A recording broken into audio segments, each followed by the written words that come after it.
Yes, so this is live football action here, Premier Division football, as we look to a triple header tonight here, Groove at the Victor Park. This encounter is between the Petro-Caribbean LARGO Heights, who have already secured a 1-0 advantage here in the opening 9 minutes of play. They are coming up against the Avenues United team. Yes, we have LARGO Heights. After losing their first opening, their opening 3 games seem to have come out with an intention to play today. They have already gone up 1 and also had an opportunity to just walk a second one into the goal. So they were almost up 2 over Avenues United. So we've seen the bottom of the table, Petro-Caribbean LARGO Heights, coming up with a ferocious start and putting up some resistance and have already secured a 1-goal advantage over the boys from the Avenue. Yes, indeed. I mean, when you basically, they say when you have nothing to play for, in a sense, all it is a very long campaign. Or nothing to lose. you come out all guns blazing, and I think that the LARGO High team, they have a lot of talent also, but they're just not producing. They have had in the games that I've seen them played and commented on, they have had opportunities to score more than 1 or 2 goals, but they have just been pretty poor in the end product, the finishing aspect of it. So here's Julian as he tries to play it upfield. It's a hot blazing sun at Victor Park. Happy to be under a bit of a shade compared to those guys out there feeling the full brunt of it. Indeed, and I remember earlier on in the week saying to myself that I really wouldn't mind, although we are out of the hurricane season and we have had some fairly beautiful weather, I wouldn't mind a few clouds on Saturday. Not rain necessarily, but a few clouds, just to at least give us a little reprieve. Yesterday we had a few showers, so I was thinking that maybe Mother Nature got the dates mixed up. Good call there by Camilo Samuel, the skipper for the Petro-Caribbean LARGO High team. Claiming the ball quite easily. He now punts it downfield. Picked up by Boy with a heavy force touch.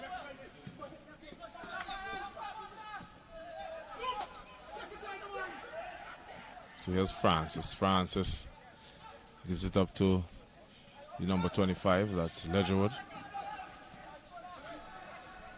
Julian does well to get back. A quick throw. Good ball there to Westfield, and Westfield is flagged for offside.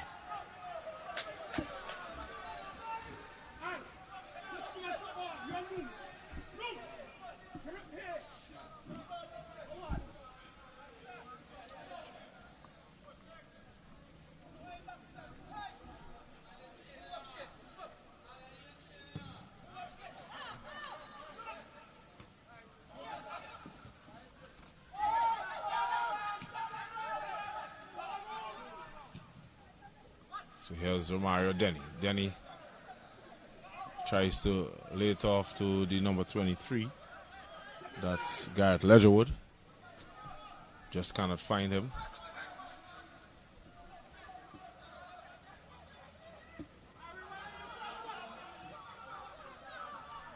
Still with LARGO Heights. Plays in Bailey on the floor. Can't get around Mr. McDowell there, Julian Troy McDowell, more affectionately known as Boxer.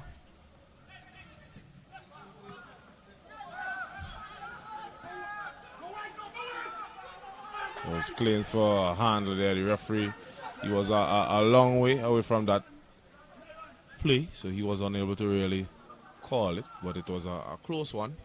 Yes, Bailey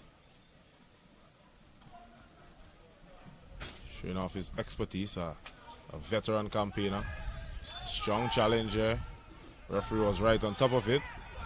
He's not reaching for his pocket.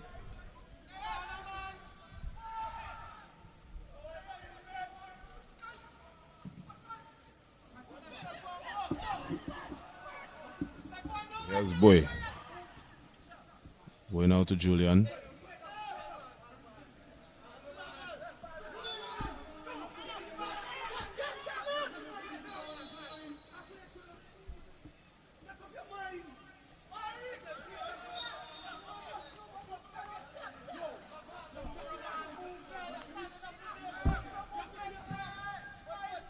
Ball is played downfield to Westfield.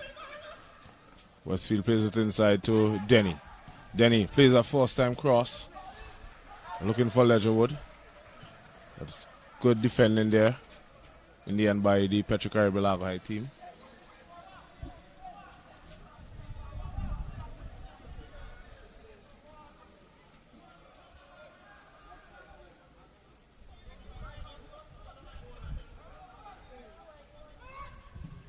Corner kick comes in, almost causing some trouble there to Julian.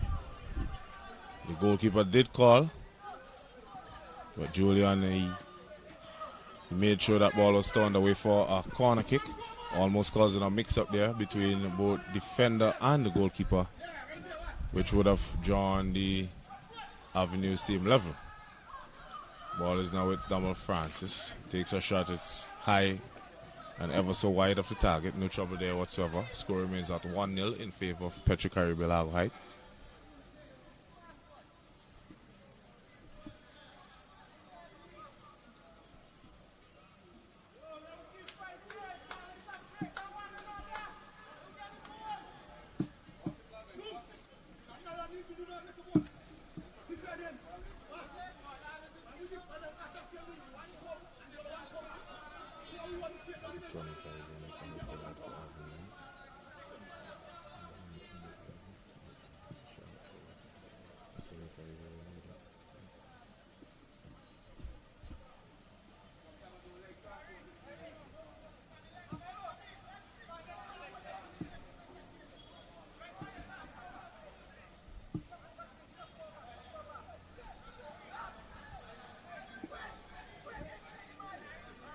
It's a goal kick for LARGO High to be taken by the custodian and skipper, Mr. Samuel.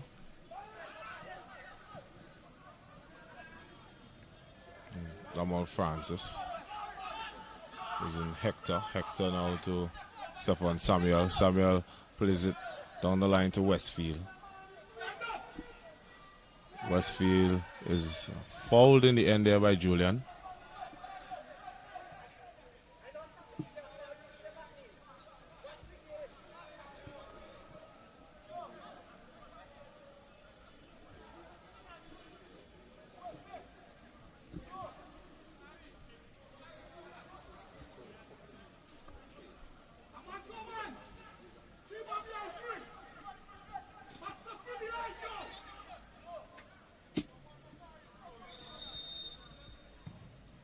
Free kick is taken. Good delivery there, but well defended in the end by LARGO High. And Johnson then commits an infringement. It will be a free kick to the Avenues team. Mario then he takes it quickly. Looking for the head of Jalan Shoy McDowell. But Samuel with a big call early.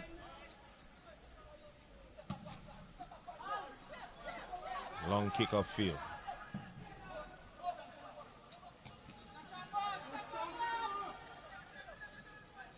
Here's Johnson. Johnson tries to get around Peters.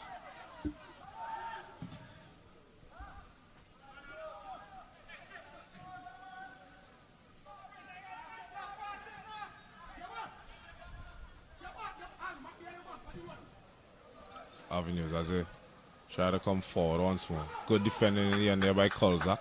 Gets the applaud of his coaching staff and fellow teammates for that tackle. Knocking the ball out of danger.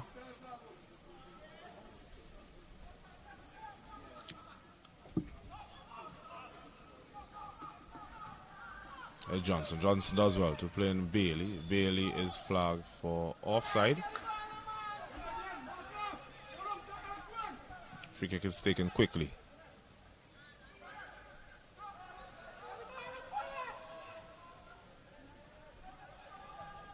It's Kolzak. Kolzak gives it up now to Hector. Denny is fouled. And it is a free kick right on the edge of the 18. A very dangerous position to be considered a free kick. Especially when you have the likes of Romario, Denny, and Damal Francis who could find the back of the net from that distance. There's also Jolan Shoy McDowell who used to be a pretty good free kick taker. His free kick taking abilities has really petered off in recent years.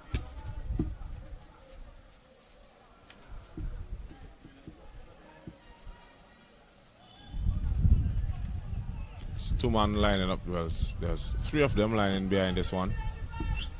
But this one more favors the right foot of Francis as Romario then now moves away and goes into the box.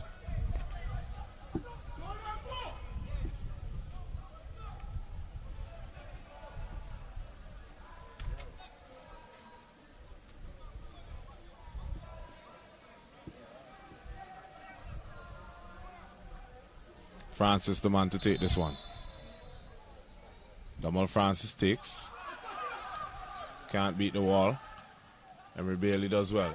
Chance for a quick break. Ball is played over the top. Trying to find Boye. But in the end it was good defending.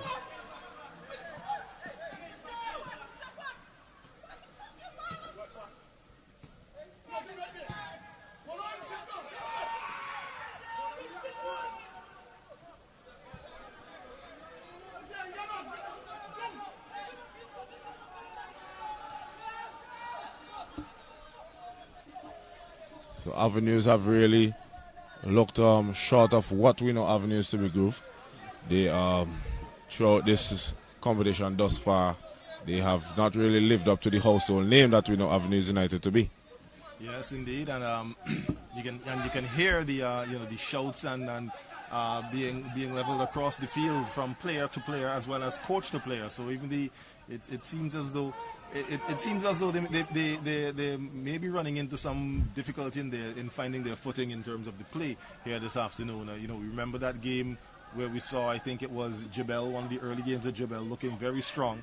But then that game where they came up against, I believe it was Hope, if memory serves me correctly, they didn't seem to have the kind of fire that we expected to see from them. It was either JEBELLE or Pastures, one of the teams. So even Avenues here on paper, when you would have looked at the lineup and taken into consideration the team and the points table and the play thus far, one would have thought that this might have been a fairly, not necessarily one-sided, but the advantage might have been leaning a little bit on the side of Avenues United. But as we said at the start of the game, it seems like LARGO Height came out with the intention of finding their footing, starting the play on the front foot, and being forceful. And it may have taken Avenues United by a little bit of surprise, taking them out of whatever game plan they may have had on paper to execute, and they're finding it difficult to gain a foothold in this game so far. Very well said there, Groove. And with 22 minutes played in this first half, this is the first of a triple header here at the Victoria Park in Premier Division football. There's a chance now for Westfield to come forward as a miss there by Julian. Allows him to run into the box. And there was a shout for a cross there to be put into Romario Denny on the far post. He took a shot which was really no trouble whatsoever for the goalkeeper. And the score remains at 1-0 in favor of Petrocaribe LARGO Height.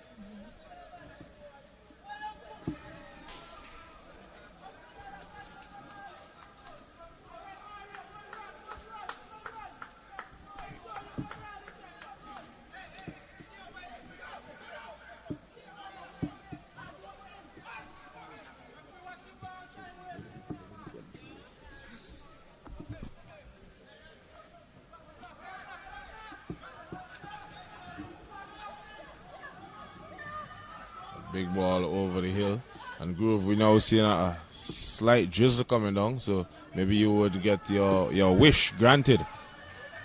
Well, I asked for clouds and not rain, but well, rain clouds produce rain. if my science is correct. So here's Johnny Peters. Out muscling the LARGO Height player there quite easily. A good layoff in the end there by Ledgerwood. The 23 with a nice cut back. But his cross inside could not beat the LARGO Height defense.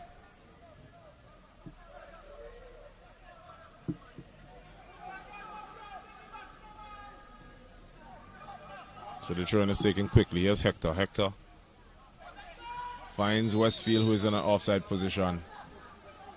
Easy decision there for the referee's assistant.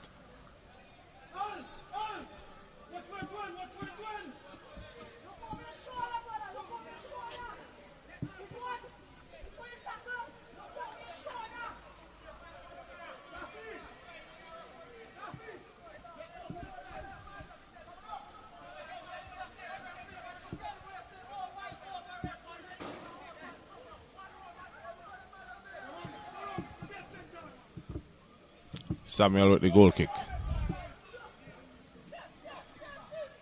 Ball goes harmlessly to his opposing goalkeeper. As the drizzles has just gotten a little heavier, I think that the players would be really relishing this and welcoming that, just cooling the temperature a tad. Not much though. True, and even though it is sprinkling, if we take a look at where the sun is, there's not too many clouds there to provide some shade. So although they're getting a sprinkle there, they're still feeling the rays of the sun radiating directly on them.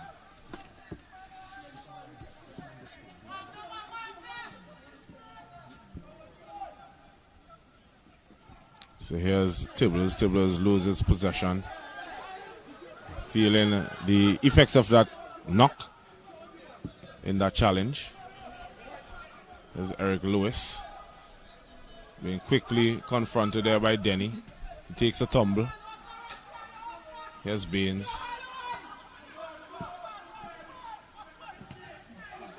The LARGO High team are just toying. They could put themselves in trouble here.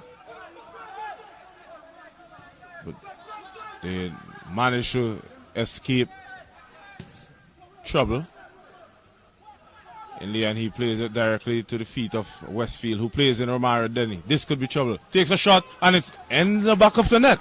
Just as I said, these guys need to know that when you relinquish possession in such positions, and you have fearsome strikers like Romario Denny, as we see, Westfield taking that ball down in his stride and one time playing it into the feet of Denny on his strong side, his left foot, and knowing the caliber of a player that Romario Denny is, he bowed the back of the net, and LARGO Height have now conceded, and the game is all square at 1 apiece with 26 minutes on the board.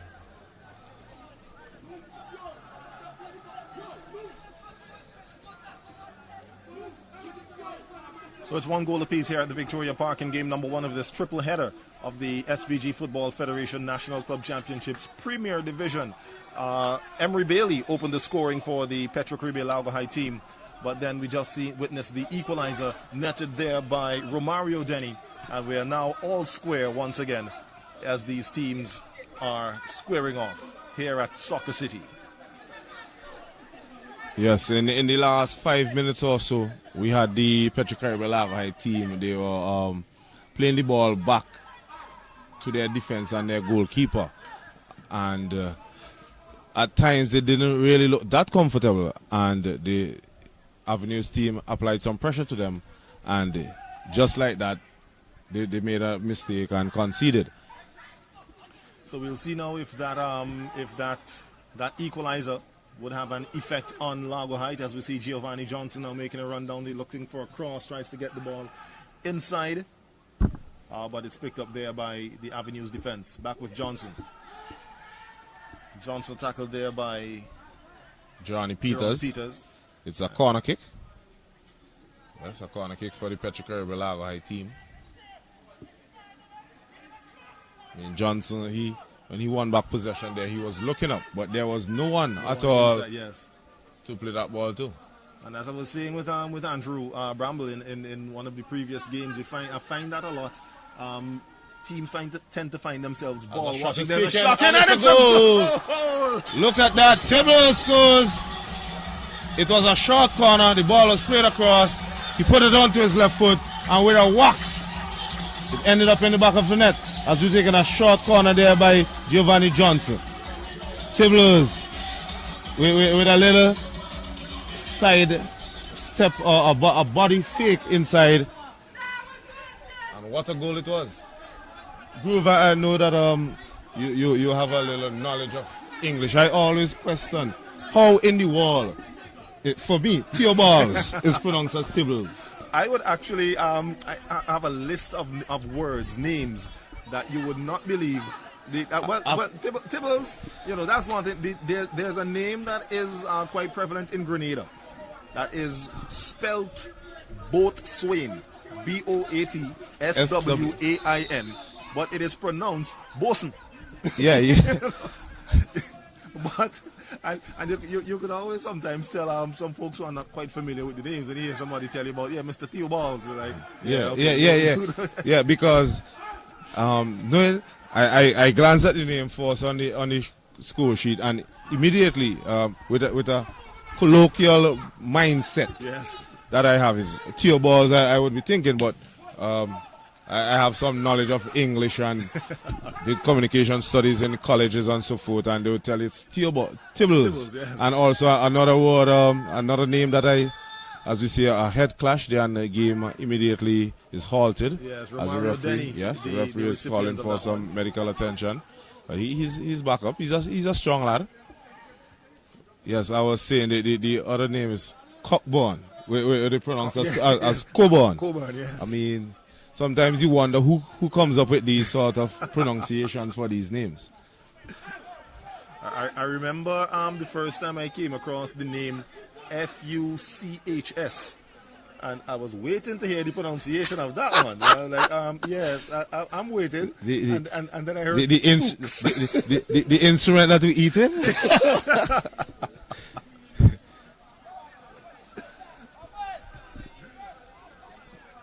Yes, but sometimes when you watch like the English Premier League and you see some of the names that these guys have, like Danny Drinkwater and Garrett Batty, and these you sometimes you like who would really come up with these? You would think that Danny Drinkwater is someone who should never get thirsty. So we see Denny being urged to go off the field because, of course, as protocol as it is with the game, once there's a head injury, and attention once the medic comes onto the field. But the medic did come on, but I do not recall him administering any treatment to him. I may have been caught up with the little English lessons that we were having there for a minute. As you see, a big ball downfield. It's being chased down by Johnson. But calm and confident header back there by McDowell to his goalkeeper Denny.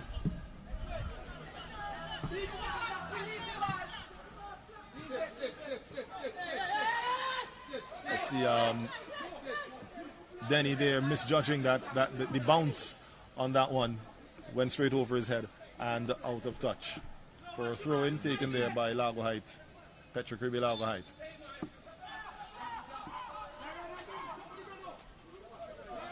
So Largo Height wins themselves a free kick.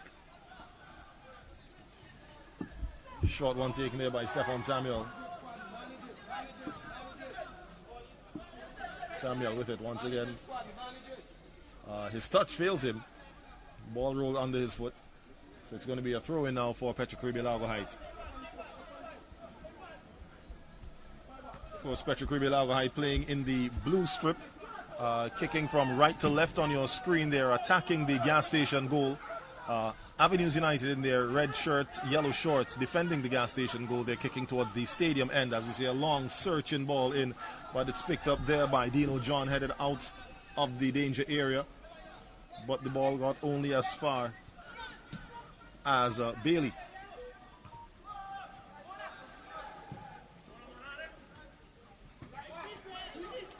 So we see Tibbles there being surged on after he scored that go-ahead goal there.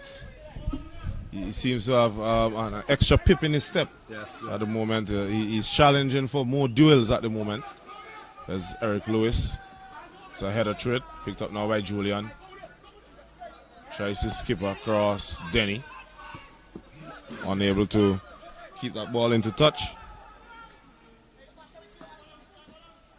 Stefan Samuel with the throw.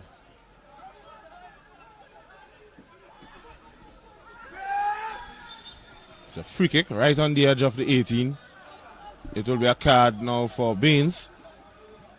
Yes, Ronaldo Baines goes into the referee's handbook for that challenge. Another dangerous position to concede a free kick. 34 minutes on the clock.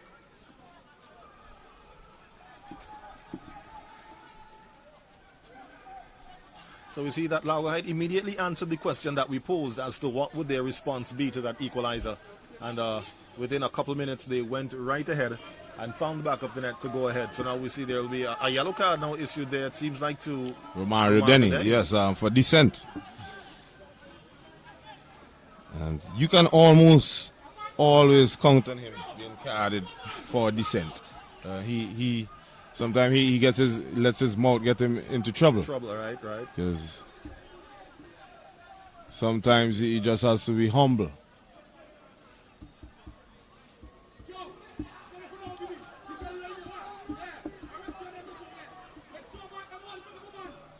It's a two-man wall being set there by goalkeeper Samuel.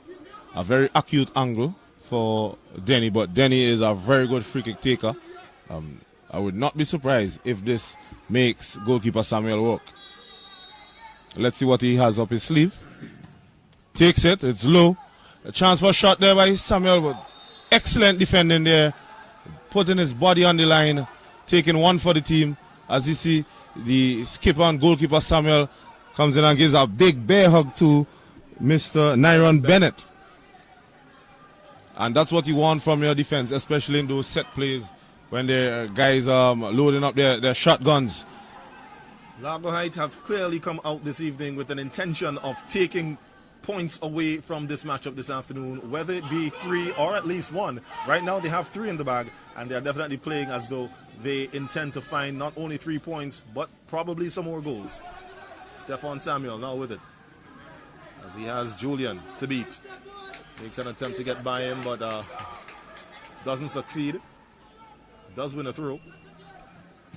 Bailey with a big booting kick, launching this one.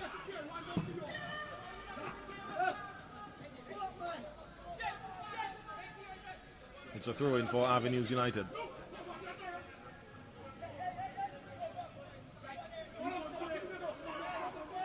So here's Damal Francis.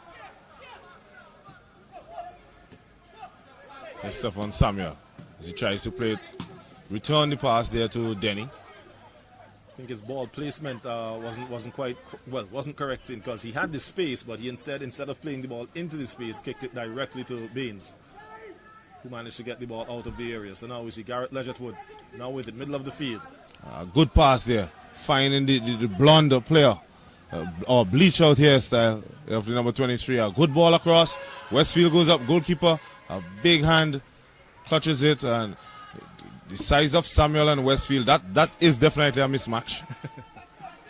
This could be trouble. Shinboy almost getting the benefit of the bounce there.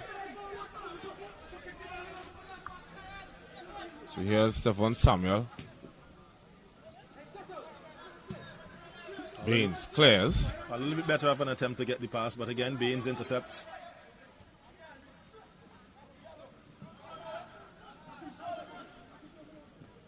Francis pushes it out to his right, finds Stefan Samuel, and again, Baines. Oh no, sorry, that wasn't Baines. That was Tibbles, the goal scorer. Yes.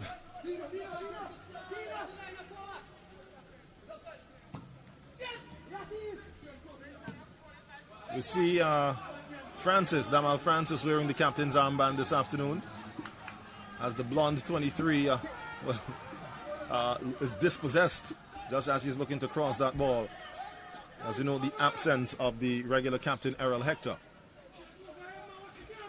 Definitely, Hector was the man who scored the second goal for Avenues last week in that exciting matchup, which they ended up drawing.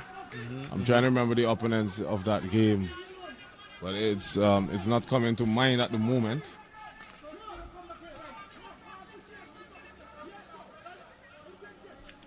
As our statisticians pull up that game, we'll have it for you in a bit.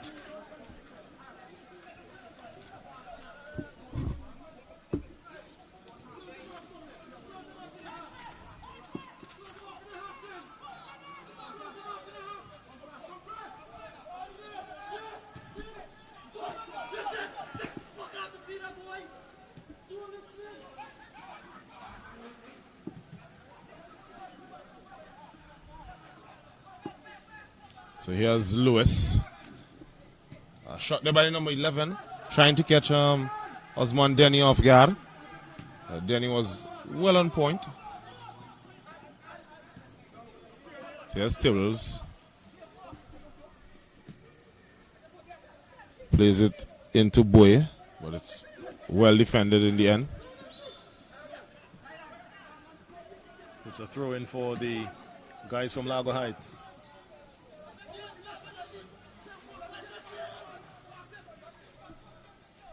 So just a heads up of what what we have in store for you this afternoon. This is game number 1 of our triple header, Avenues United and Largo Heights. The score in this game, 2-1 in favor of Largo Heights, Petrocaribe Largo Heights.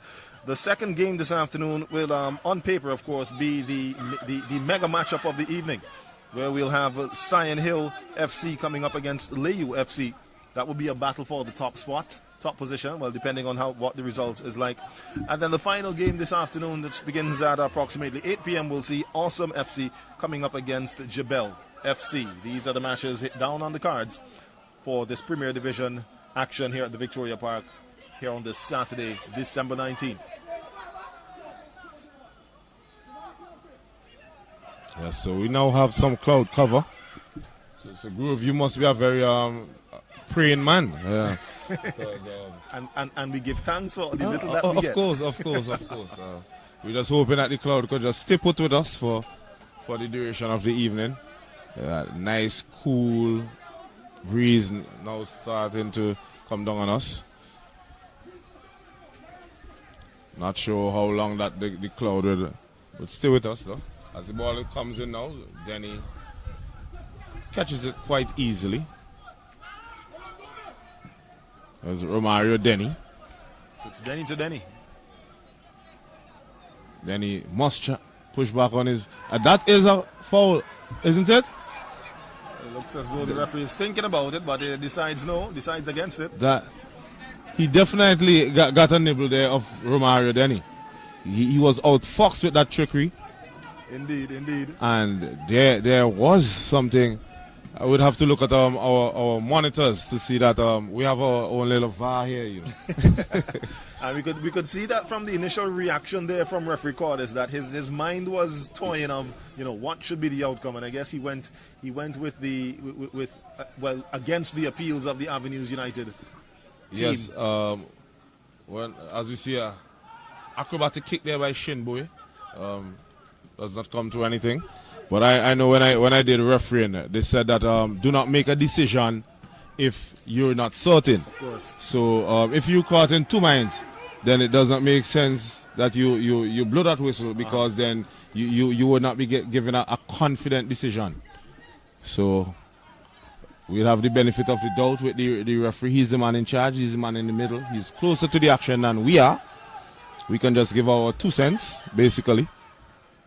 As the ball is spread across now to skipper Francis. Francis' pocket is picked easily there by Giovanni Johnson.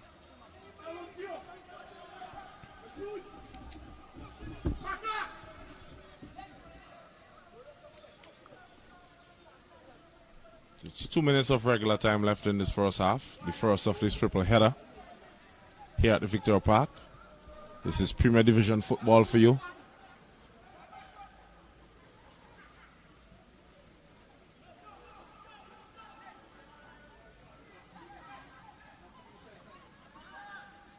There's Westfield.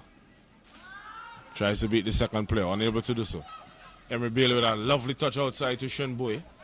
Bailey is walking pretty well. Boy, for a moment, Boy thought he was offside there. Yes, didn't realize that Samuel was still back there. So if he did make a play on that ball and win it, he would have been well within his right. As we have Jorani Peters now, he can't keep the ball into touch. Just taking his eyes off of it for a moment there, and in that split second, the ball rolled through his legs for a throw into the Petrocaribe Largo High team. And what a dramatic fall that was there by Tibbles. But he does get the call from the referee. Yes. He did get a slight touch. And he helped the referee out there with that with that spin and fall. Almost thought that we were at the Peace Memorial Hall here this afternoon. So the kick taken intended to get to the foot of Johnson. But he's out muscled there by Jeroni Peters. As a matter of fact, he fouled Peters. A free kick taken. Short one. For Mario Denny. But Eric Lewis once again. Stalwart in that defense for Lago Heights. Holding his place and getting that ball out. And the big clearance there. It's a throw-in for Avenues United. You see Emery Bailey there, he was trying a one-time pass to his fellow teammate out wide, but he just got too much of a big right foot to it, resulting in a clearance. That's Johnson. Johnson finds Boy would have been better off chopping that one on his chest.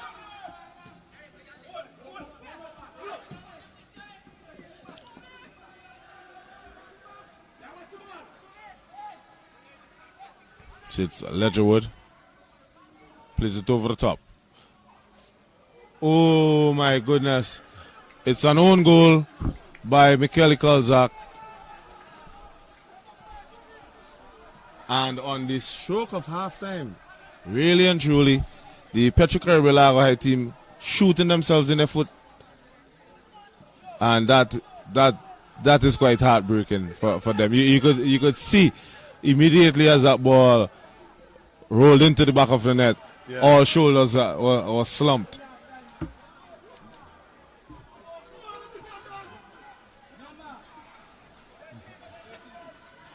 Yes, one own goal there.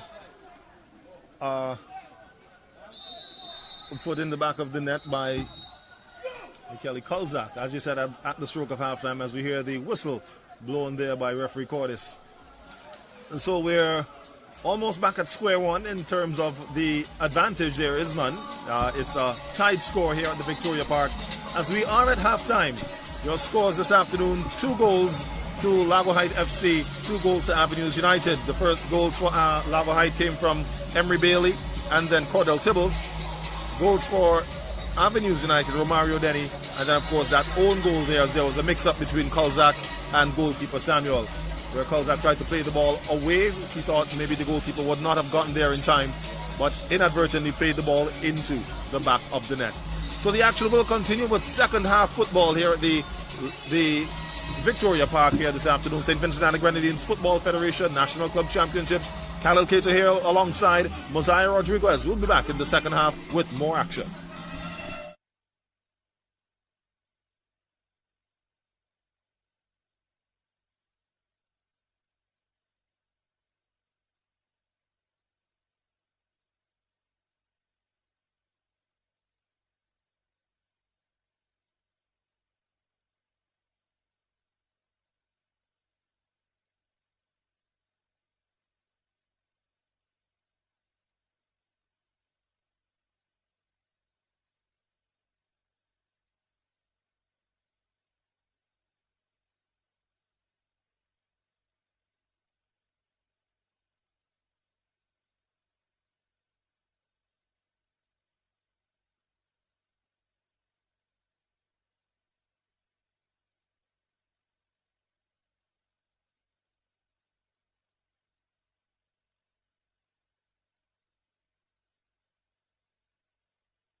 So we're back here as we look through some highlights of the first half of play.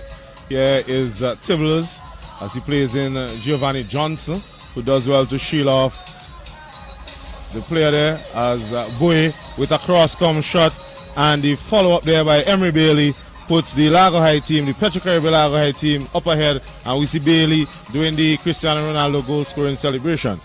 Here is Mr. Camilo Samuel with a big goal kick downfield. Header on there, and almost a chance there for LARGO High to double the advantage, but the last-ditch defending clears the ball off the line for a corner kick. Now here is the Avenues United team. Matt Dowell plays it forward.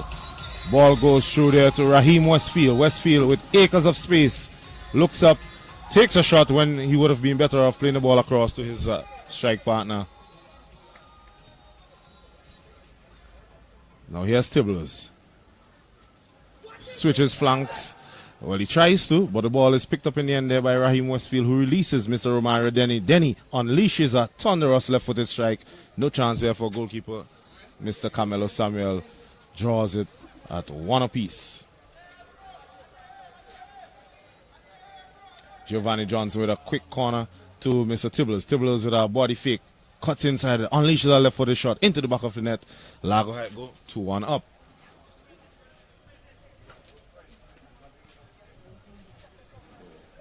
Now here is Ledgerwood.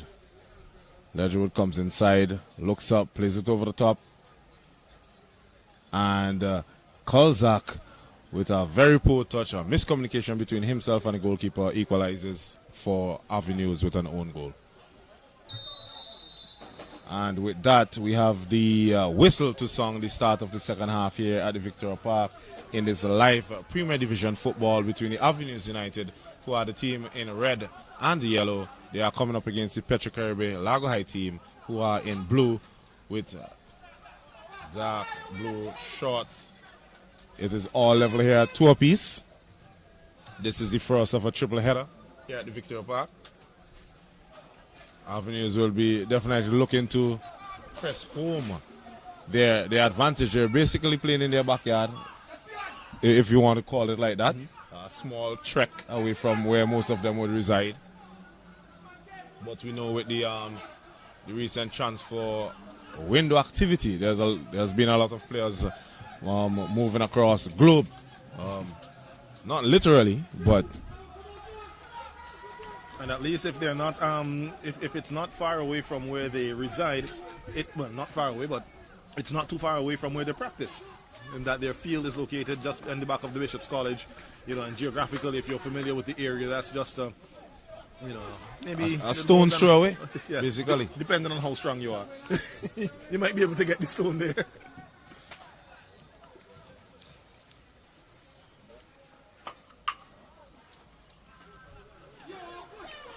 So here is a good ball there by Tibbles. Releases Shin Boye. Boye looks up, trying to get around his defender, who sticks to stars pretty well. Boye is still with it. This time he loses out, and the chance comes to nothing. As LARGO High line up a quick second half change, but they would have to wait as Romario Denny is looking to press home the advantage for his team. I think he elected to play the wrong cross there. There were 3 players coming in just on the outside of the 6-yard box. It would have been better to square that ball back towards them rushing from the penalty spot.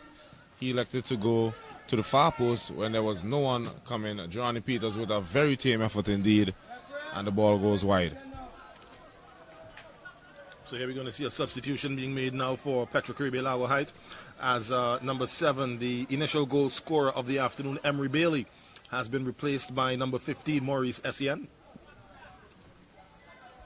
Yes, and we know Bailey is getting down in age. He's not the player that he once was about 2 decades ago when he was tearing opposition apart while playing for the Stingers outfit. As a matter of fact, he came off the field sort of favoring his upper left thigh. Probably, I'd make it just about in the groin area. So maybe he was having some physical difficulty there. Yes, and we know with groin, groin is one of the most strenuous thing to get injured, because you really can't do much about them except for rest them, you know. As you see, a shot there by Patterson is charged down.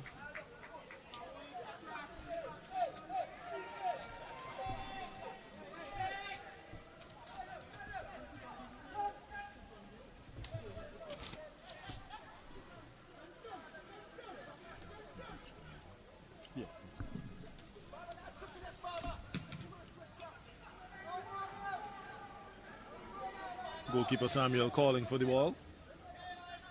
Just let it go through as they reset. Kicks it again. Ball forward, trying to find Boye. Or is that SIN who just, yes, SIN just made his way onto the field. So it's SIN up front in the center. He has got Giovanni Johnson on his right, Shin Boye on his left.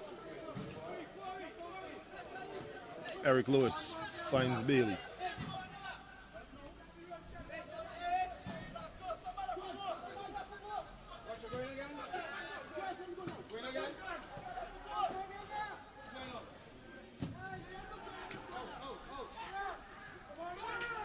Avenues wins the ball.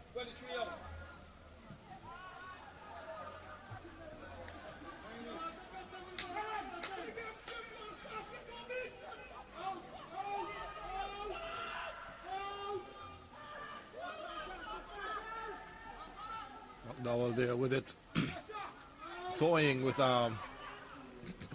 SEN. Dangerous though, but came out on top. Now it's Avenues on the counter. Chance now for Ledgerwood. Takes a shot and it beats Kamala Samuel. Avenues now 3-2. They take the advantage for the first time in this match. So here we see the replay. It's a ball touched inside. Plays Ledgerwood off to the left. He swings his right, swings with his left foot and gets it. Goes into the far corner, gets the ball past goalkeeper Samuel. Avenues United now with a 1-goal advantage. A score at the Victoria Park. 3 goals in favor of Avenues United. 2 goals. Petro Caribbean, Largo Height.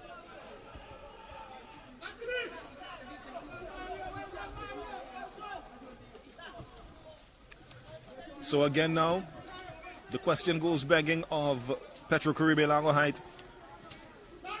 They responded well to their first, when that score was leveled.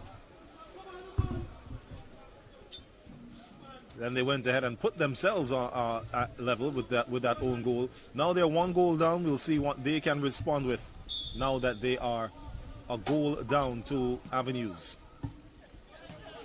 Johnson with it. Johnson playing a long ball, but not in the direction of any of his teammates. As we see Avenues now with it.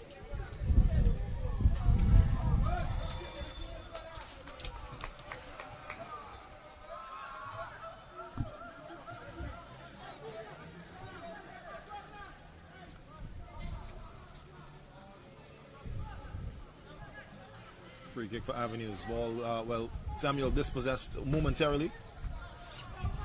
Petro Caribbean Largo Height wins the throw-in on the far side of the field. So we're hearing the echoes of the coach here. Richard Hayde is asking his players to move the ball faster than they are doing at the moment. Now have Shin Boye plays it inside to Johnson. We know Johnson can shoot. He ends up hitting the side netting. Had that been about 6 inches to the right, it may well have gone in the near post there.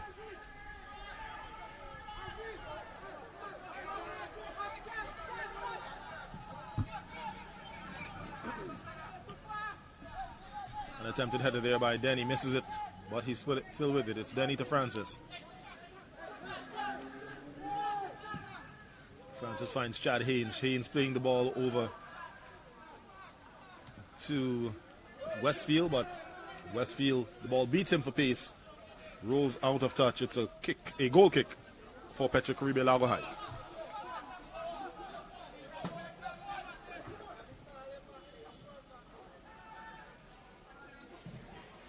Cross inside. Searching kick. Denny is trying to win a penalty there. The referee not interested whatsoever.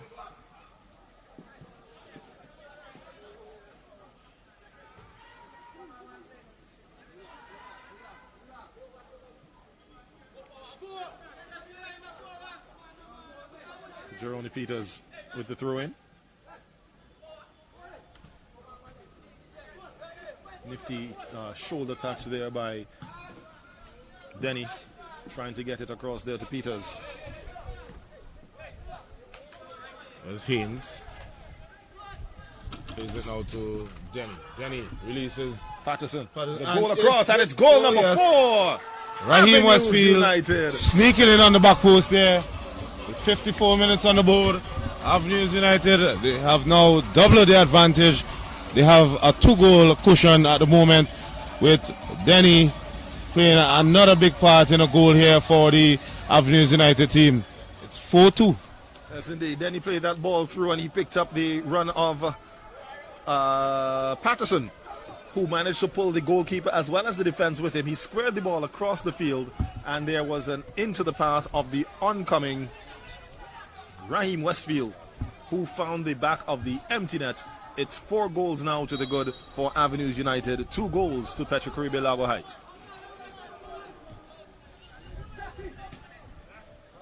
So we see Largo Heights doing so good in the first half, basically, and now relinquishing their stronghold on the game. This is a long way back now for them, because we know throughout the campaign thus far they have found it hard to find the back of the net. Yes, yes. And they started tremendously well, but now we hope that they're not going at the point now where I'm not sure if it's that they're losing their composure or Avenues United have found theirs. But nonetheless, they're now 2 goals down, and they'll have to dig deep to see if they can resurface, recover, revive, and draw level. They'll need 2 goals to do that here this afternoon. It's going to be a goal kick for Avenues United.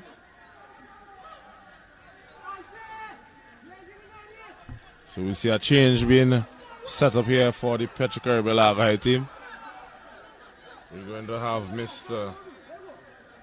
Jaheim Kirby set to enter the match in a few minutes, or a few seconds from now. Just wait to see who he would replace.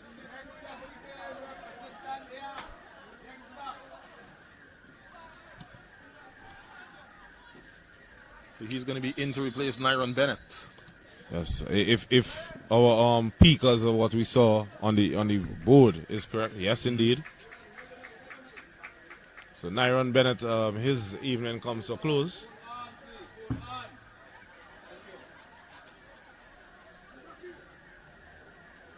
So the change made, Kirby making his way onto the field to take up his position. The play has restarted.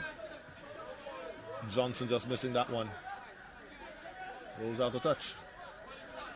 Throw in for our Petrocaribe Largo Heights.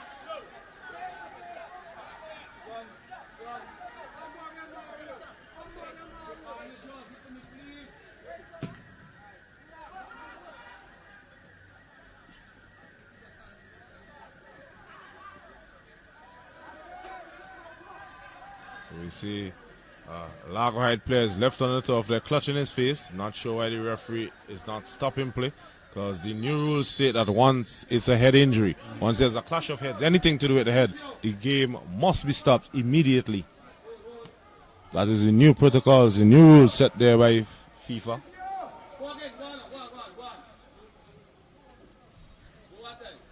So we have a pause in the play for an injured player who is down.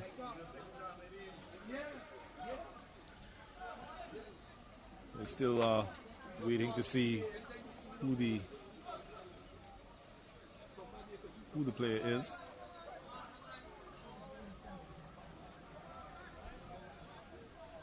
It's Julian. Julian, the man on the turf, he seems a bit dazed still by that clash. He sees the stretcher and rolls onto it. Probably needing a few minutes to just catch himself. Probably.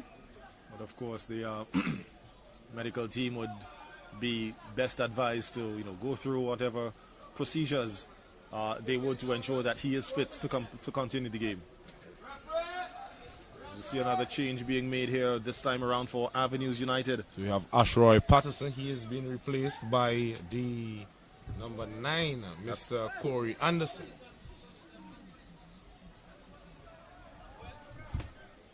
It's almost a like for like hairstyle substitution. Yes, well, one is a bit of a rusty red light. His hairstyle is probably due to corrosion, I'm not sure. While the other dude, the Patterson, his was more of a bleach. Yeah, so one was a ruster corrosion effect. We have the other with a bleach effect. These guys are turning on the style here for the viewers who are taking it in whichever platform that they are going on to get this live football action here at the Victoria Park. Yes, you're showing that you paid strict attention in science class. I did. I was a science student at grammar school. So although I was a bit of a truant at times, I must admit, I did take in some things, especially like in chemistry. They had some interesting stuff. When they tell us to go into the lab and we have to mix the different chemicals. That's what we love, you know. Of course. Yeah, we just want to see some sort of fire, some sort of smoke start to show. I mean, we mix a lot of chemicals which we were not supposed to. So if you're a youngster going to school, please do not do like we did. The end result may not be the same. I can't get suspended now for it. So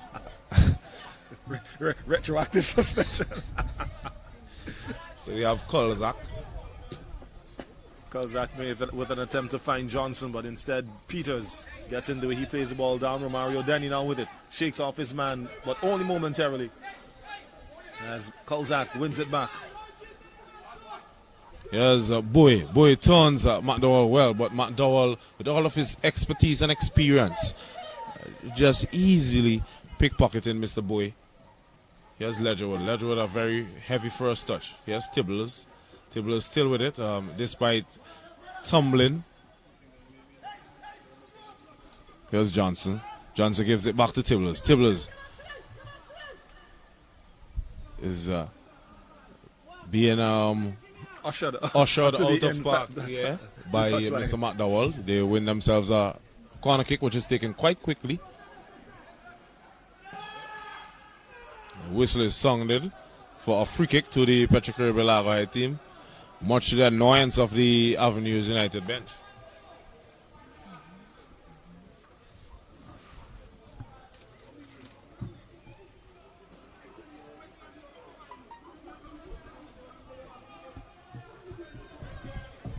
So if you're just tuning in here this afternoon via the SVG Football Federation Facebook page or Instagram account, or probably their YouTube channel, we welcome you to this Premier League matchup between Petrocaribbean LARGO and Avenues United. The score this afternoon is Avenues 4, Petrocaribbean 2. And despite what this scoreline might indicate, Petrocaribbean LARGO actually seemed to have the upper hand in the first half of play. Leading up to the second half, they ended the half on a down as they scored an own goal to help Avenues United equalize. Since then, the start of the second half this afternoon, Avenues United has since gone up 2 more goals, courtesy Garrett Ledgerwood and Raheem Westfield. So it's now 4 goals to 2 as we see. Easy goal, easy like that. Raheem Westfield with another. He was right there, right on the goal line, just waiting for that ball to be played in. And for a moment, you would have thought it was a practice session, because the Petrocaribbean LARGO defense just seems to have been in the dressing room at the moment, despite the long feet of Mr. Eric Lewis trying his utmost best to get onto it. But it's now 5-2 in favor of Avenues United.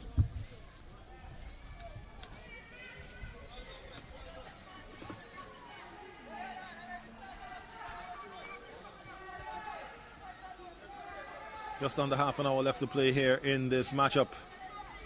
And it might all just be out of the reach of Petrocaribbean LARGO. It would take a Herculean task and effort to pull back the goals that would be required for them to at least get 1 point from this game. Yes, the I think Avenues would be looking to match Besco Pastures' score that they had against the Petrocaribe Largo Heights team. Besco Pastures, they scored 8 goals on the Largo Heights outfit. And Avenues at the moment, they're just 3 goals shy of achieving that target. And we see there's a gaping hole in the defense there for the Largo Heights team. Luckily, the ball was stuck under the feet of Mr. Romario Denny.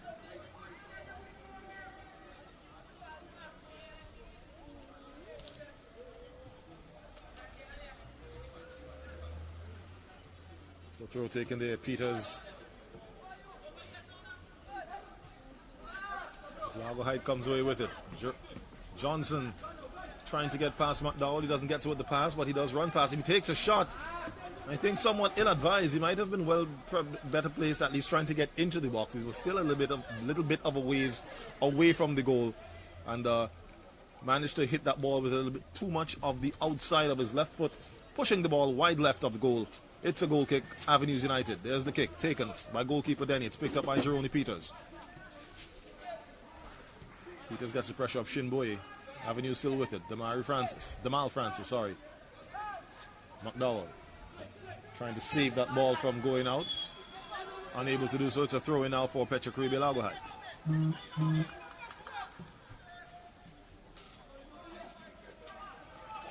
So it's 64.5 minutes on the clock. The Avenues United team, they have come out all guns blazing. They probably went in at halftime and reloaded their weapons, because this looks at a different Avenues United team from which we saw in the first half. And I think that the own goal by Mikel Kulzak there on the stroke of halftime, it was definitely a turning point in this match. Might have just taken the wind out of the sails of the Largo Heights outfit. And injected it into the Avenues United boat. And they are sailing quite comfortably at the moment.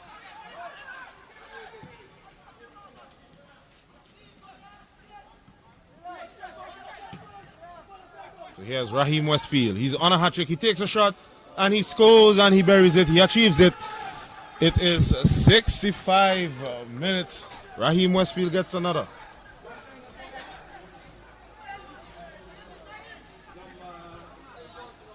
So there's the ball played through, picked up there by Westfield. I think that ball was actually intended for Ledgerwood. It hit Westfield inadvertently, but he had all the acres, all the room in front of him. As you can see, the defense there for Largo Heights were fairly widespread. The Westfield saw glory, went for it, and achieved it. Your score at the Victoria Park. Avenues United 6. Petrocaribe Largo Heights 2.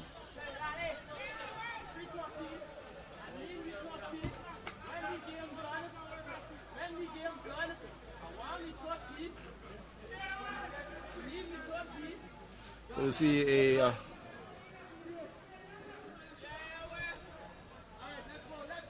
okay, it looked as though Avenues might have been thinking about making a substitution, but they've changed their minds. So we're back at play. Well, since the halftime break and the second half resumption, we have seen the Petrocaribe Largo Heights defense have gone shambles. They have left acres of space in behind them. As we now see the number 12, he pushes up and he's now out of position. And you can see that gaping hole between Kulzak and Mr. Lewis there as the ball was driven across, intended for the header there of Denny.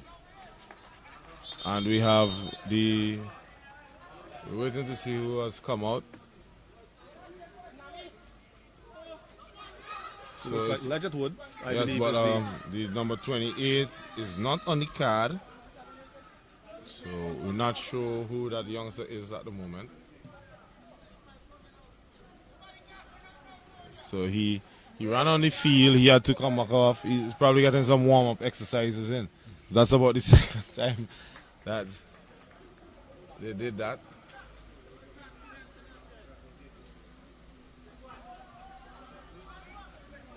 So Ledgerwood making his way off just alongside the goal line area there. As we see, his replacement now makes his way onto the field.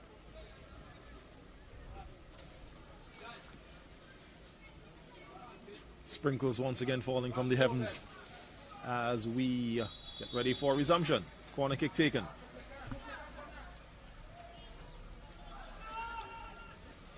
It's Kolzak. Kolzak puts it long downfield. Haynes with the interception. One there by Haynes. Yes, Tibbles with a lovely turn as he tries to thread the needle there to Johnson, unable to do so.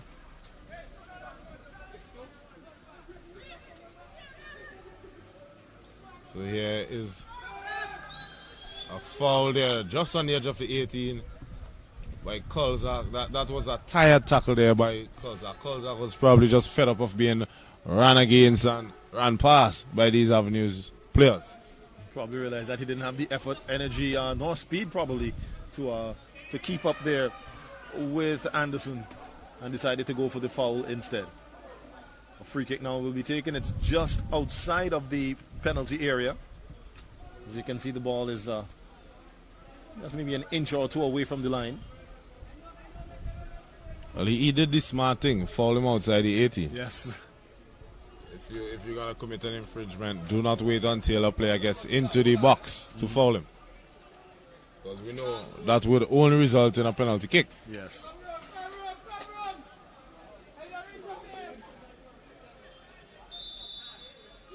So it's set there for Haynes. Haynes takes a wild whack at it. It was so poorly struck that it went out for a train for the LARGO High team on the far side. Yes, the angle was all the way off. It evidently went nowhere near to the goal, especially taking into consideration the position that the free kick was given, just outside of the penalty area on the left side. So yes, that reminds me of when you play a PlayStation and the analog is stuck or it's jarred or broken. When you let it go, the ball goes all the way where you do not want it to go. I think Haynes was a bit excited there due to the way the match is now at a 4-goal advantage as Avenues United lead 6-2. He was trying to get his name on the score sheet as we have a triple substitution for the LARGO High team. We have Abby, I think it is, 27 and number 4 entering. Also there's number 19. You get those names for you. So it's Neil James and number 19 set to check in. The 27, Mr. Abby. Yes, McNeil Abby is in also, and Anthony Bibi. Well, actually, we have listed on the paper Anthony Bibi is number 4, but I know Anthony Bibi, and that isn't him wearing that number 4 jersey. Well, so, there's probably swapping characters or identities. I'm not sure. Yes, a lot of times if you don't know the players, you would be mistakenly calling people by their wrong names.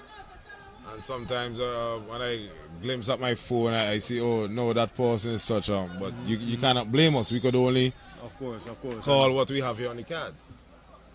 So we're not sure if the mix-up comes from the team in that they put the wrong numbers at the wrong names, or they gave the wrong players the wrong jerseys. But however, number 4 is on the field, but that certainly is not Anthony Bibi. As the ball played in there and then out by Dino John. Eric Lewis with the header, clearing it out of the defense. Throwing now for LARGO Height. So about 19 and a half minutes left in this match. A very long time for the Petrocaribe LARGO High team. I'm pretty sure that they would be hoping not to concede anymore.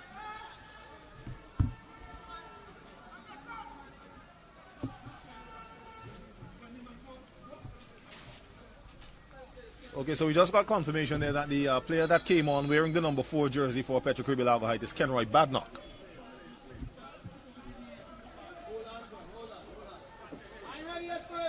And not Anthony Bibi as we have listed on our sheet. So there we have that correction there. So it's Badnock on wearing the number 4.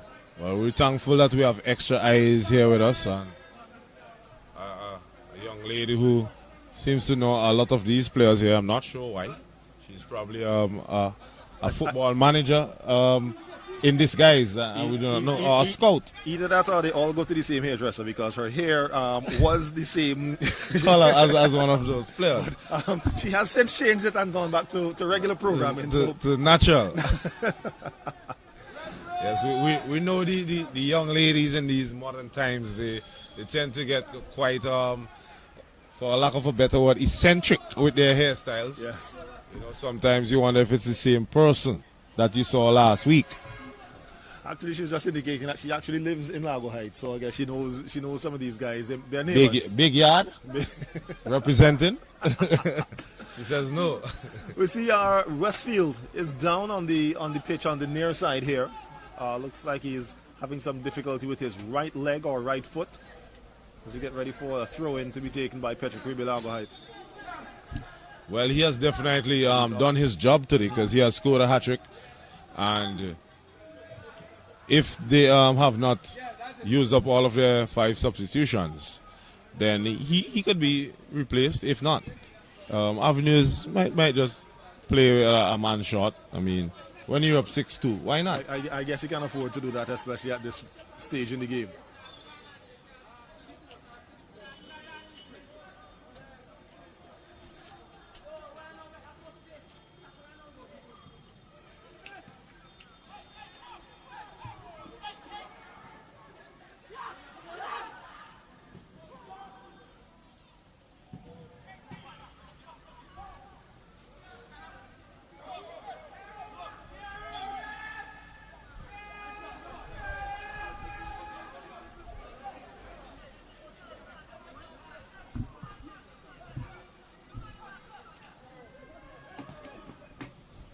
So the ball is played over the top there by Matt Dowell.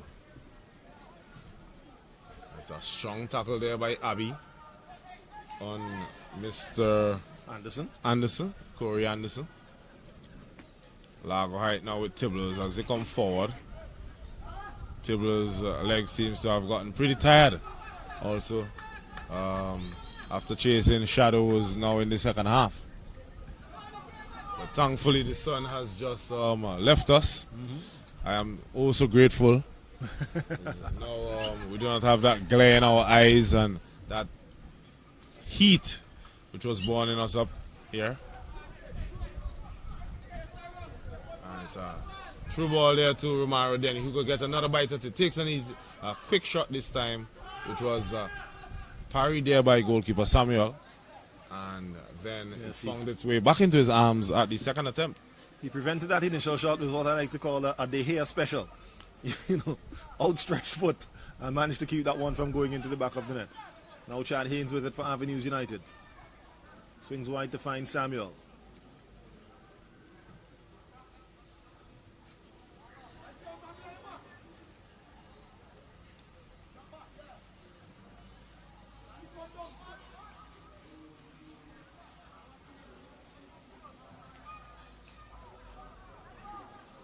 So 50 minutes, just under 50 minutes to go in this game. Our second game, as we give you a heads up once again, we'll see Sion Hill FC coming up against LAYOU FC.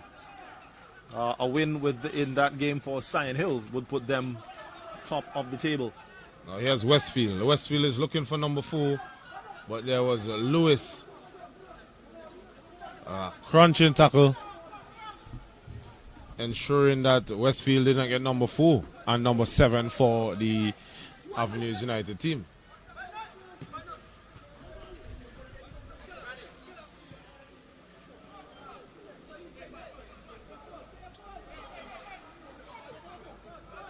Knocked down to Haynes.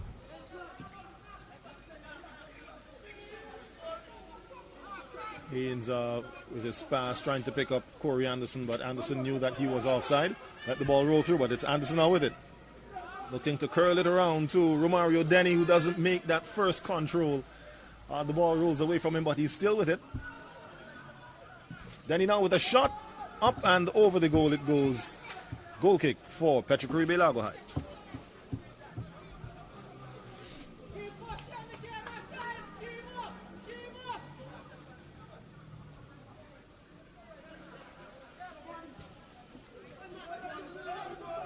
There's a flick on there by Peters, picked up by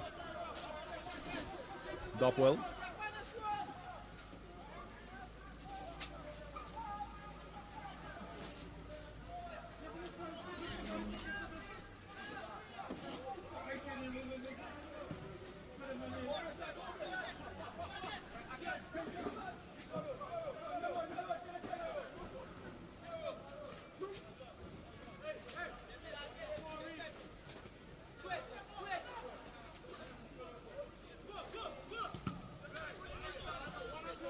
It's Anderson.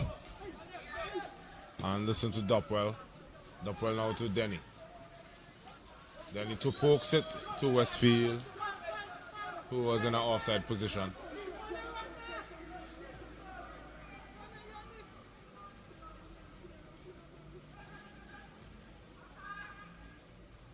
Here's Bibi.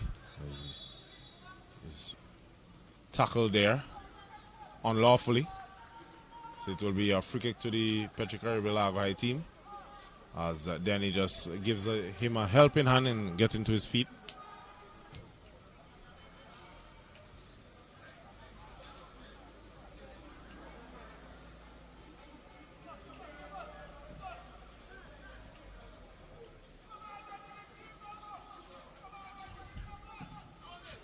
So, good attempt of a switch. Kolzak picks it up from Peters. Tries to get it into Johnson, but Haynes managing to intercept to get the ball away from him. See Neil James on the field there, wearing number 19 for Petrocaribe LARGO Heights.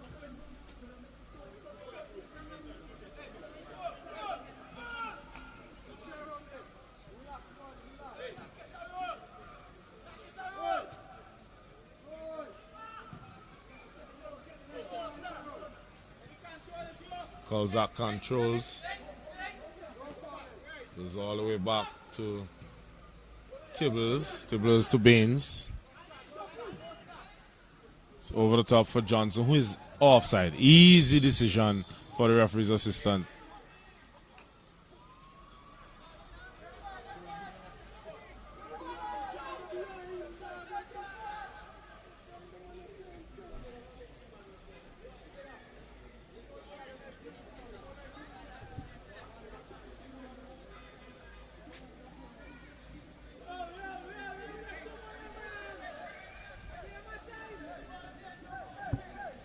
So just about 10 minutes left to play of regular time here.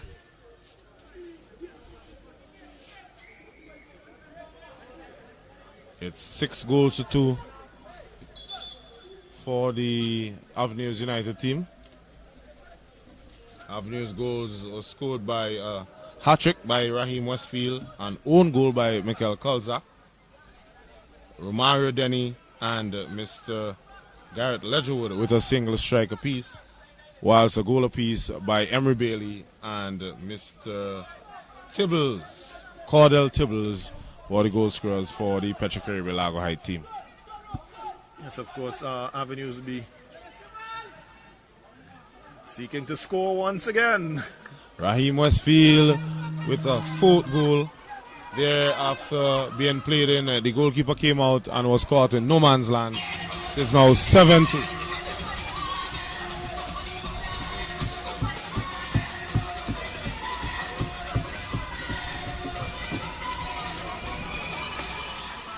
So maybe Haid, the manager, Dutch Haid, for the Avenues team might get his wish. Earlier on he was saying there was 50 minutes left in the game. He wanted at least 3 more goals, and he's still urging his team to keep pressing because he said they need the goals. So he's urging his team to keep pressing all the way to the final whistle. It's 7-2 in favor of Avenues United. And the manager on the side urging his team to take more goals if they can find them coming. Ball played by Dino John trying to find Stefan Samuel. Samuel finds Romario Denny. Denny with a long ball. Samuel, it's a foot chase. Which he would never win, judging from the weight of that pass and the speed of him. Or lack thereof. He seems to have hit floorboard there on that particular play. Here's Denny. Denny tries to get around Tibbles. Tibbles is fouled. Yes, we heard the coach there for Avenues urging his team to bury more of their chances because yes, he says they need the goals because goal difference, of course, will play a big part in it. And when you are coming up against a team like the Petrocaribe LARGO High team who are currently leaking goals at the moment, then why not press on the advantage? Of course. Remember, they have already conceded 8 goals against the Besco Pastures. So at the moment they have conceded 7. That is a lot of goals from just 2 matches. Here's Johnson with a chance, takes a shot, and easily into the arms of Osman Denny, who was grateful because we know that Johnson can whack them pretty well. Yes, he can indeed. And from that range, just on the edge of the 18, he should have really been burying the back of the net. I think he went for power more than precision. He might have been better placed, probably trying to push it just wide of the goalkeeper, looking for one of the top corners of the goal, but it's on. They keep pressing here this afternoon.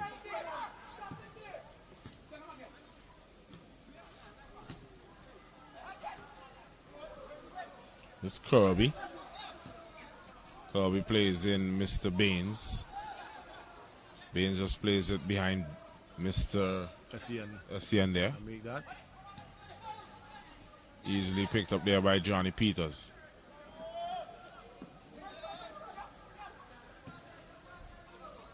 It's back with the Petra Kirby LARGO High team.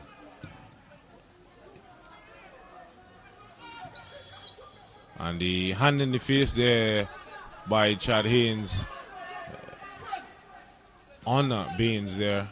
The referee is telling him there's none of that. And we know with the new rule changes, once you raise your hand anywhere above shoulder height to the face of your opponent, it will be called for a foul. And he's lucky to escape with without being cautioned.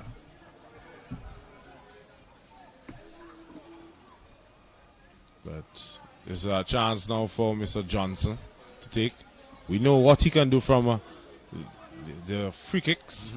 He has already bagged 2, if I remember correctly, in this competition thus far. Takes it this time, is no good whatsoever. Way high over the goal. Mr. Denny, he saw it all the way untroubled. He did not even bother looking at it. Got too much altitude on that one there, so it's going to be a goal kick for Avenues United. And as we mentioned, I'm talking about goal difference. Goal difference may certainly come into play with the top of the table coming up with our next game between SION Hill and LAYOU. Now, if SION Hill wins this game, they would go top of the table with 10 points. But if LAYOU wins the game, they will now end up level on points with Hope International with 8. So they would definitely want to try to get, but Hope would still maintain the second spot because of goal difference, or at least the first spot because of goal difference. So if LAYOU does win, they'll definitely want to have try to secure as many goals as they can in this game coming up in our next matchup. Which let's hope that that matchup will be an enticing one, because last night's affair between the Hope International and Besco Pastures, it really did not live up to its billing. It was quite a dull affair. And the scoreline really did not reflect the true nature of the game. Hope did maintain the majority of possession, but they really did not look like what we know of Hope. Yes, of course. And I did watch I picked up the second half of play, I think, on the SVG Football Federation YouTube channel after I got back home. You know, and hearing the conversation between you and Andrew, and I had to agree. The play, I did expect that there would be, you know, a high octane action in that game, but evidently there wasn't. As we see, Denny. That's a penalty. Yes, a foolish decision there by Tibbles to push Denny in the back. He had initially clipped him, but Romario Denny had stayed on his feet. And I think he's signaling there that he needs to come off. So when he went down there, he might have hurt something. But nonetheless, it's going to be a penalty for Avenues United here in the 88th minute of play.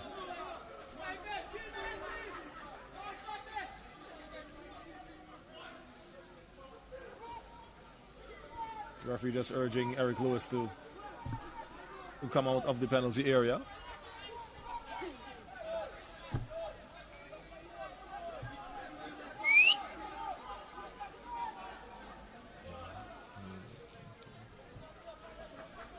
So it's going to be a penalty for Avenues United. Looks like it's going to be taken by Chad Haynes. Oh, correction, no, that's not Chad Haynes. Seems to be Westfield, yes. Westfield is looking for the most goals title. He has already netted 4 times. If he scores, this will be his 5th goal. He takes it And he buries it. And that's 5 for Mr. Westfield and 8 for Avenues.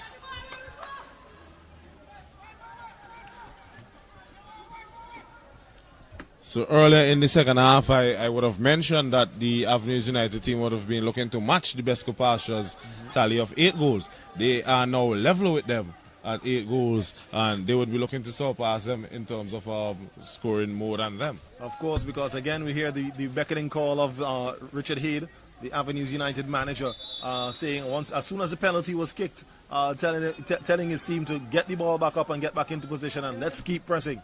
We'll have 2 minutes of, well, just about 2 minutes, maybe a minute and a half of regulation play. And of course, whatever amount might be added on by the fourth official in terms of injury. But your score at the Victoria Park in game number 1 of this doubleheader: Avenues United 8, Petro-Caribbean LARGO Height 2.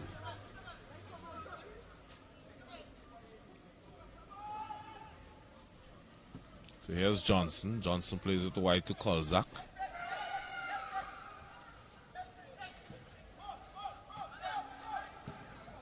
Shot is taken.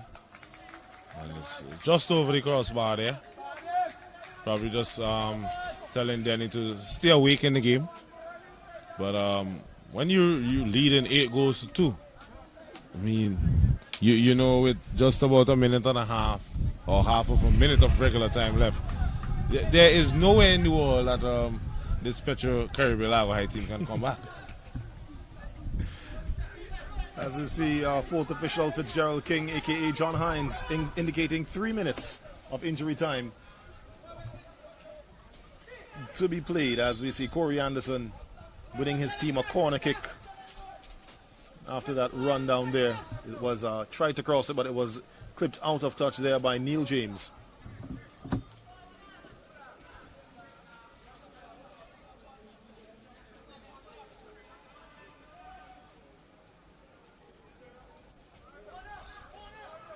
So an evening packed of football action for you here on the Facebook and Instagram pages. And there is goal number 9. And that's a 6th goal for Mr. Westfield?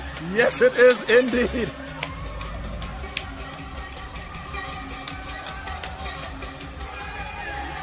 So it's raining Westfield at the moment. Raheem Westfield, 6 goals. I'm not sure what is the amount of most goals scored by a single individual in a match. Well, I did check it. It was 4 by Valdo Anderson. Oh, in a single match. All right, I thought you meant the tally, the overall tally. No, not entirely sure about the single match goal tally. But I believe that with those, let me count them: 1, 2, 3, 4, 5, 6 goals in just one game, Raheem Westfield has now put himself at the top of the goal scorers tally table for 2020-2021 at this particular point in time. Yes. And that goal seemed to be almost, except for the penalty, seemed to be almost a replay of his 2 previous goals, where he was on the receiving end of a cross and stood practically in front of an empty goal and buried it. Yes, that just occurred because the Petro-Caribbean LARGO High team, they have left acres of space in their defense. Every time that the Avenues United team attack down the middle, they're left with no one to challenge them. So it's easy pickings for Mr. Westfield, and knowing the player that he is, he would not give up those opportunities so easily. Of course.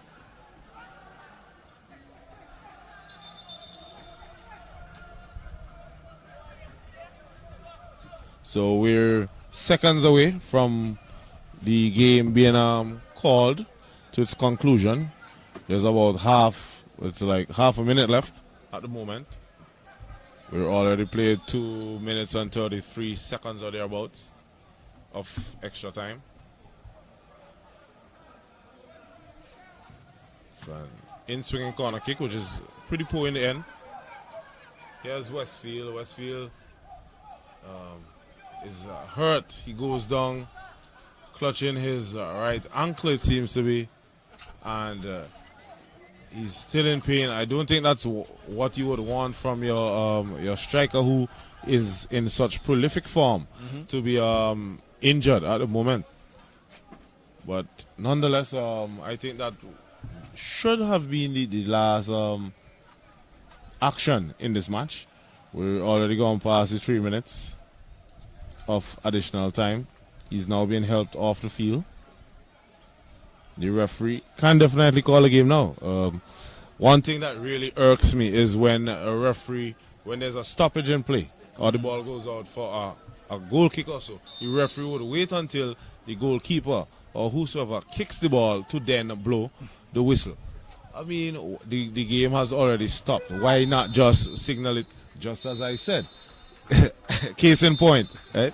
So with that signals the end of quite a one-sided affair here at the Victoria Park between the Avenues United team and the Petro-Caribbean LARGO Heights. The Avenues United team, they have won by 9 goals to 2.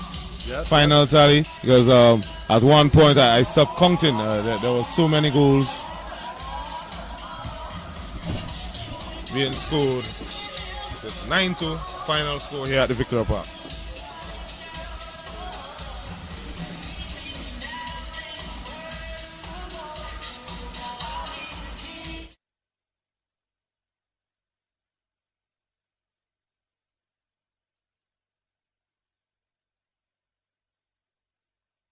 Six goals scored by Raheem Westfield, an own goal by Michael Kolzak, and a single strike apiece from Garrett Ledgerwood and Romario Denny.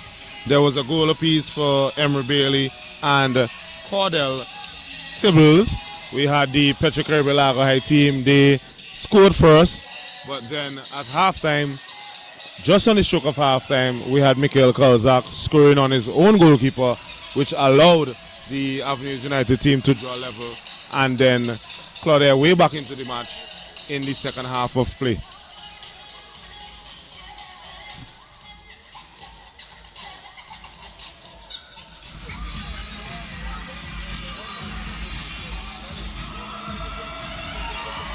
So at the conclusion of this game between Avenues United and Petro-Caribbean LARGO Heights, your final score this afternoon at the Victoria Park, it's Avenues United 9, Petro-Caribbean LARGO Heights. I have here with me the captain of the winning side of Avenues United, Damal Francis. Now, Damal, tell us a little bit about what would have happened at halftime. It seemed as though Avenues might have found it somewhat hard going with LARGO Heights, but once you came out firing on all cylinders in the second half. What caused that change in play? In the first half, we started a little bit sloppy. We take LARGO Heights for granted, so halftime the coach and us have a good talk until we have to go out in the first 15 minutes and at least trying to get 2 goals and break down this team, and that is what we did. All right then, so going forward now, what do you think might have to change in terms of the approach of Avenues so that you don't fall victim to this again? We just have to start better, a better start, focus from the beginning, and don't focus when we're behind. When we go behind, we tend to play soccer, but I want to play soccer from the get-go. That is what we're paying for next season. All right then, thanks a lot and congratulations on your win this evening. All right. So Damal Francis, the skipper there of Avenues United, the winning captain here this afternoon. Again, you heard him say that they did indeed take the LARGO Heights team for granted leading into the first half of play. LARGO Heights, of course, being the team that would have been newly promoted to the first division here this afternoon. And now we have the captain here, Captain Samuel here of the LARGO Heights FC team. Now, skipper, just speaking there to Damal Francis, he said he did admit that his team came out on the field kind of taking your team for granted. Also, I would say that it looked as though your play this afternoon was a level up from what we have seen in previous games. You tell us about that game for you. Well, as the first 3 games we learned a lot. We took it back to the drawing board. It showed in the first half, that was obvious. I don't even know what words I could use for the second, honestly. It's terrible. It's terrible, and it's beginning to hurt at this time. I think we had it, and we literally gave it away. The other team was scoring at will whenever they felt like. And this cannot be the level of performance at this level. All right, now how do you think you guys might be able to remedy that? Because something definitely changed in the 3 previous games and then the first half of this game. What do you think might have to happen for you to maintain your play as you did in the first half for a whole game? Well, again, the coaches have a hell of a job to do. I would say that there needs to be some serious work with the defense, because we cannot be playing at this level where teams are scoring at will whenever they feel like. This is unacceptable, totally unacceptable. I'm out there trying to do our best. I know there are other players that they are trying to do their best, but we got to do better collectively. And I'm very, very disappointed in my defense, I must say so. We had it, we start with it, and then we just stop. We just turn off. We have absolutely no excuse. No excuse at all. And it won't work at this level. All right then, well, hard luck in this one, and wish you all the best in your games coming up. All right.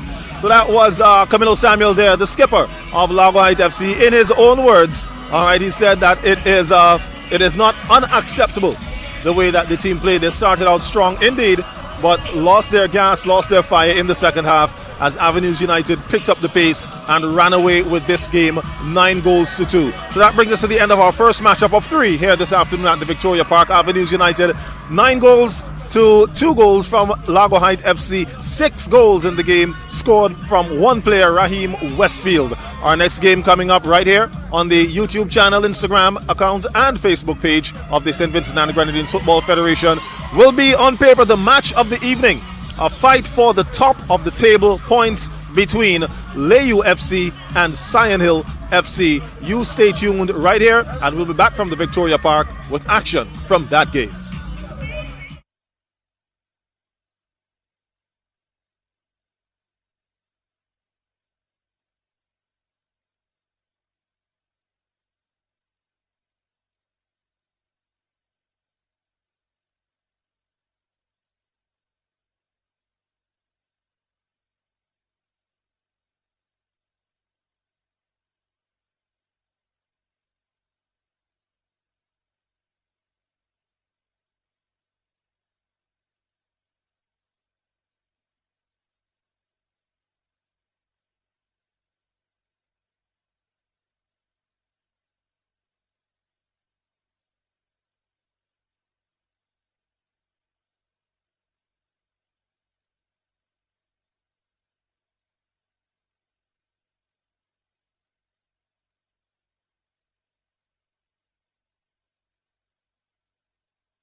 Yeah, so we're just awaiting the start of this mammoth clash here between the LAYOU FC and the Sand Hill outfit. This one should be a cracker. LAYOU, who have played some pretty good football, as well as Sand Hill in these opening encounters thus far that we have witnessed here at the Victoria Park. LAYOU, they are decked in red tonight, red tops and black shorts, while the Sand Hill outfit are in white with some black stripes and black shorts. We have starting for the Sand Hill team, we have Jelando John in goal, we have Jamal York, Jason Richards, Damian Fernandez, Delron Sandy, Tyrese Dixon, Matthew Jackson, Sikwi Millington, Adamo Miller, Johnson, Zenroy Lee, and Dorian Dalloway. While for LAYOU we have Ronaldo Matthews, Kenyon Lynch in goal, Kevin Samuel, Jamari Lynch, Ali Jr. Hanaway, Kenijah Joseph, Orion Velox, Shamal Reed, Cheslon Hendrickson, Travis Fraser, Gibran Gordon. Those are the starters for the LAYOU outfit. This is the second match of a triple header that will be held here at the Victoria Park. The final clash tonight should be kicking off from 8 o'clock. That match will see Awesome FC coming up against the JEBELLE outfit.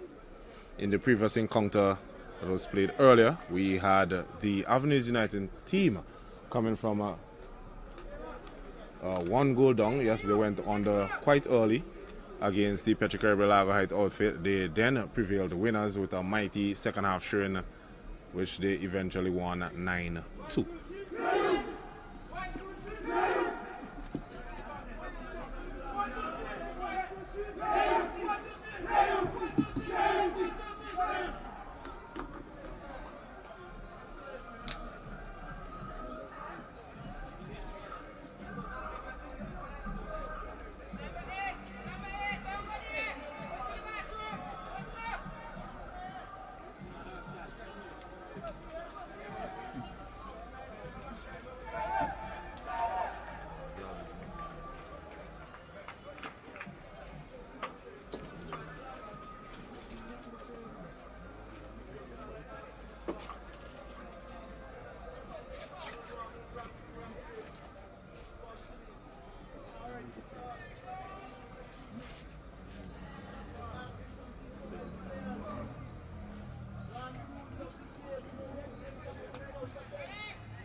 So that's the whistle there by referee Moet Games to signal the start of action here in this Premier Division clash between the LAYOU FC and Sand Hill outfit. We just over here in the manager, one of the managers of the LAYOU outfit, Mr. Lefai. He is just asking what's wrong with the tent. Previously in the other match, there was a tent there. I'm pretty sure if I remember well. But for some reason in this second match, it became non-existent. So they are... Oh, I just saw that the tent was not there. I'm not sure why. But it's a bit unfair to see that they do not have any shelter while their opposition, they are covered from the elements of the weather. Here is Sand Hill as they try to start in the ascendancy, but that ball goes out of touch and it will be a goal kick for the LAYOU team.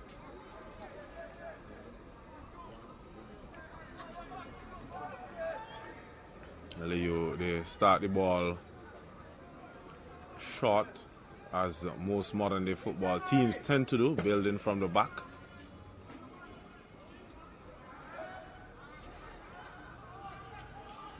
It's a LAYOU throw, taken quickly.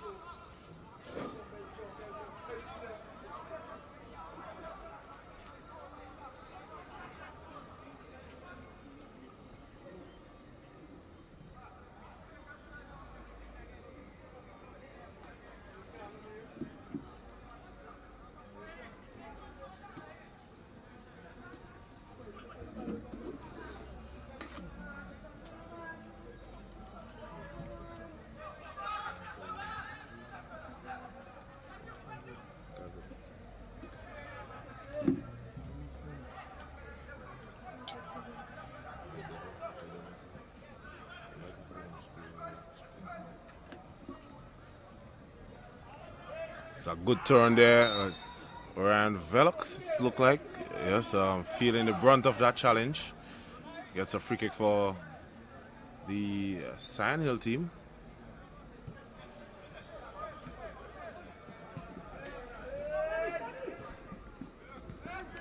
It's a late challenge, no whistle there by Games. The whistle now goes, and it's a free kick to LAYOU. The Sion Hill players are asking why. It's a quick free kick played down the flanks. Velox leaves Fernandez in acres of land there, but the cross was then dealt with easily as it's knocked out of touch for a corner kick to the LAYOU team.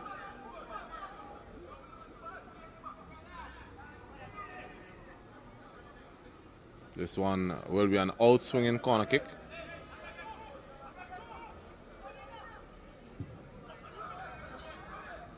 Driven with a lot of pace, with just too much height. Here's Damo, and he is adjudged to have fouled his opponent there. It is a free kick.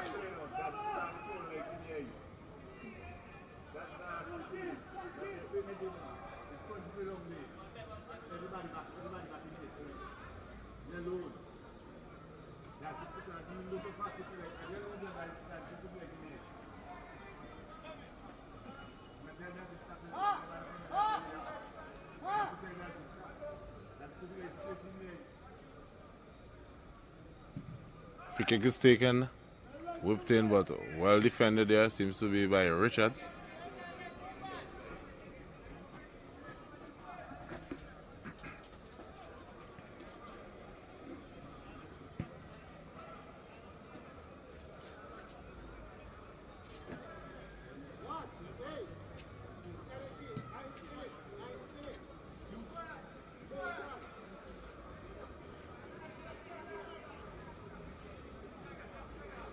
So it's a free kick as we were just awaiting the arrival of the ball there. Velox seems to be the man entrusted with these free kicks and the corner kicks. It's in swinging this time, and poor one in the end. It went out of touch immediately as it went in to touch. It will be a goal kick for the Sion Hill outfit.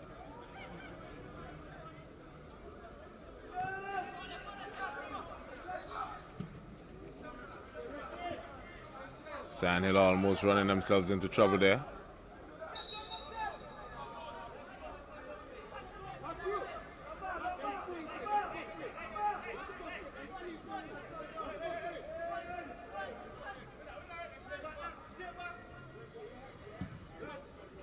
Fernandez clears. It's out of touch. 5.5 minutes played. No one has yet to trouble the scorers. This clash is between LAYOU FC and Sion Hill. So here's Dalloway. Dorian Dalloway with it for Sion Hill. Dropping deep, picking up possession, starting the attack. Strong kick there by Zeddy.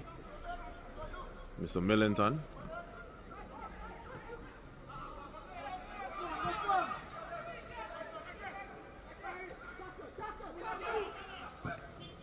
So, good through ball there.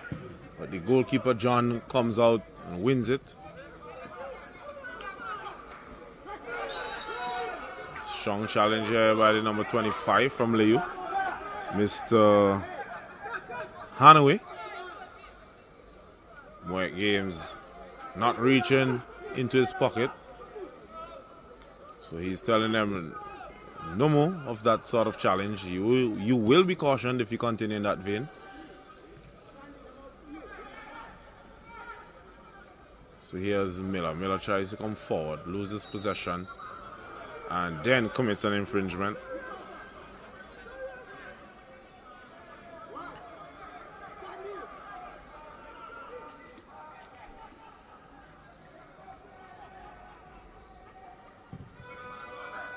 Free kick is taken.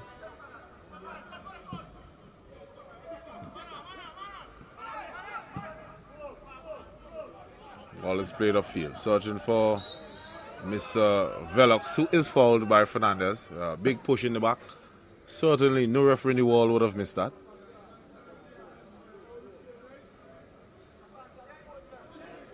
Hanaway now to take this free kick.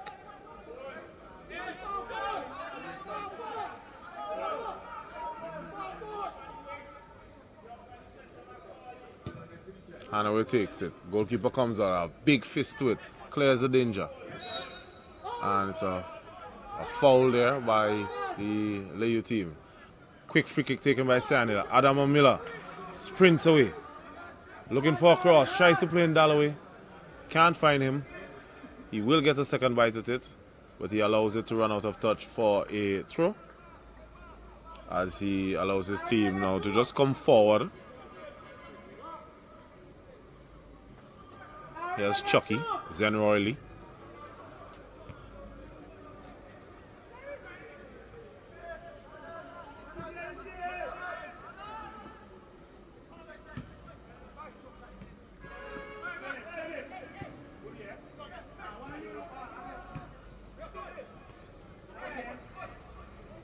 So Hanaway plays the ball forward,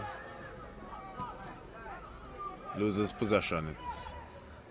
Possession is quickly switching feet at the moment, as both teams have yet to really settle down and orchestrate their plays as they would like to.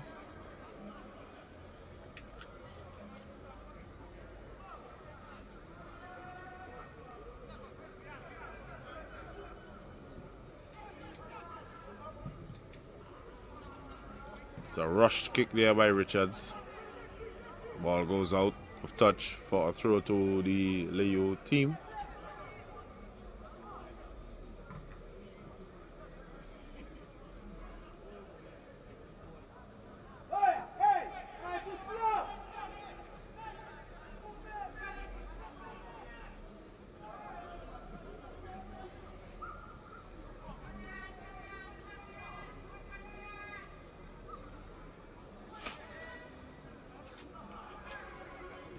It's a battle of possession there. In the end, it comes to the feet of Miller. SION plays it down the line for Dalloway. Dalloway robs the defender, who then commits an infringement.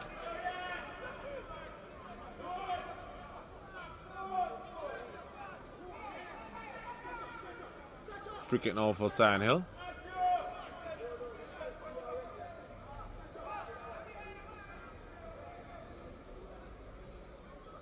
Being left for Damo to take. Damo has a very good left foot. Plays it in with pace, looking for the header of Mr. Dalloway. Dalloway chops, and then too deep of a cut now, and the ball goes out of touch for a goal kick for the LAYOU team.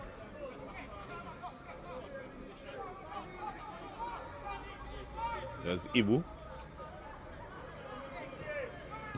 Kenyan Lynch, for those of you who would know him by his government name, as we tend to say.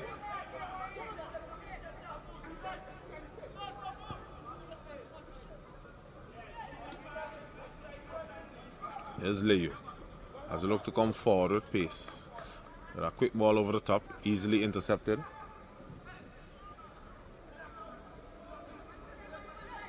Good footwork there by the defender. It's a bit difficult to pick up on these LAYOU players' numbers on the back of their shirts. They decided to go with a black color for their numbers. So when they're far away from eyesight, it's pretty hard to depict.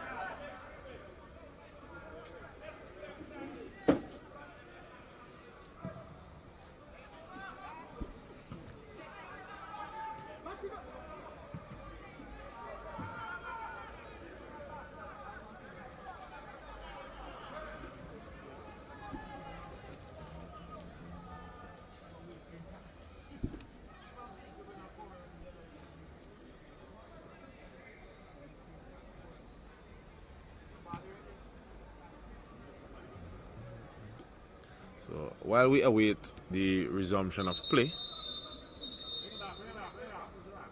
the ball went outside there, probably taking a little break for some medical attention at the hospital, but it's back with us now.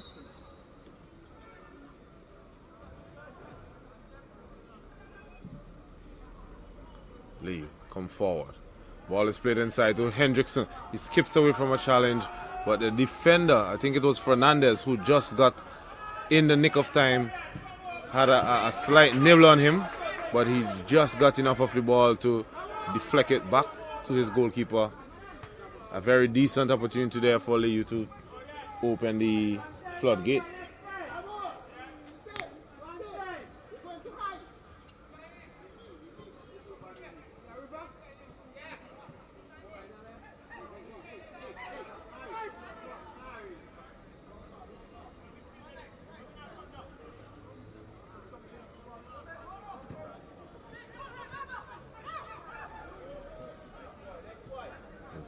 Good defending in the end there by Sandhill, but the ball is quickly back with the LAYOU team.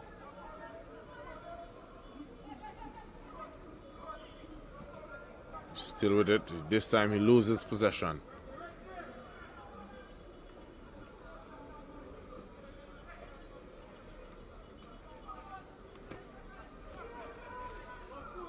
Sandhill boots it long downfield. There's no way Dalloway is catching that one.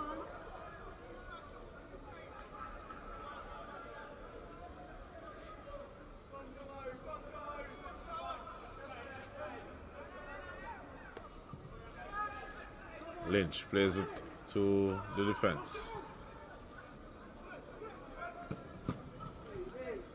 So one back there, but then there's a foul by Millington.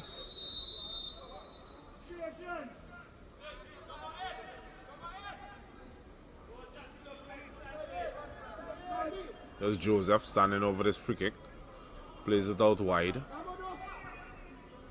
He gets a return pass. A poor first touch. He's looking at the referee for a sympathy call. Not forthcoming from the referee there, Mr. Moet Games.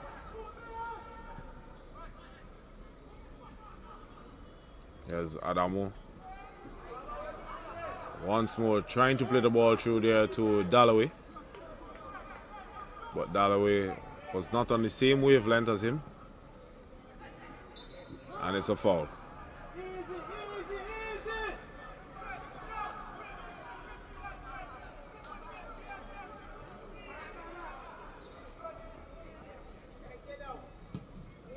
It's LAYOU with a big ball downfield. Trying to use the pace of Velox and Hendrickson.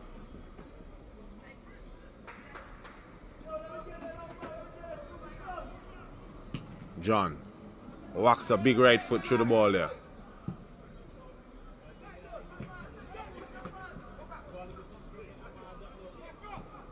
Picked up now by Sandhill. Still with it.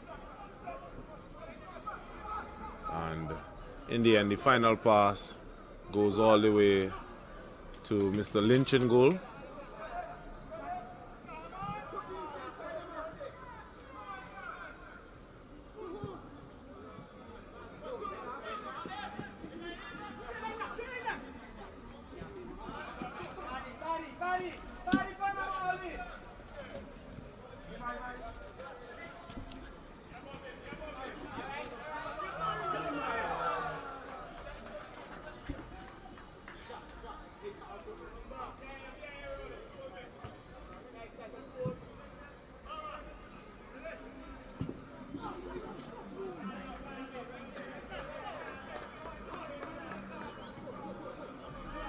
So for those of you who would have missed the first match of today, the Avenues United team swashbuckling the Petro-Caribbean LARGO Height outfit 9-2 with a powerful second half showing.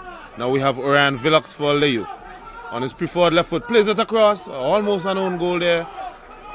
As the defender with an outstretched foot, almost turning it into his own net. Luckily the goalkeeper was down and he had his feet to just grasp it and not conceding.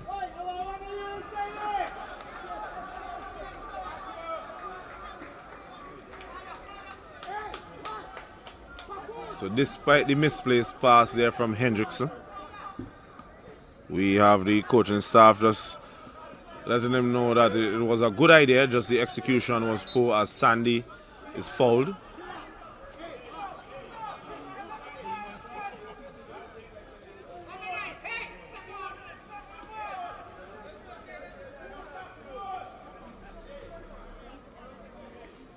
Sandy dusts himself off to take this free kick. Pretty deep.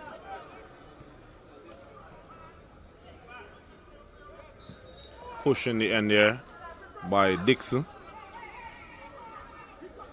Gives the free kick to LAYOU. Ball is lofted over the top. Met there by the head of Richards. Sandy. Millington. Millington, the poor pass in the end was a bit too soft. Millington has yet to really exert his presence in this game. But as time goes on, I'm sure that he will definitely find his range of passing. Here's Fernandez. Fernandez trying to get around Mr. Lynch.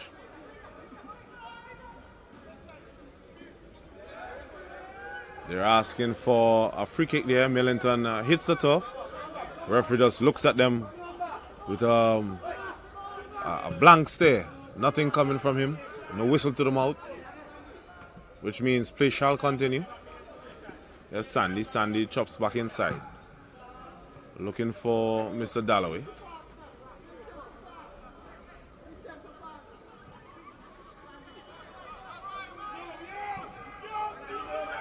It's Richards.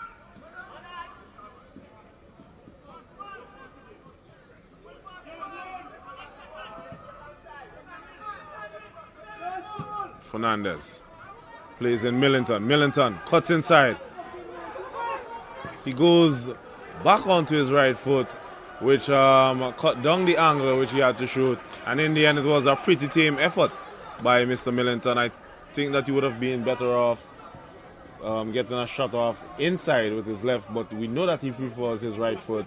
As we see the replays there, that was really the wrong decision in the end, as the defenders got to regroup and close down any sort of range of which he could have shot at.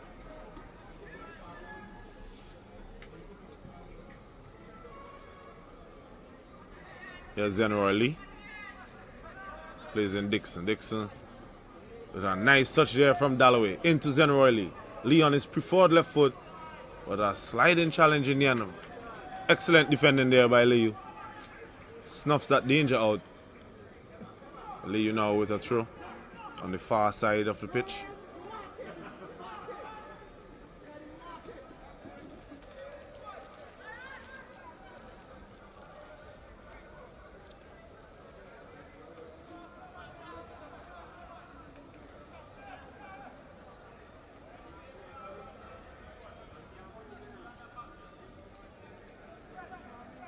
So it's Mr. Kevin Samuel just feeling the effects of that sliding challenge, which he just made a few moments ago.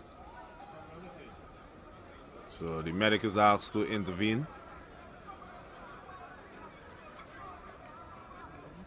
Samuel seems to be in a lot of pain. I think that the turf would have been the one which caused him all of that damage. I'm pretty surprised that the Victoria Park is that hard of a surface. Probably fell hard on his pelvic area there. They're asking for the stretcher. But they're telling the medic to go around when the shorter distance is to run straight across. So he will be substituted. That's pretty unfortunate. It's pretty sad to see a player go off injured, especially when he was unchallenged. He seems to be in a lot of pain. So, not what the coaching staff of LAYOU would have imagined so early with 21 minutes on the board, that they would have to replace one of their starting defenders. So that signals the end of the night there for Kevin Samuel, unfortunately, for the LAYOU team. We'd have his replacement in a bit.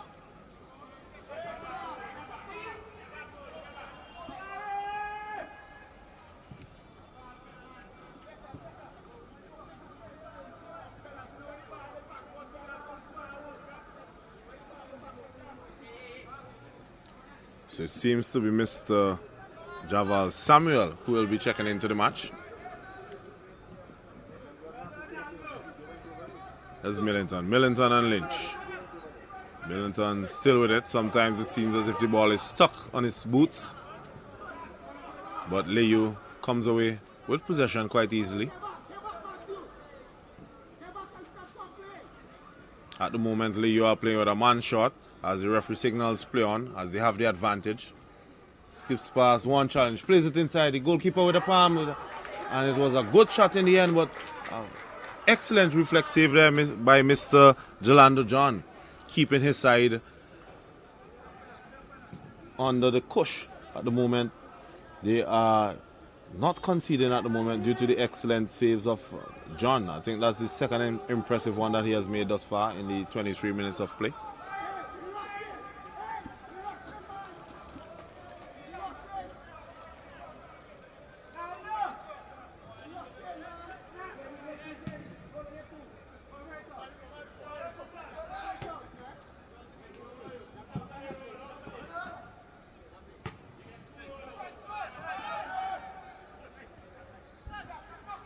Dixon out for Sandhill. Plays in Zenroy Lee on the far side. Lee is lining up a shot, trying to catch Mr. Lynch off guard. And it was not a bad decision at all there by Mr. Zenroy Lee. Sometimes you have to catch a goalkeeper's gaping. So there is the change now for LAYOU with Mr. Javal Samuel. He replaces Kevin Samuel. So a straight swap there at right back. And also I would not have to wonder who Samuel is out there because it's a straight swap with the names also.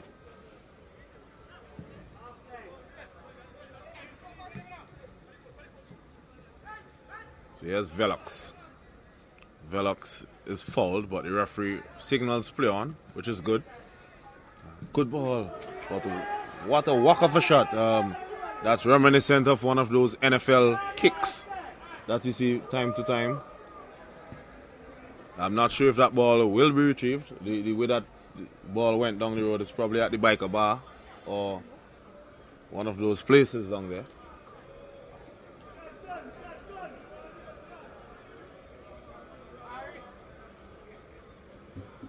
So it's still 0-0 here at the Victor Park. 25 minutes played between LAYOU and Sandhill.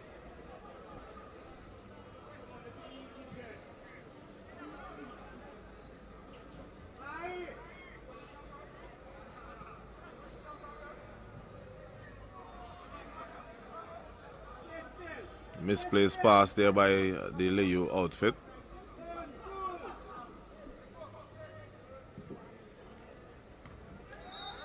Strong challenge there by Samuel. It's his first meaningful contribution is to commit an infringement.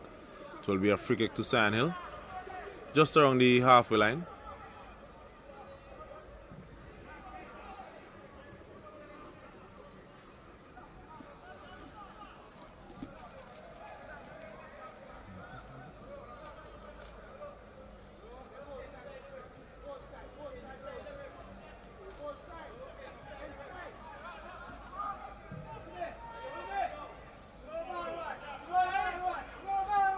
Here's John for Sandhill.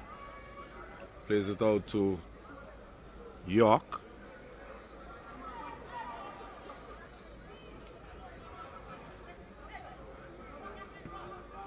Sandy does well to knock the ball away from danger. Here's Reed. Reed plays in his teammate there who seems to have been fouled, but not by the referee, who is the man in charge. Once he does not signal, play will continue.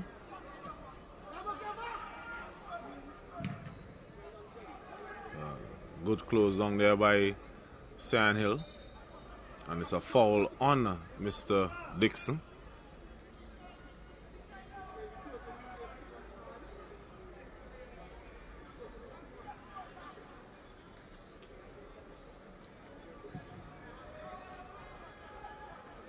Here's Hendrickson. Matthew Jackson, sorry. For Sandhill. Ball is played over the top. We see Zenroy Lee now switching flanks with Millington. They tend to do that a lot in games, just try to confuse the defense, not letting them settle to one particular individual.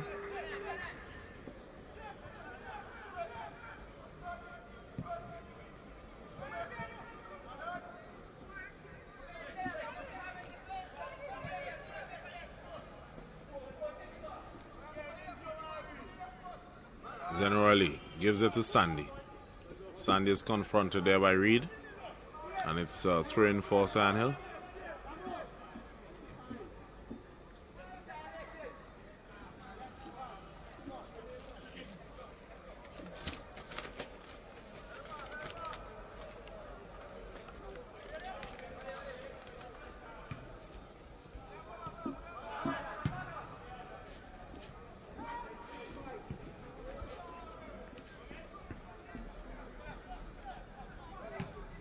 Here's Richards as he plays it forward.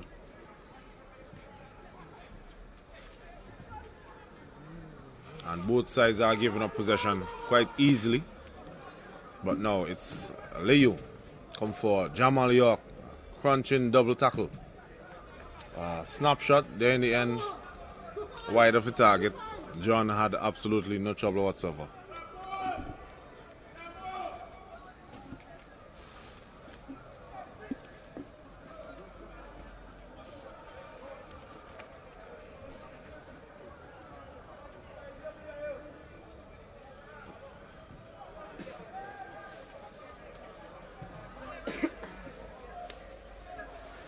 So here's Richards for Sion Hill. Plays it down the top. Trying to find the run of Lee. Possession back with LAYOU. Shamal Reed. Plays it inside. It finds Hendrickson. Hendrickson hears the cry of his strike partner. It was just pushed a bit too wide. And excellent defending there by Damo. Snuffs that danger out as he skips past a challenge here.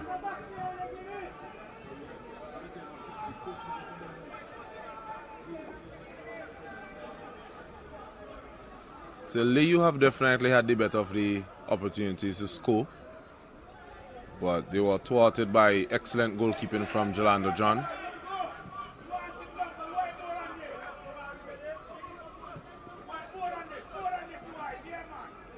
And Sandy is fouled, isn't it? No, he's being waved to get up by the referee Mike Games as Orion Velox now with a cross which was over hit.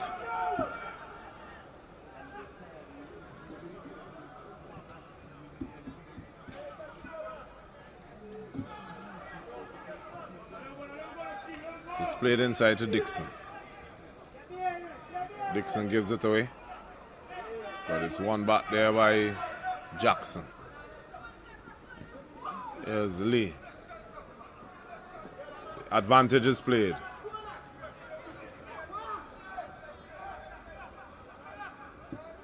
So here's Dixon. Dixon, a good ball along the flanks there to Mr. Fernandez, but Fernandez showing a bit too much of it to Orion Velox, who gets back to tackle and knock that ball out of touch.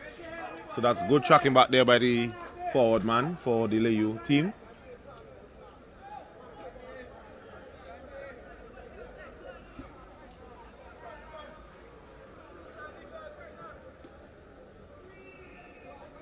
So the throw-in is taken, and it's a corner kick now for Sion Hill.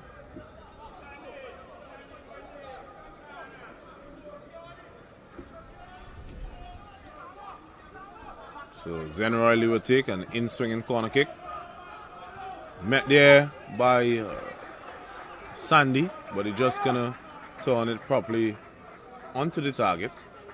Goes wide of the upright.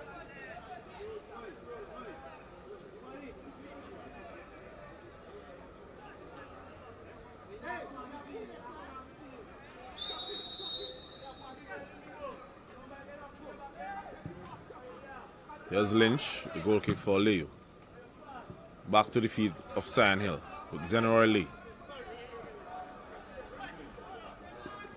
Can't get past Lynch. Lynch does really well to snuff that danger out, but it's given away.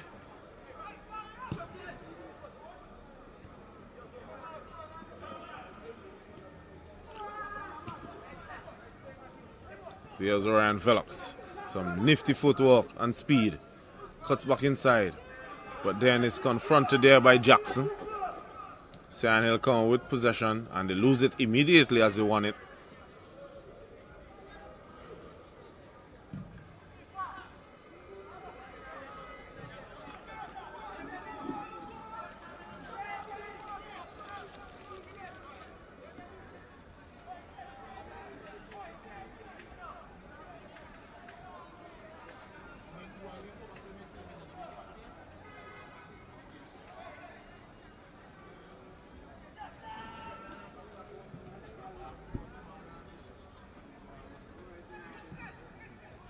Millington, slide roll pass to Dalloway. Dalloway fails to control.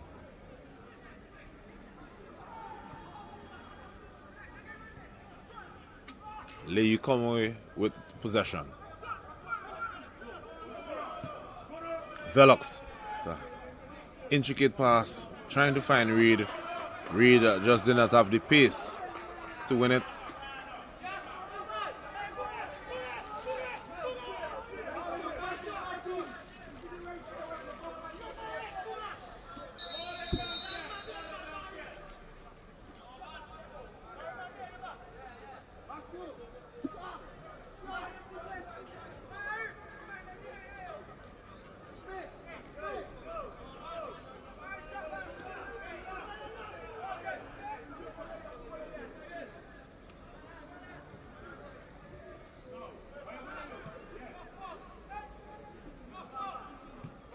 So it's Reed. Reed plays it to the number 8 who loses possession. Sion Hill could now come forward. But Mr. Joseph does well to win it back for the LAYOU team, and a wild shot there in the end by Reed. That ball goes at the petrol station just outside the park there for a fill-up. It will be a goal kick now for the Sion Hill team.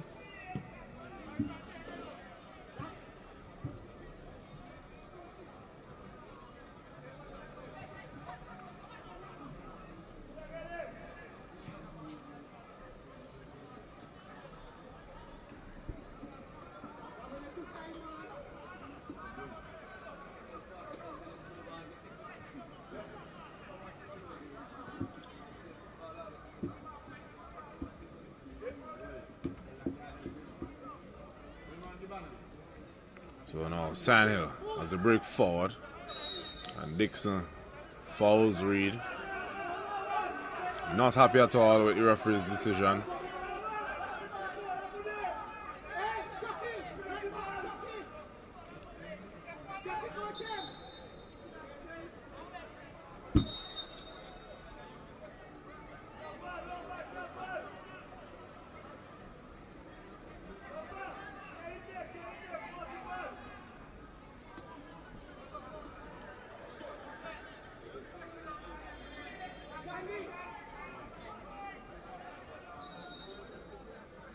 Free kick now for LAYOU.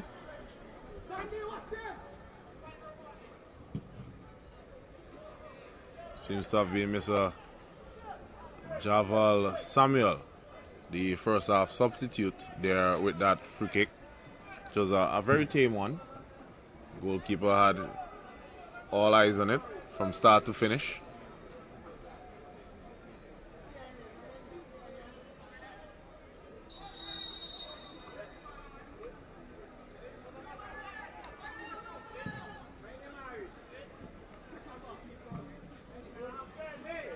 So here's Dalloway.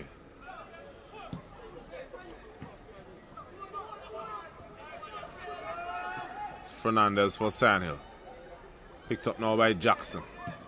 Jackson sees the run of Lee. But that ball is cut out there by Mr. Gordon.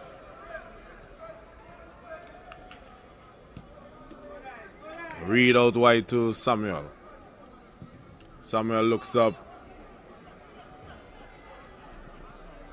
Big kick, easily into the arms of goalkeeper John.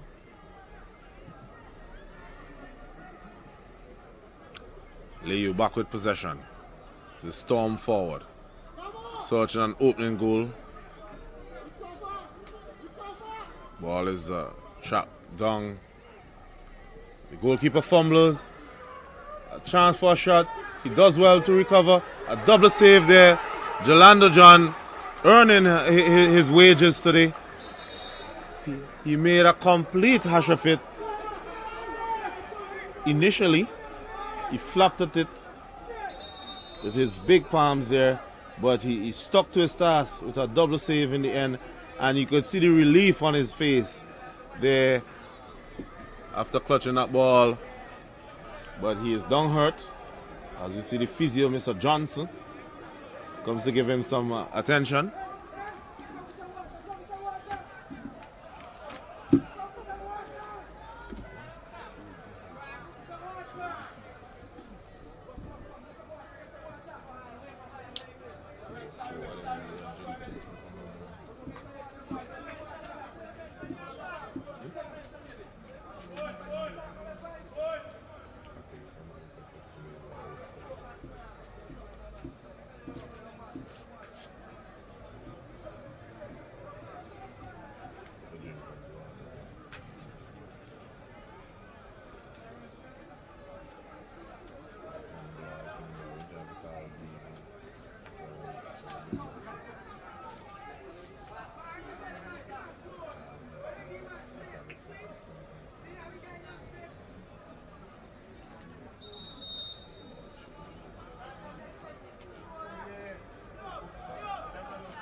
So play resumes.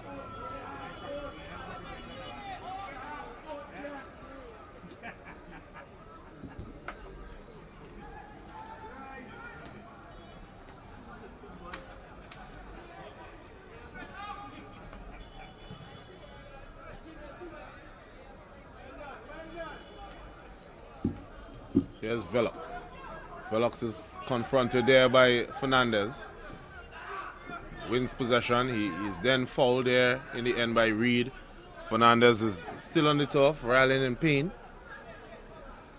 But the ball is with Sandhill still.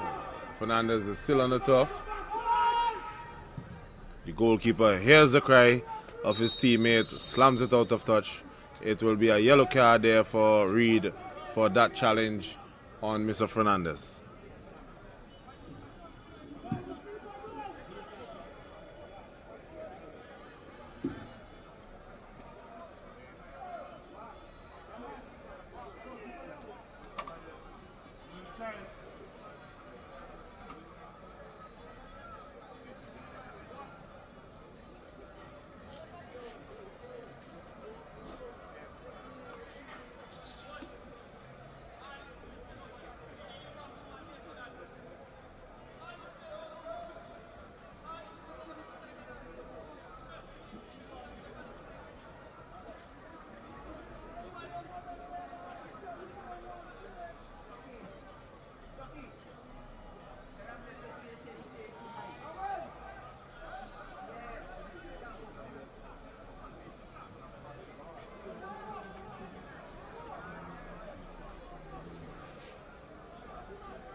So the medics are on the field. Fernandez is back up to his feet, but there seems to be some trouble for the goalkeeper for Sandhill, Mr. John.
So here's Sanel as they look to come forward with this attack.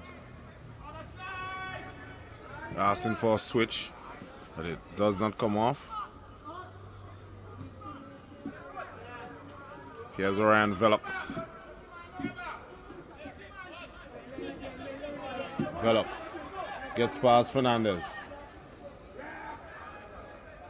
Does well to keep it in touch. Ryan Velox turns Fernandez well. Looking for a shot there in the top corner. Does not get the direction on point, and it goes high and wide of the target.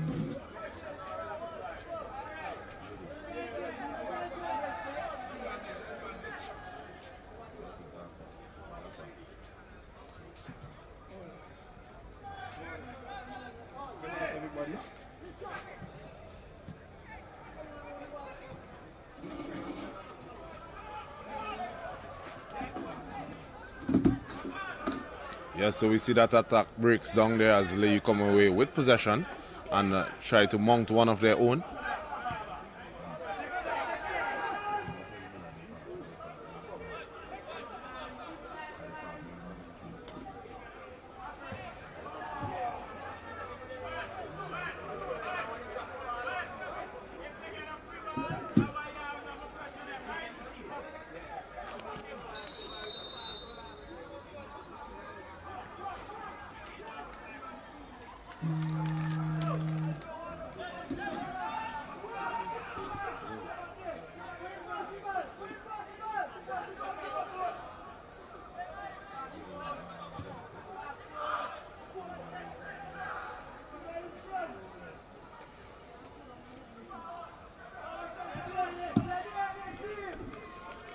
So it's 2 minutes of additional time to be played.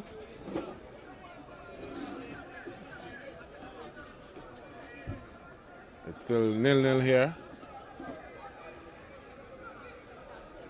This clash is between LAYOU and Sanil.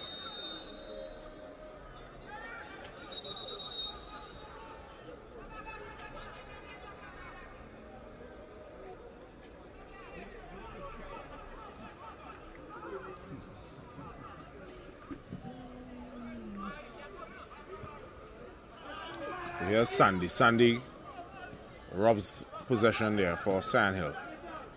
Dixon. Dixon to Sandy. Sandy to Lee. Lee is quickly closed down there by Gordon.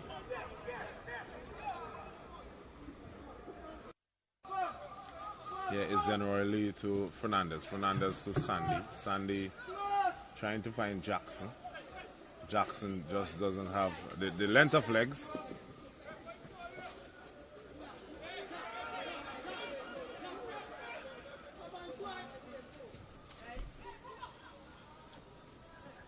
So here's Zeddy Millington for the Sandhill team.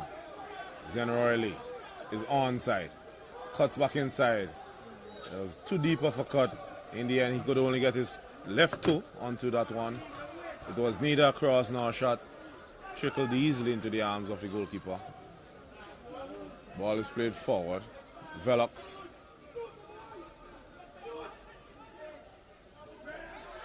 Velox is trying to buy a penalty there. Fernandez has to be careful though, because in the last 3 or so attacks, Ryan Velox has definitely had his number, and that's a whistle to end the first half of play between LAYOU and Sandhill. There's no trouble to the goals, to the scorers, so not much to talk about except for some excellent saves by Mr. Jelando John. He had about 4 saves with 2 double saves apiece, and he really kept the Sandhill team in the match. So we have another clash to come after this one. It will be between Awesome FC and JEBELLE. That match is set to kick off from 8. In the previous match, which was played this evening, the Petro-Caribbean LARGO High team, they went under to Avenues United 9-2.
Yes, so that's the resumption of play here at the Victoria Park in this Premier Division clash between LAYOU and Sandhill. There is no score on the board at the moment.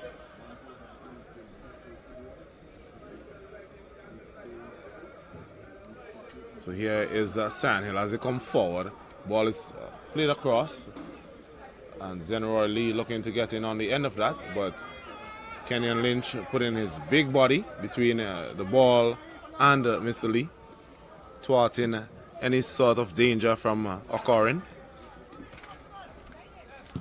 Here's Johnson. That's Adamu. A big boot. And a slight push. It's a foul. Lee looking to take the free kick quickly, but Jackson was smart just walking in front of the ball there.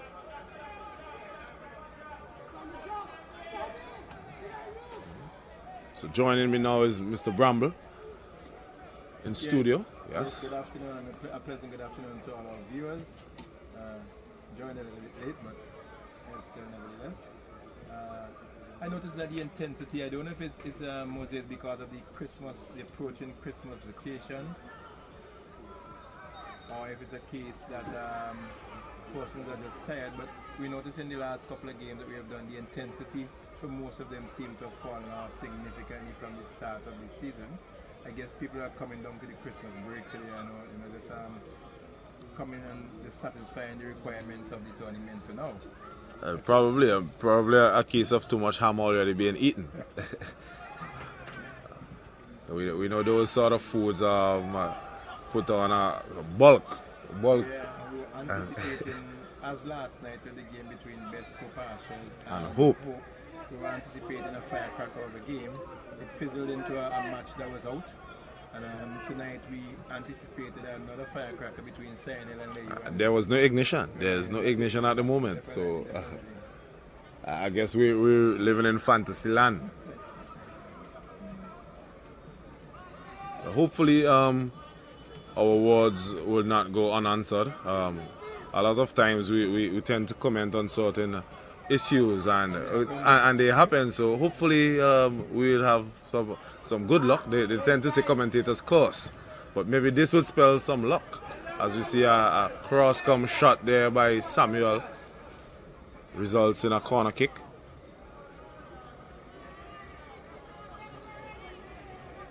And we noticed LAYOU playing a change kit tonight. They would have previously played in their baby blue and pink tops. Baby blue and pink tops and the pants. Tonight they're playing in red and black.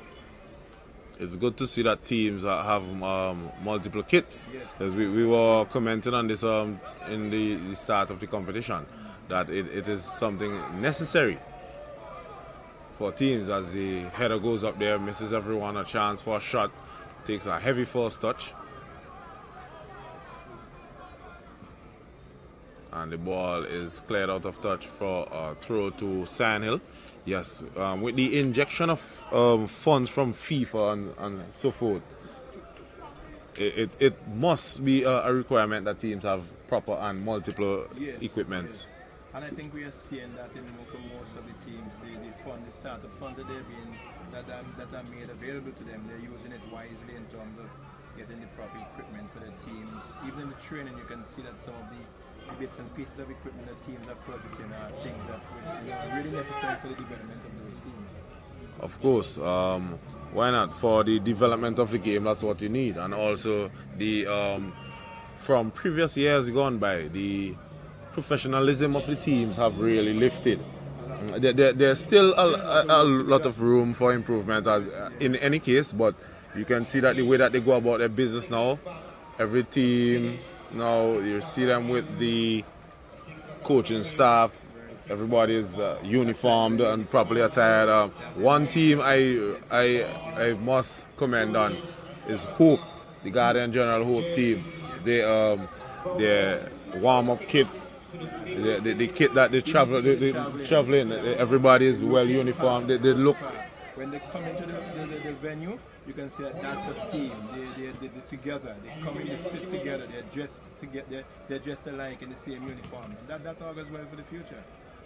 Because when they go abroad and they go to represent at the regional and international level in the club They have to do such. So practice makes permanent. So it's good that they're starting here. So when they go for the field, it is already cemented in them.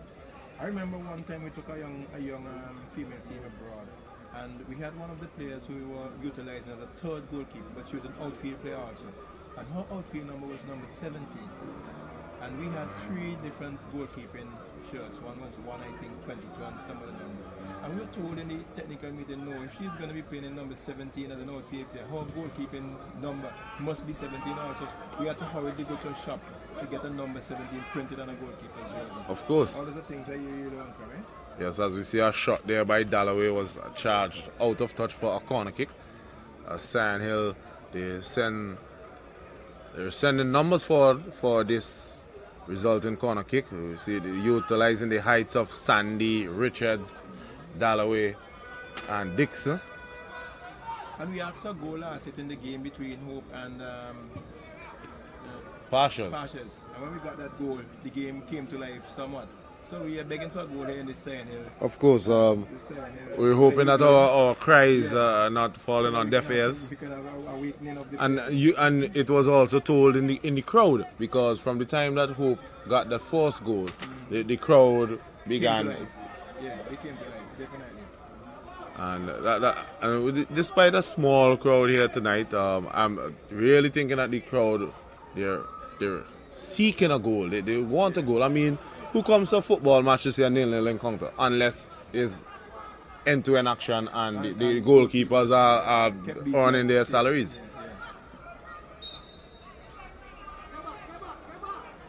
So we know it's the Christmas time now. You mentioned a small crowd, but there are a number of other activities that are being held on this weekend. So I guess persons picking the poison, picking the choices, and we have the 9 nights of lights at the Botanic Gardens. The Sandhill intersection being lit tonight, they're turning on the lights tonight. So people have options, and I guess some persons would want to go in other areas. As immediate signal there from referee Moet Games for medical attention to be meted out to both players there after a clash of heads. And as we keep commenting every night, with the new protocols and new procedures for anything has to do with any head injury, the game must be stopped immediately. And Moet Games was right on point with that call. Because we've had several incidents where persons would have gotten in collisions in games. I remember in Trinidad, I think it was one person got in a collision and went home and subsequently died from bleeding in the brain. Nobody picked it up, and that's something that you have to be so very careful with. Because sometimes it is going on internally. The damage is done internally, and you don't pick it up on the outside quite easily. And when the damage is done internally, it is more destructive than what you can see. Because what you can see, you cannot diagnose, basically. So it's good to see both players are up on their feet. That seems to be Orion Velox for LAYOU and Adamo Miller-Johnson for the Sandhill team. They're off the field. Play would resume. A drop ball, no contest. Here's Dixon for Sandhill. Dalloway dropping deep. And he's being wrestled, and he is annoyed at Moet Games there for that decision there. Really not happy with that decision.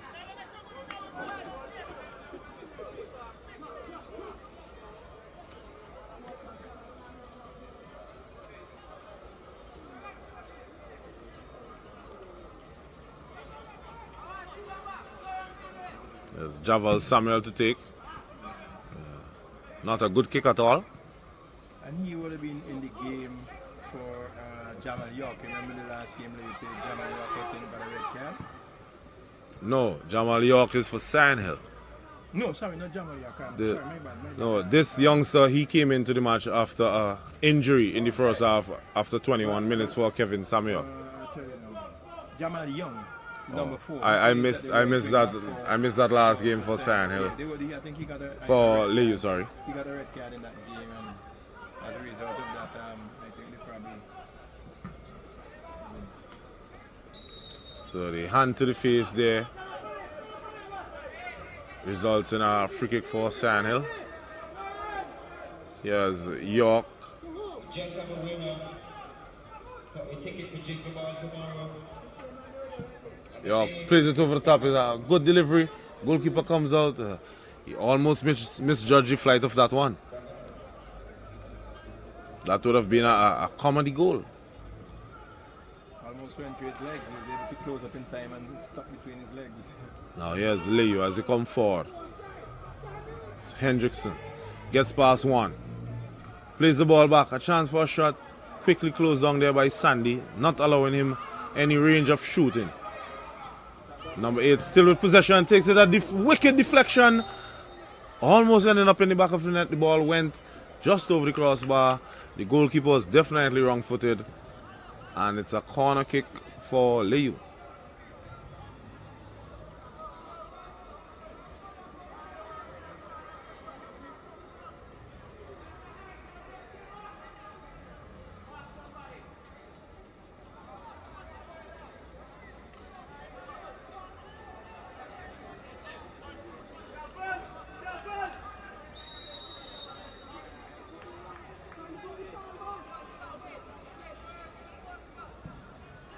In swinging corner kick, missed there by the defender. The goalkeeper Jelanda John was right on hand to snuff it. Now Sandhill can break. It's 2-on-1. But LAYOU recover well, and a poor pass in the end there by Lee. Lee is then tripped up by Gordon. It's a free kick now for Sandhill.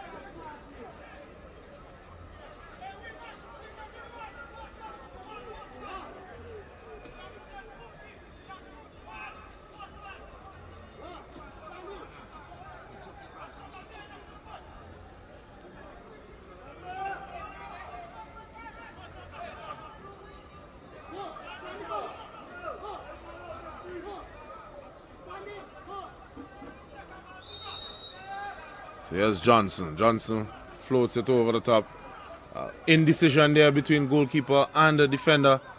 Almost causing an error. The shot is taken there and a good save in the end by Lynch. Richards thought he had the go-ahead goal for Sandhill. And we see Lynch having strong words with his defense because they really fell asleep there. Almost caused the goal, and it's good, some good goalkeeping work by him that prevented that from happening. He's having strong words with his defense for that. So now here is Millington. Millington takes a shot, hits the side netting.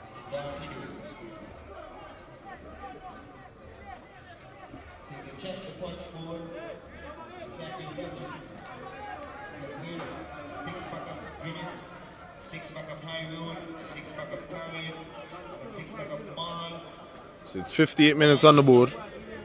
Still no goals here in this clash at the Victoria Park. Premier Division football between LAYOU and the Sandhill.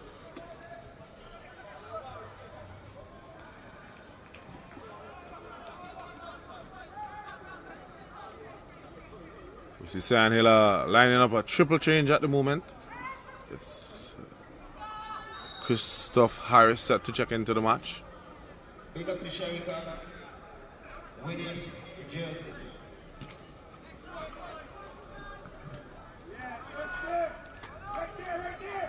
So Richards turns well, so calmly done. Gets out of danger. Sandhill looking to come forward. Sandy got nicked, but the referee not interested.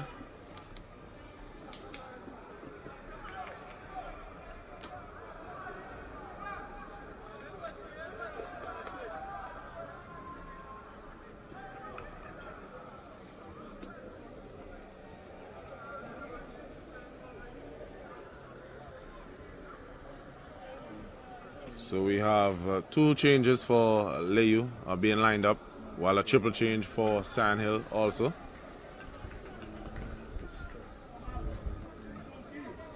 So set to check in for Sandhill, Malik Ferdinand, number 17, Christoph Harris, number 11, and Denzel Bascom, 27.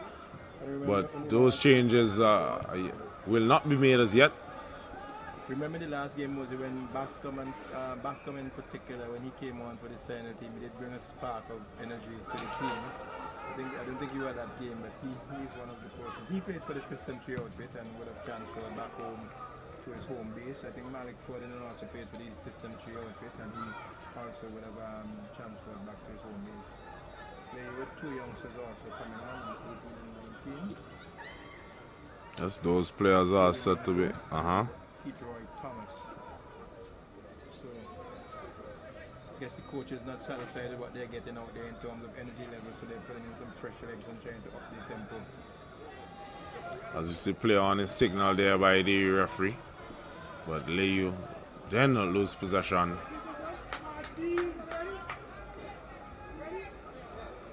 And now we'll have the substitutes checking in. Just waiting to see who will be replaced.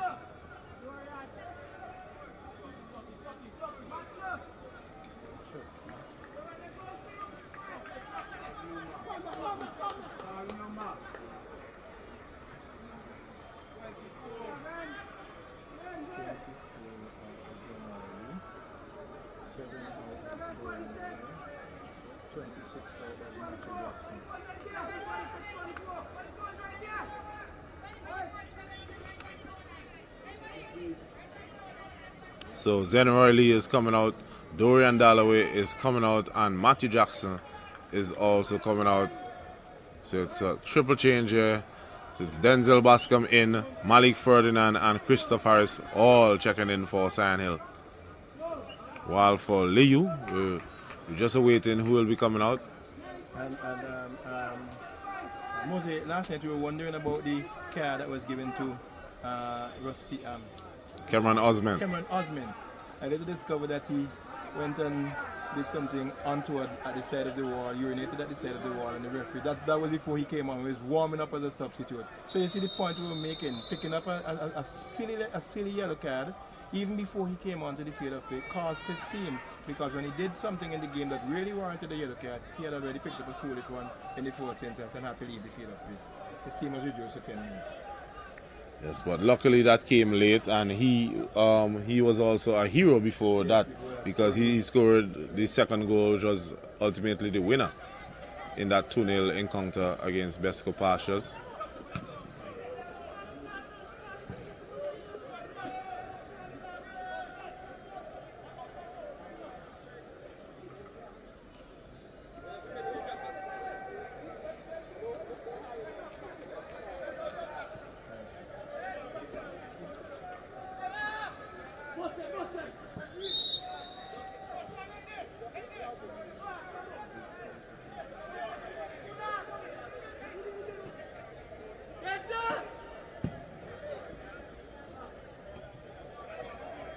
Ball is played forward. LAYOU tries to clear. Only half-heartedly. A good shot. Well saved in the end there by Kenyon Lynch. What a strike that was by Zeddy Millington. It had power, pace, and swerve. And it was creeping under the crossbar. But a Herculean effort there by Mr. Kenyon Lynch, more affectionately known as Ibu. Fingertip over the bar for a corner kick for SION Hill. Bascom to take this corner kick.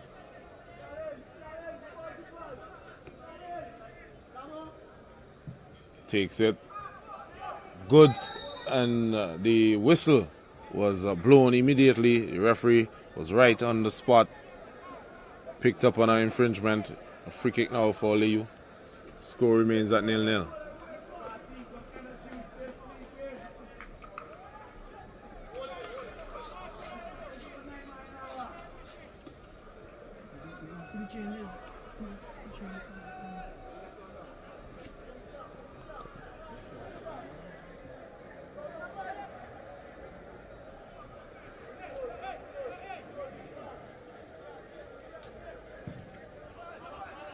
So Lynch with the goal kick.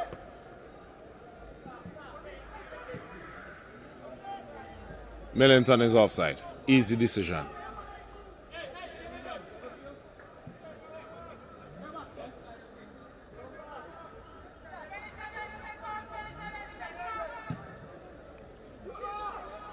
Okay, so we have the two changes, just a confirmation for those changes for LAYOU.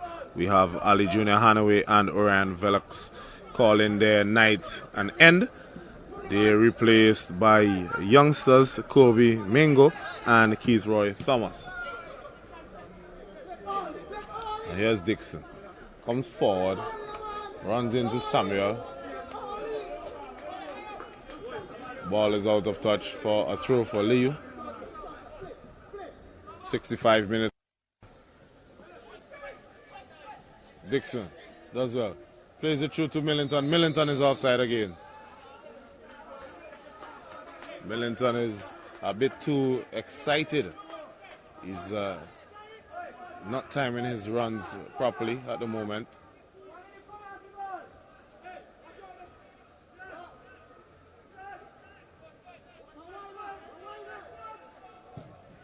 Samuel with a long kick downfield. There's Sandy. Sandy plays it to Dixon. Dixon is fouled, isn't he? He finally blows the whistle. Dixon is asking why the whistle didn't come quicker than that. Free kick is taken quickly. There's Ferdinand. Ferdinand tries to play it inside. And he wins himself a corner kick.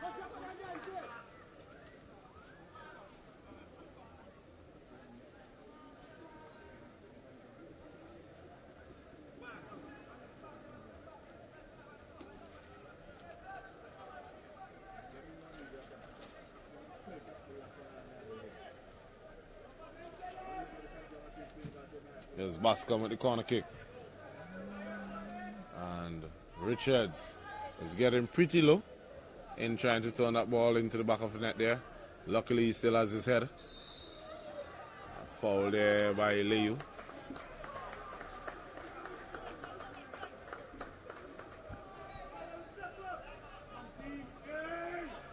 Here's Jason Richards. Comes forward.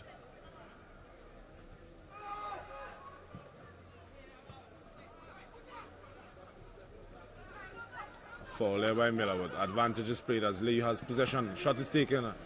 Good block there by York. LAYOU retain possession as they win this second ball. Here's Samuel. Samuel gives it inside to the youngster there, Thomas. Samuel can come away with it through Mr. Millington. Millington now to Christoph Harris. Harris gets around defender well, plays it across. This could be an open goal for Bascom. The goal, oh, what excellent goalkeeping there by Lynch. Bascom is not over yet. A shot is taken by Millington, goes wide of the target, and the game has finally increased its tempo.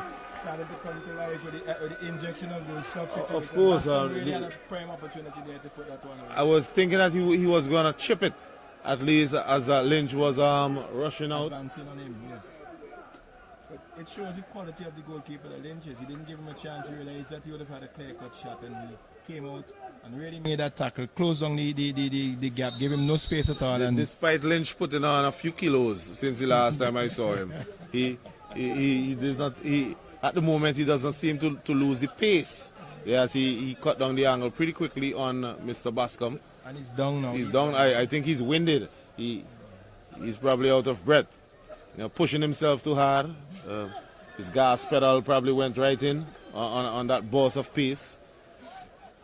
He just needs a little breather. A refill. And with his experience, knowing that the goalkeeper has to be treated on the field, he just go down and take that time to catch himself and regain his composure.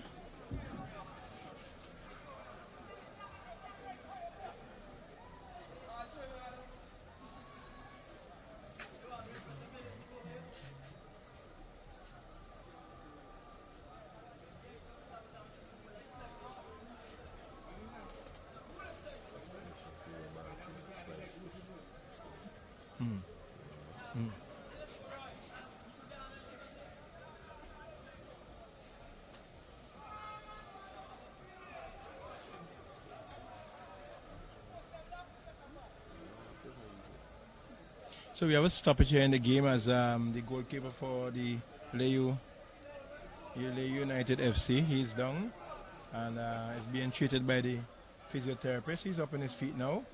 Probably got a little bit winded or got a small knock in that save that he made previously, but he's on his feet now. and very shortly we should recommence here at Victoria Park. 0-0 in this encounter, no goals scored yet, but we have seen an upping in the tempo of both teams since the injection of those substitutes. The game has sort of woken up a bit and come to life somewhat. So we can expect some action for the rest of this encounter.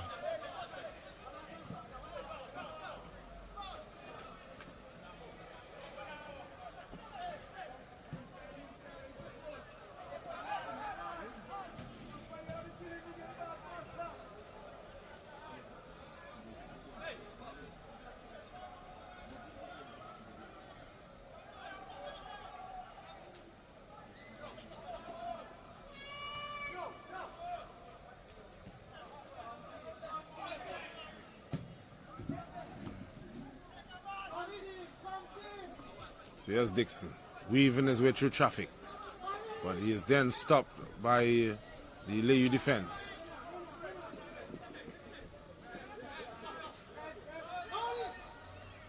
Throw taken quickly there by Damo. Millington releases it to Harris. Harris to Bascom. Bascom now to Dixon. Dixon is looking to thread it through there to Sandy. There's Thomas. Gets away from the challenge here. That's Mr. Travis Fraser. But there comes across Mr. Jason Richards to snuff that danger out quite expertly. Because Travis Fraser, he seems to be bearing down on goal there with that cross. And I'm sure one of his attackers would have been feeding off of that particular cross. Good defending there by Richards. Very composed and compact defender. Reads the game well and not ruffled or hustled into anything. So that ball seems to have went out of play. Yes, and before it came back in. Yeah.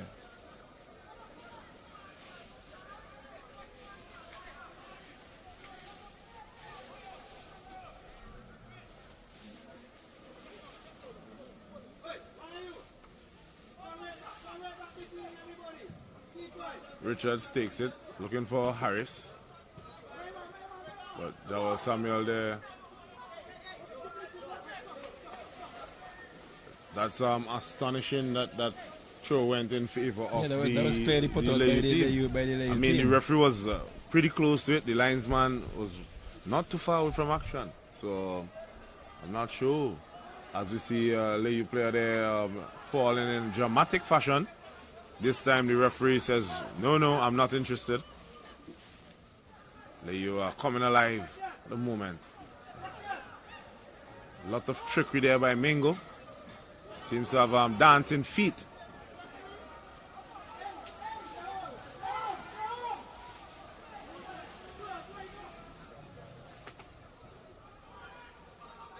Lynch is having some strong words there to his defenders.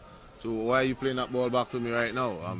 He was just winded there a few moments ago as a cross-come shot there hitting the roof of the net.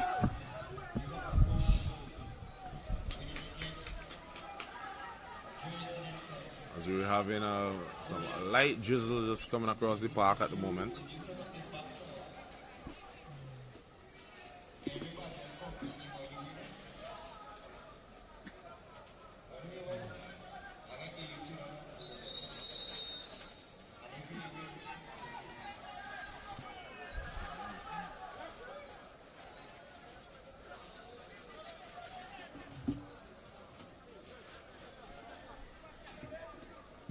Samuel, big boot, launches it long downfield. Miller. Ball falls to Joseph. Joseph with a quick pass. You see the pace there. The ball is across. And then into the grateful hands of the goalkeeper, Mr. John. We see the injection of pace from the substitutes that came on for LAYOU. He didn't get a good shot off there at all. Somewhat. The sprint was much better than the shot. Yeah, quite easy for the goalkeeper to handle, and he had no problem at all in getting down on that one and collecting it quite easily in the end.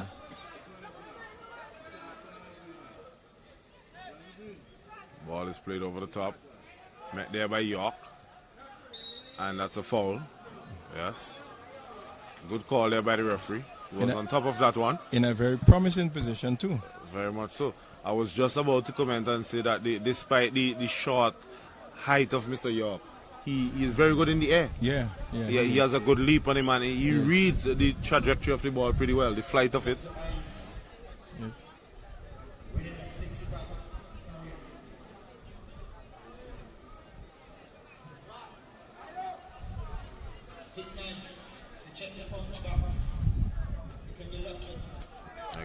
I'm hearing the DJ announcing about the punch box, and people are winning all sort of six-pack and all sort of things. I think I took 2 chances and drew 2 blanks. I need to go and try my luck. I took 2 chances, I drew 2 blanks a while ago. Well, you see, I normally come to the party with my gun properly loaded. I'm not firing no blanks whatsoever. So I'm hoping that I will not be in the same state as you. As we have this free kick now in a very dangerous position here. We have Reed to take. Reed takes it, drills it, a big boot there by Dixon, ensuring that the ball did not come through to his goalkeeper. A follow-up shot is struck and well defended once more. I must commend the SION Hill defenders up to this point, that they are making sure get their bodies in the way for any shots. They are very willing to even take one for the team, and they're ensuring that nothing passes through. They're putting their bodies on the line, and that's what defending is about. Yes, at times. and as a goalkeeper, you would feel ever so confident because you know that the men in front of you are willing to take one for you. Yeah.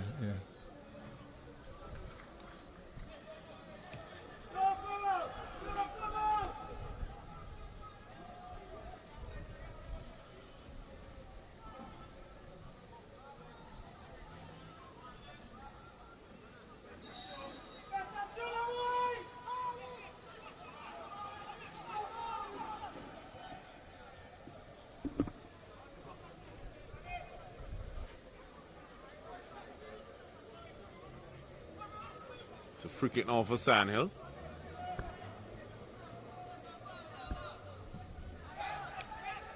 Handled there by Dixon.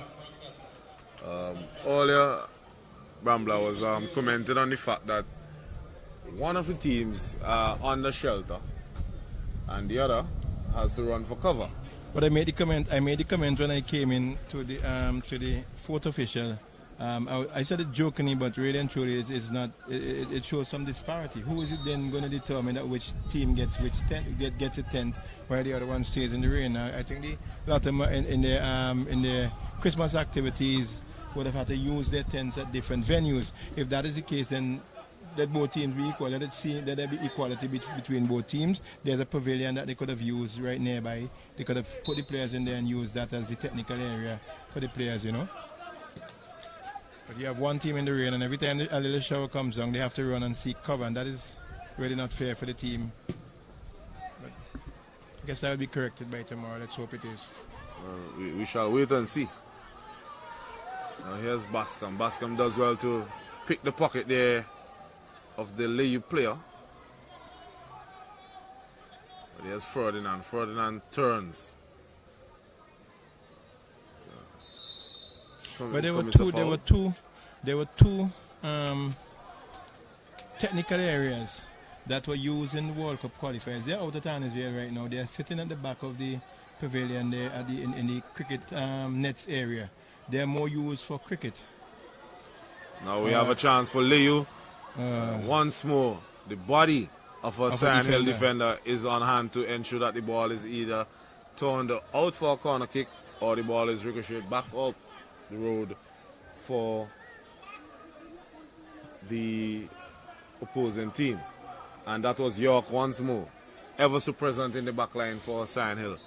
Yes, a very intelligent defender, and he reads the game well. He tackles well, as we mentioned before. He's a part of the national setup, so one can only expect those kinds of commitments from him. We have Fraser to take this in swinging corner kick. Goalkeeper John took it right off of the head of Reed. Confident goalkeeping there by John, who would have made an earlier error, but atoned for his error with a double reflex save. Okay. So, you know, sometimes goalkeeping is a very harsh position to be in. Yep. A lot of the times you would make 5 or 6 key saves. Brilliant saves. And they do one simple mistake and the would team cause lose you. one in. That's how it is. That's how it is. That's football for you. Similar to life, you know. In life, you do all of the good and you make one error, and that is the error that brings your downfall. So here's Dixon for Sandhill, plays it out wide, finding Ferdinand. So with 80 minutes on the board, the scorers have had absolutely no work to do at the moment. And the way the game has been going, this might well be the way it ends up. And we had quite a number of drawn games so far in this competition. You know, and we had some 2-all, some 1-all, a couple of 1-alls, a couple of, well, a nil all. So we'll wait and see what comes of this one. Yes. So you see the battle of the number 10s there.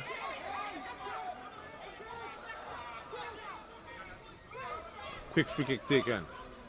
Thomas is robbed there by Christoph Harris. And then is on the receiving end of a strong tackle there from Thomas. And Thomas is saying there's no way in the world that could be a caution or a free kick because I got all ball referee. Yeah, he got all ball, but in getting all ball, he did follow through with a degree of severity and aggression, you know. But that's one of the things that I dislike about the modern game is that back then when we were taught football and the way to tackle is that our coaches would often tell us, ensure as a defender, when you're going to hit a man, as in you hit him and you win the ball, make sure that he feels your weight. Basically, you put in some of you on him so that he knows who is in charge. Yeah, but then they are also telling you that, and we have seen instances where players hit ball and hit player, and players end up with broken bones. So they're telling you about this use of excessive force. That's a key phrase, use of excessive force. A person can go in and play all ball, but they come in with the use of excessive force and take out a player completely. So that is something they're trying to avoid.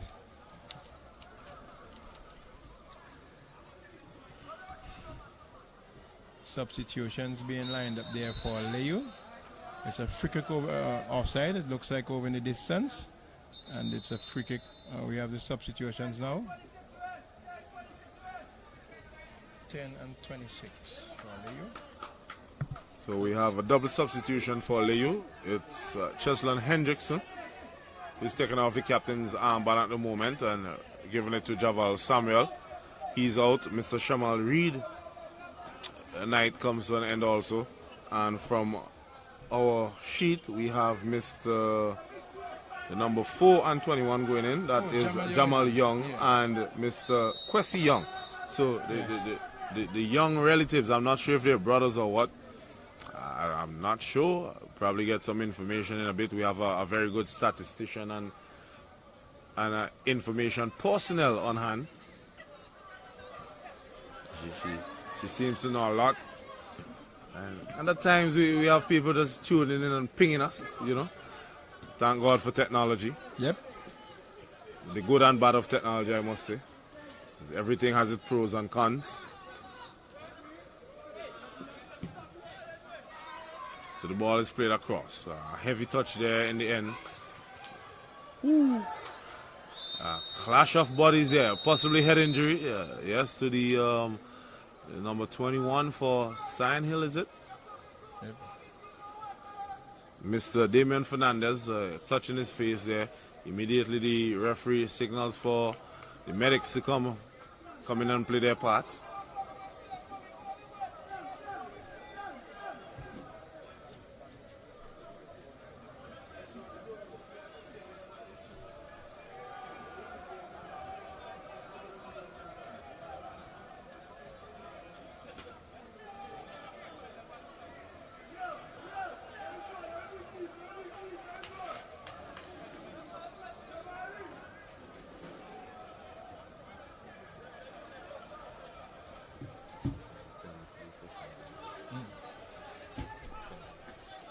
And mostly we see on the LAYOU bench as part of the coaching staff, Myron Samuel, who was a national player, still in his prime, still had some to offer. He got an injury to his hip, and he is out of contention now for national selection. So he's now lending his services to the LAYOU team in terms of coaching. That's something good to see.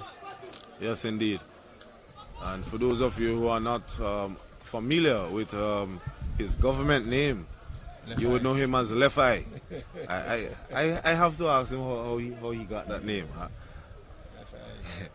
That's quite a unique nickname. And for those of you listening or tuning in on various platforms with this live stream, if you're not a Vincentian or have any Vincentian linkage, you would not know that most of the time Vincentians go by their nicknames. Yeah. Most of the time you would not know someone's government name. You'd know, oh, that guy is Ibu. Right. And you'd wonder when you hear Kenny and Lynch, who in the world is this guy? And I remember a particular case with John Hines. John Hines was the goalkeeper for St. Vincent and the Grenadines for years, and he grew up with me in Bottom Tongue in Rose Place, and we knew each other. I know John Hines. And one time I'm hearing Fitzgerald King in goal for St. Vincent. I said, who is Fitzgerald King? Same John Hines. So sometimes the names, huh? Yes, and case in point too also, I remember being a fourth official, I think, for a particular game some years ago, and when I got the match card, half of the team names on the card or nicknames, and the guy that was in charge, the captain, he said, bro, I do not know their names, all I know them and I just had to shake my head because knowing the way that we grew up in St. Vincent, that is really the case. So with 86.5 minutes played, it's still 0-0, still a stalemate at the moment, but both teams are trying. They are definitely trying to nick a win here, but they're making sure that they do not make any costly mistakes with this late in the game. And that was a dive, or a skip there by the youngster for LAYOU. The referee was right on top of it, not interested. He waved it away immediately.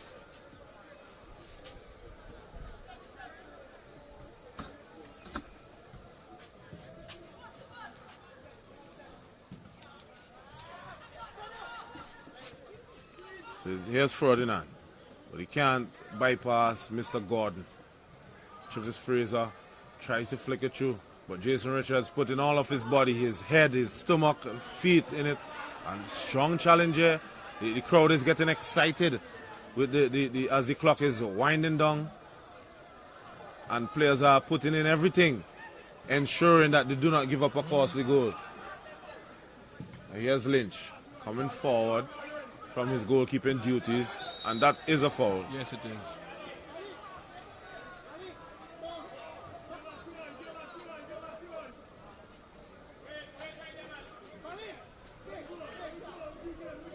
So we have Adamo Miller Johnson there. He has to kick it. Basically, he's hopping on one leg, but he still manages to play in that free kick. Here's Christoph Harris. Tries to chip it forward. Doesn't get his anglers in tune at all. LAYOU are coming forward. Whoever scores now definitely goes on to win this game. A shot is taken. Trying to catch John off guard. Saw it all the way. No trouble whatsoever. You see the referee Mike Games looking at his watch now. Probably trying to catch the attention of the fourth official to signal the additional time, which will be implemented. Soon as we get that, we'll relay it.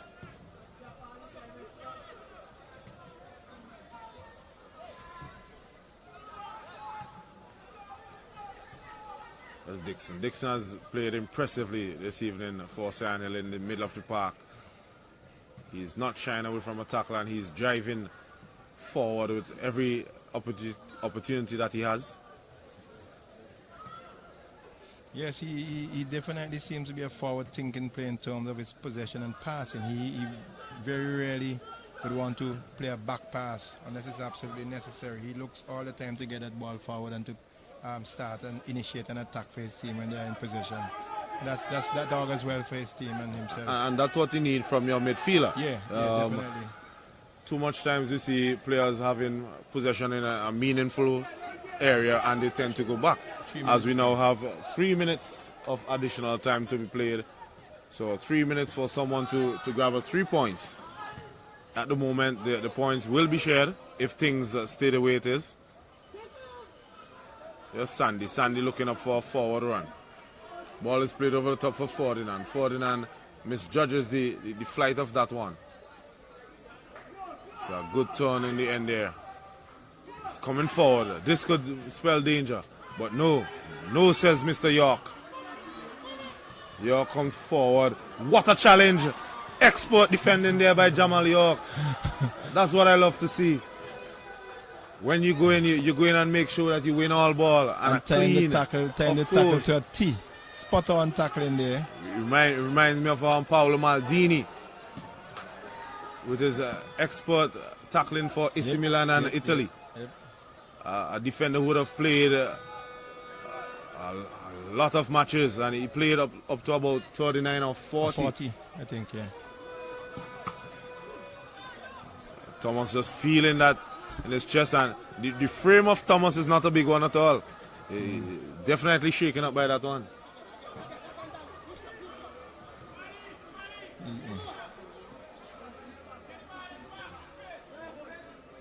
Still feeling the effects. He's having a drink to Oh, cool yeah. it down a Oh, bit. yes, oh yes. That shot was too hot to handle.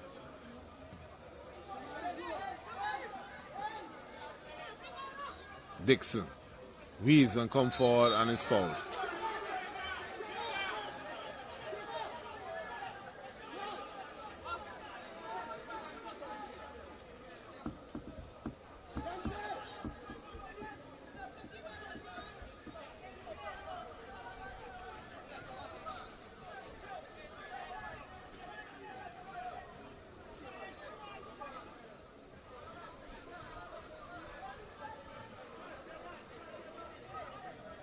So we're now into the final minute of additional time.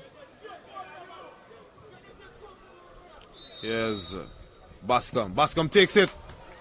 But the goalkeeping caliber of Mr. Lynch, that was an easy take, a practice catch for him as he plays it high into the night sky.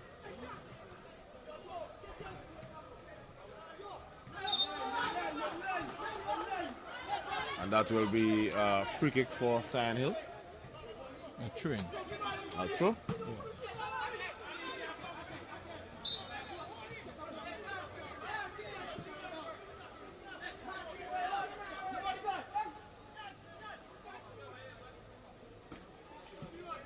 It's Ferdinand.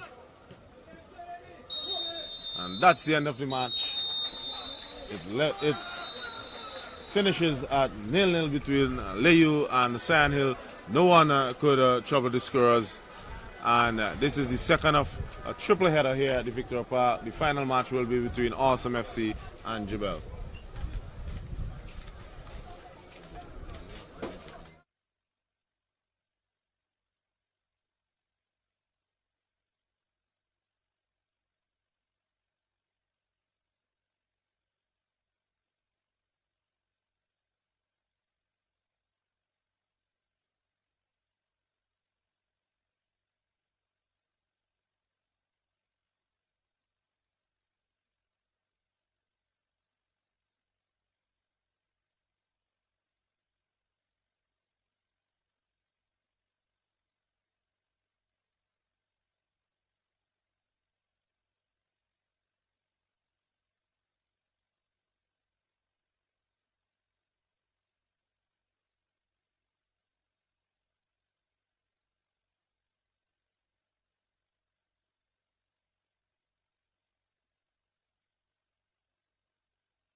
We have with us here this afternoon Java Samuel, the captain of the LAYOU FC football team. Java, your impressions of the game this afternoon? We played a good game. We created a lot of chances, but as I always tell everyone, nobody can stop LAYOU from scoring but LAYOU. We have countless opportunity and we didn't put it away. But as the season goes on, we will progress, we will be better, and we will score more goals. I could tell you that. Okay, well, we know LAYOU would have just come up. Well, you've just been promoted from the first division, and you're doing, in my estimation, quite well so far. What are you looking forward to for the rest of the season? Well, I'm looking for better performances and more goals from my strikers, and at least we should finish in the top 3 or even win it. You know, but as the season goes on, we will get better and we will keep on impressing everyone. Yes, because look at the crowd right now in Victoria Park, so you could see the love LAYOU. Yes, LAYOU is definitely playing good, and we wish you all the best as you go into 2021. And where we know we are having a break now, but as you go into 2021 and you go into the rest of the season, we wish you all the best and all the best to the LAYOU team. All right, thank you very much.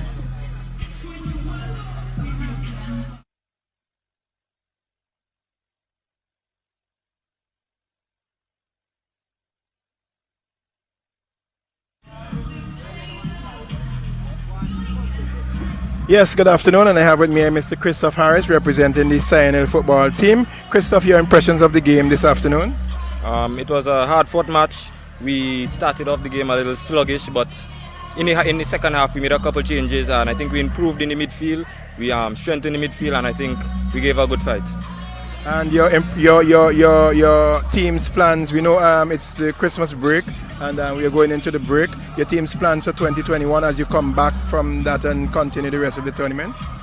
Yes, we're going to take this break as one to strengthen our squad in terms of stamina, tactics, our open play, and we're going to come back even stronger. Yes, so I take this opportunity, Christoph, to wish you and the team all the best as you come back for 2021, and we expect to see great things from the SION team again. All right, thank you.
Yes, so the final of the triple header here in tonight's encounter at the Victoria Park in Premier Division football. This clash will see Awesome FC taking on the JEBELLE outfit. As we now see, they walk into the middle. JEBELLE, they're decked in their usual neon green attire, while the Awesome FC are in red tops and black shorts.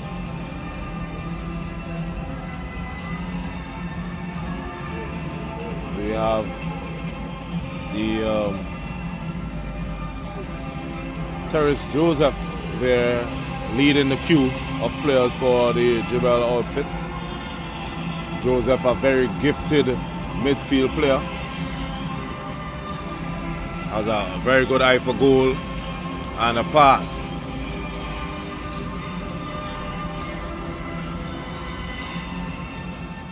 So this should be another good contest, as we have the referees immediately taking the ball and walking to the middle of the pitch.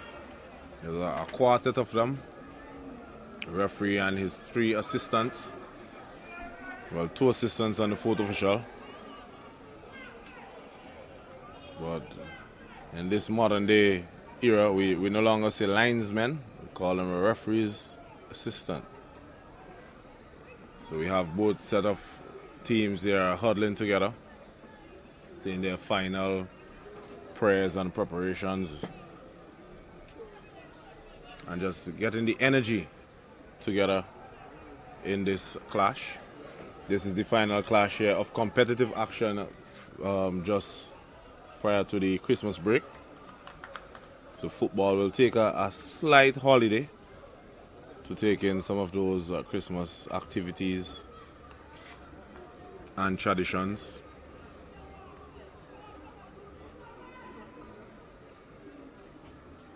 The JEBELLE outfit seems to be ready.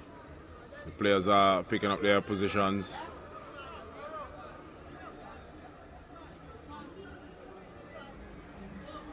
So there were 2 games that were played before this one.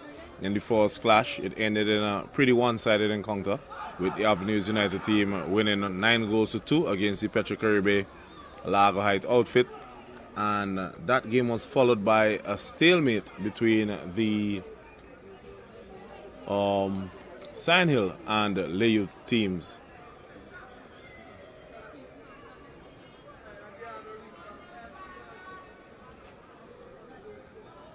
So it will be the Awesome FC to take first kick.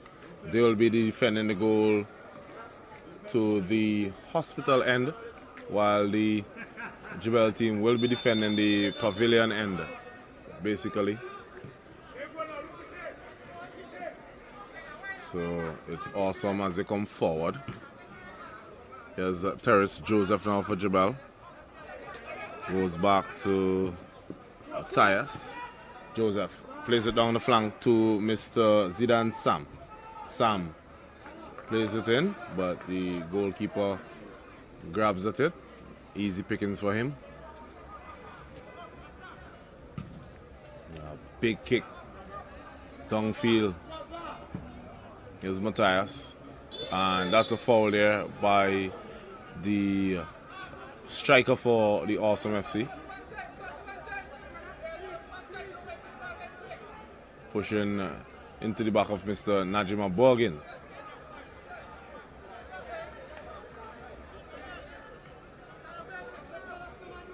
So we have a slight change of tactical formation for the JEBELLE team. We have Najima Borgin. In the last match I witnessed here at the Victoria Park, he was playing on either flanks. He was interswapping with Mr. Sam, but he is now playing a deeper role. He seems to be anchoring the midfield or slotting into the center of defense at times. We have Matthias, Celos, Cupid, and not sure who is playing on the far side. But Borgin is a very versatile player. He can play anywhere on the park. He's also a handy goalkeeper.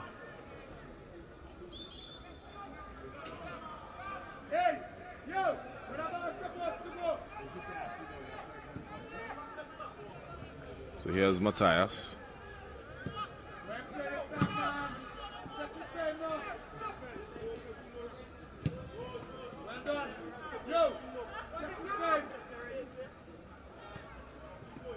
Terrence Joseph is quickly confronted there by Jaffel Antoine.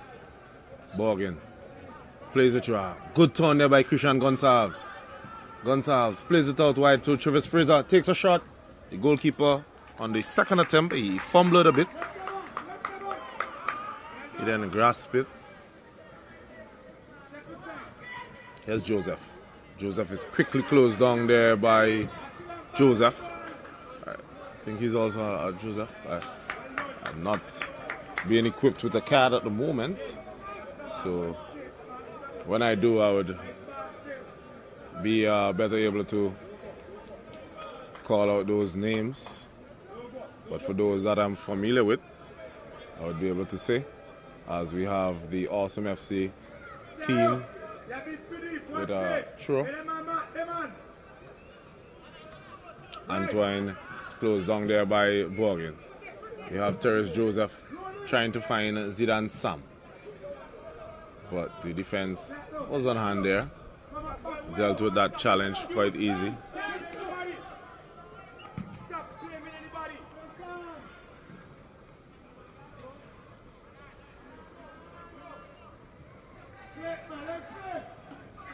It's a loose pass there by the JEBELLE player there, and the referee whistled there for a foul.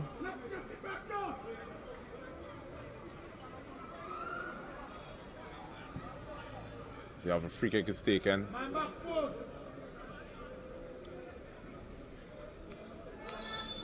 Challenge there in the end.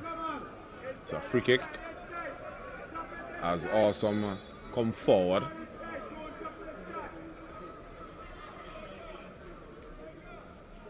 Player is still on the turf, slow to his feet.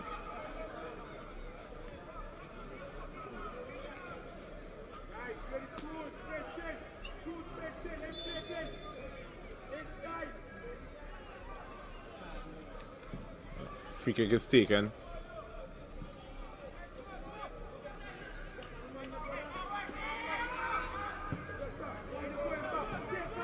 So we have two poor passes in the end by either side. Zidane Sam shrugs off the challenge of the defender quite easily.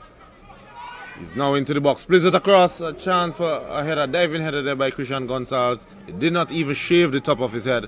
He missed it completely. The ball now falls almost to the feet of him, but the goalkeeper gathers into his arms quite easily in the end. It's left at 0-0.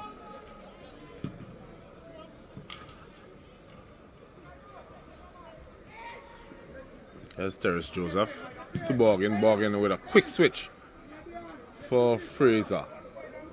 It was a good idea nonetheless.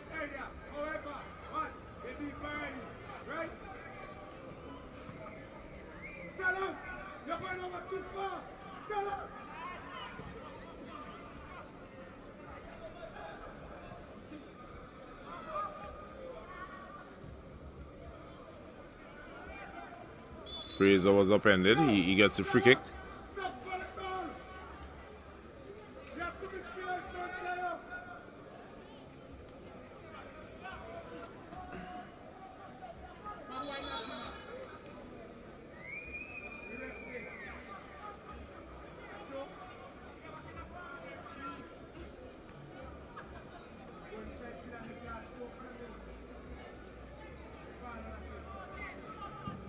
Free kick is taken, whipped in deliciously.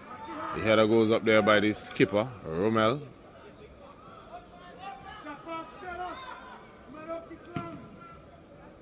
Ball is hit high into the night sky.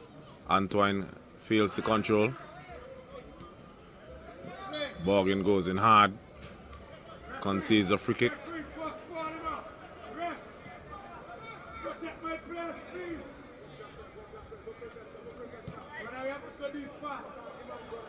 So here's Awesome. He tries to play it inside early. Easy pickings there for Borgin. Borgin now plays it to his left back. Joseph with some dancing footwork there. Gets away and then he runs out of real estate.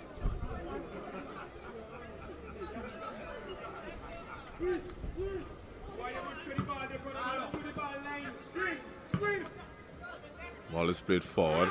Sellers Cupid with a costly mistake it could be.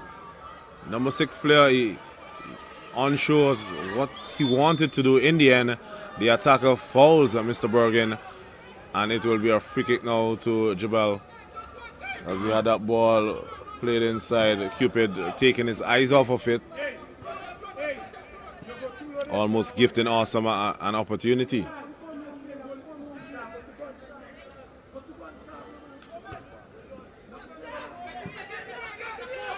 So here's Matthias.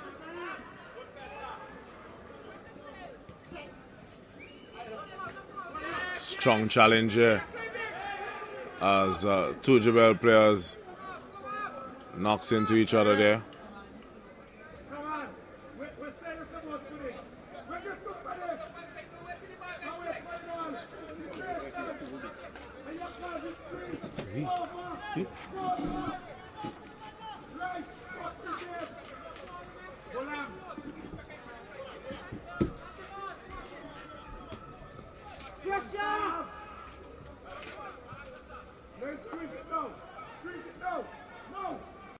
Here's Mofford. Mofford plays it forward. Player does well to keep it into touch. That's a foul there by Fraser.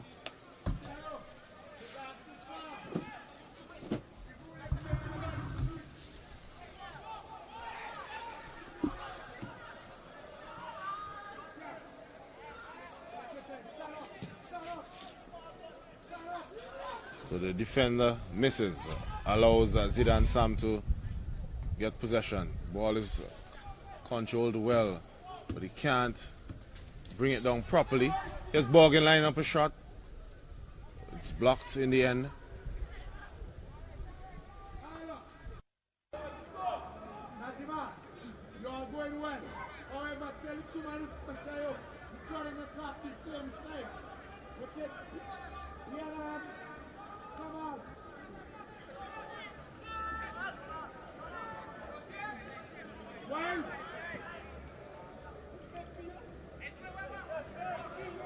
Here's Sellers Cupid.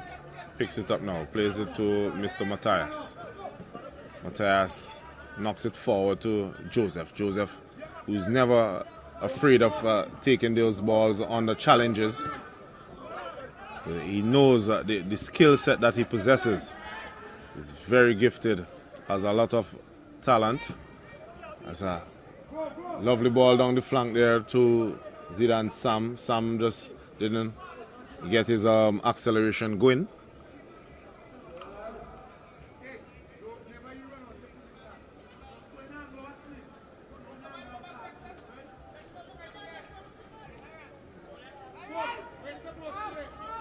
So true now, Borgen looks up, tries to play it across, unable to do so.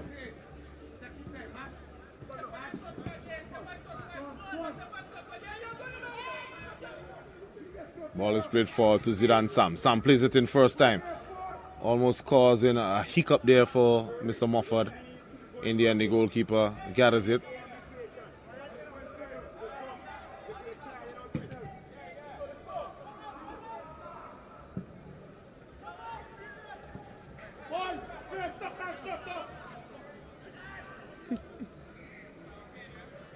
Here's Terrace Joseph. Comes inside. Feeling the challenge of Antoine. He does not relinquish possession. Jebelle still with it. Here's Borgen. Borgen hears the cries of Joseph. Joseph plays it out wide, but had he controlled it and looked up, he would have seen Christian Gonsalves was just ahead of him in acres of land. But the ball is eventually knocked out of touch.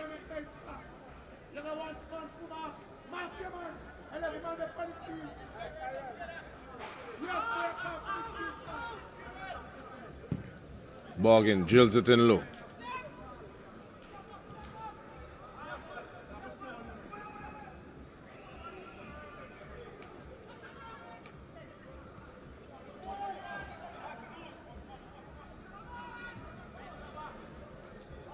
So there's Griffith just snoozing on the ball there, losing possession and then committing an infringement.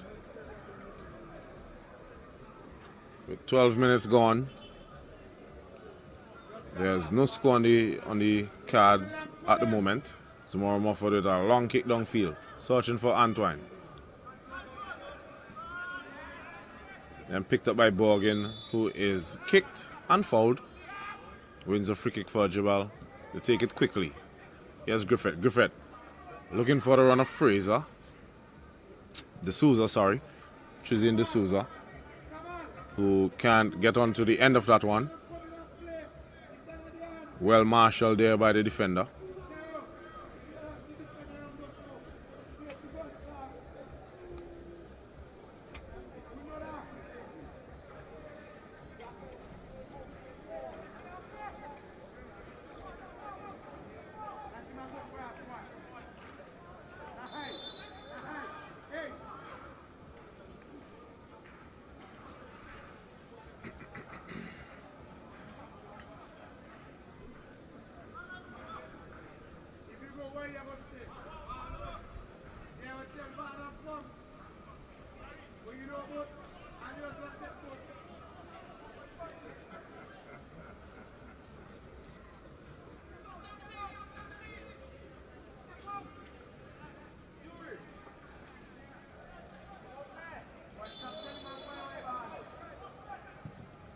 Borgin takes it, almost catching the goalkeeper off guard there.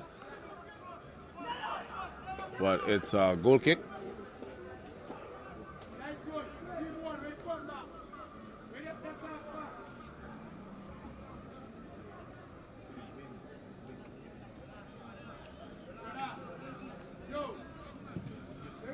So it's Clinton Kelly with a goal kick. He immediately puts it out of touch.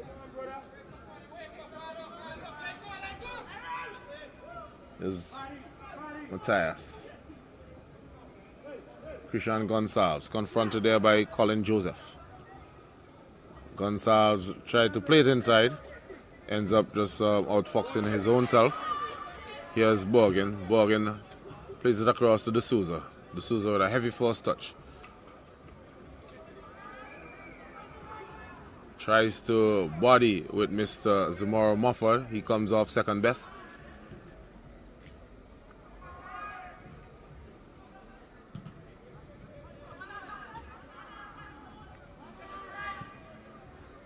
Here's Terrace Joseph.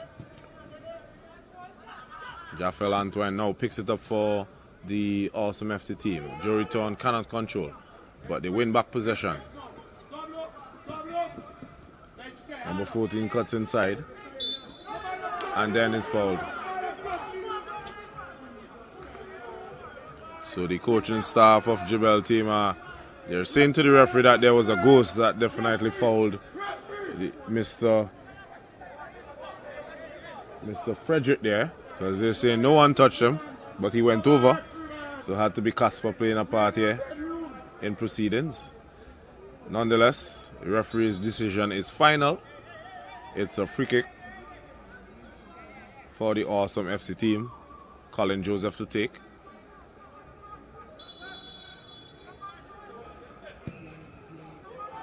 Joseph plays it across. Joe Return with a free header.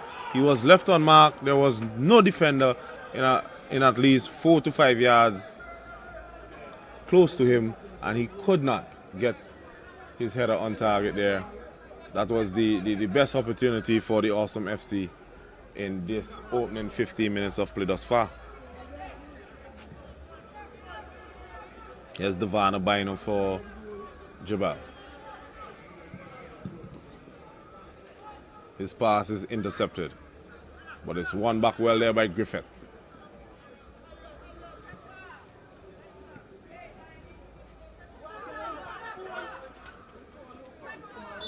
Matthias is fouled there by Frederick.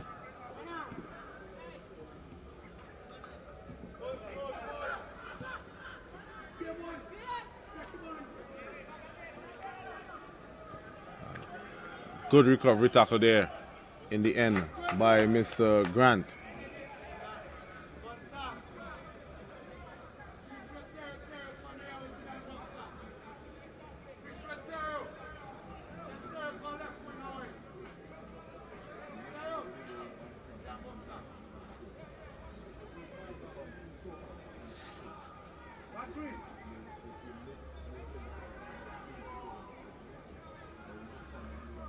So we see the ball now played across. Picked up in the end there by Colin Joseph, who is fouled.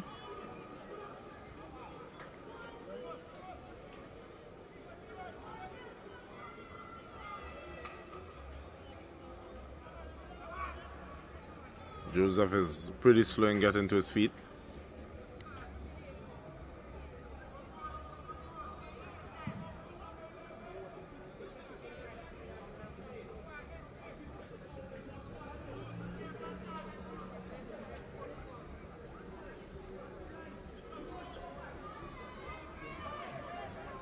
So Zamora Mofford will be the man to take this free kick. It's pretty far out, but Mofford has a very strong shot on him. He's built like a brick house. A very good youngster coming over from the System 3 outfit.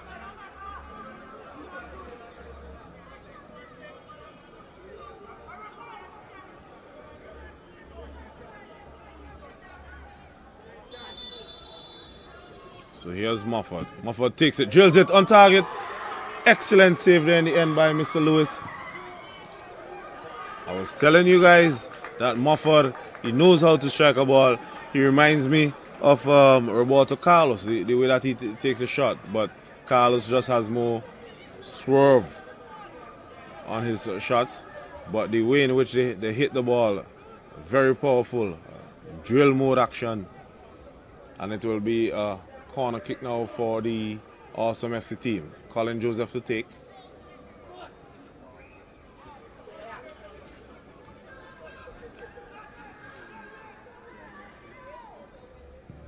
Joseph takes. Goalkeeper comes out. Referee blows, spots an infringement.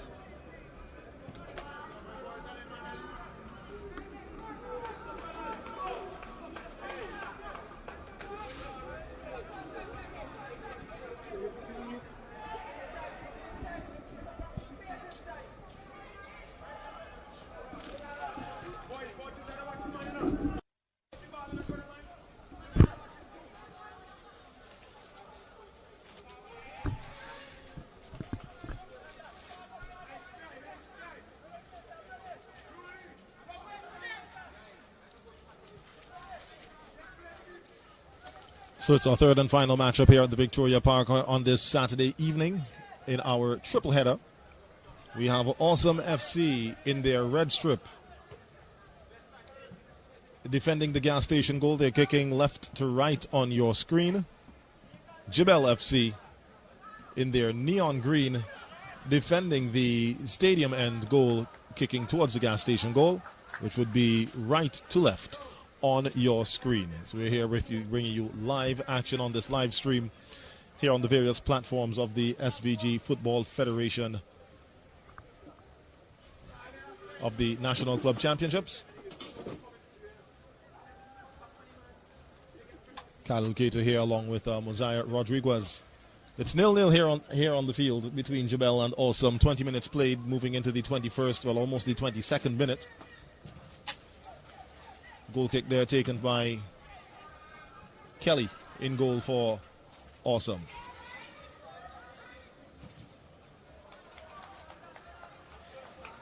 A big clearance coming there from the defender.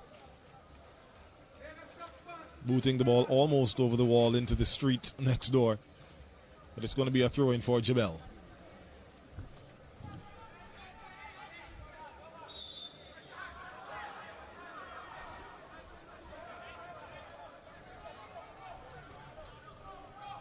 That's Delquan Derby there, being adjudged to have committed the infringement by the referee.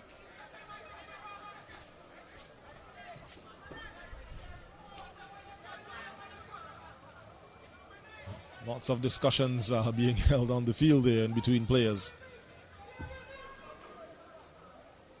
As it looks like Bergen, Najima Bergen lining up to take this free kick.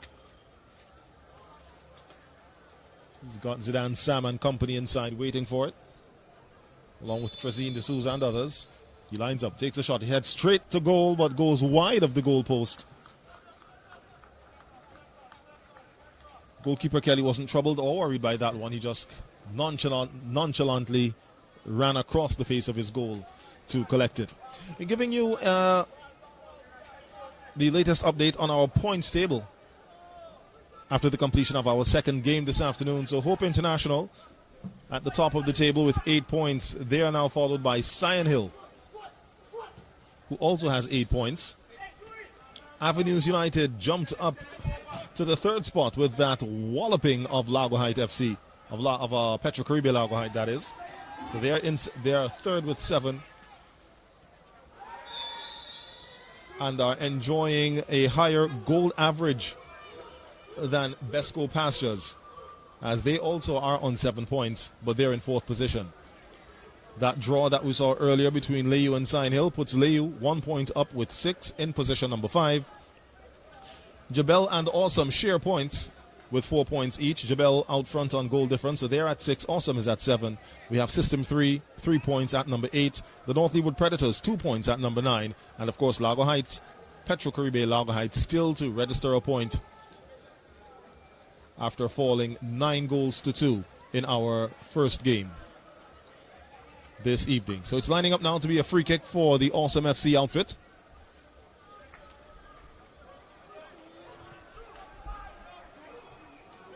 You see standing, Colin Joseph standing just to the right of the ball. Shot, and it's goal scored by number 5, Zamaro Mufford. And again, Mosiah would have told you earlier on about his free kick taking capabilities. Cracked that one, went straight to the top left corner of the goal, and Awesome FC lead. What a shocking surprise. And you can see the goal scoring celebrations there. Zamora Mufford ran directly into his mom's arm, and his sister also was there, and they elatedly was jumping up for Zeus, as he's more affectionately called, Zeus. And I was saying to you guys that youngster could hit a free kick, and he duly obliged. So the first goal of the game registered here by Zamaro Mufford from a wonderfully taken free kick just outside the 18-yard box, rising up above the wall and then dipping just under the crossbar, just out of the reach of Jamel Lewis in goal this evening. It's 1 goal to Awesome FC as they have the lead over JEBELLE.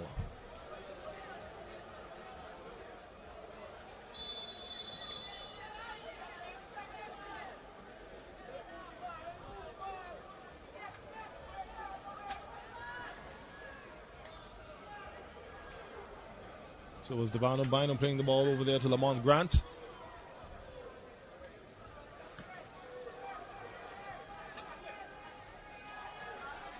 Players having trouble controlling that ball as it spins off, but here we see a ball played through. We have, could this be an equalizer? Yes, it is! Goal! JEBELLE FC! Christian Gonsalves, he scores, 26 minutes on the board, and both players would seek immediate attention.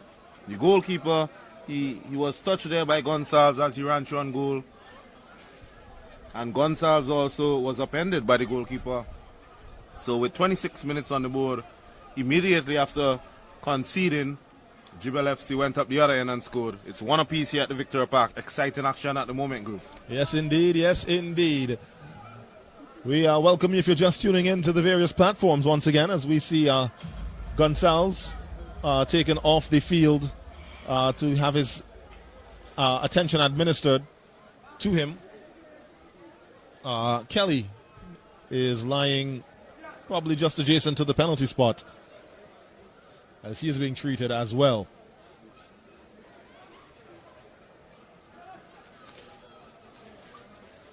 So it seemed to be a fairly even-matched game from the first whistle. The ebb and flow of the game fairly balanced, going back and forth. So we'll see now how the players and the play will be adjusted or augmented, if any at all, now that we have 2 goals scored.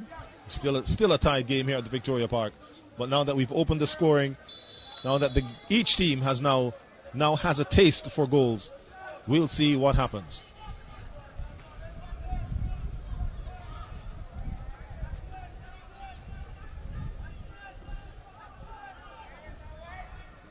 Delquan Derby with it for Awesome FC.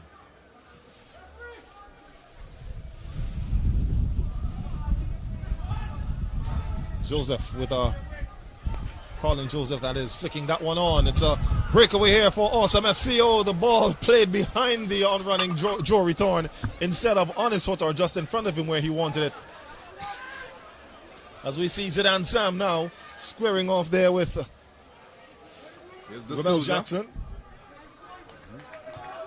And as you just said, Groove, now that both teams have tasted a goal apiece, the floodgates might just be opening up as we see end-to-end action at the moment.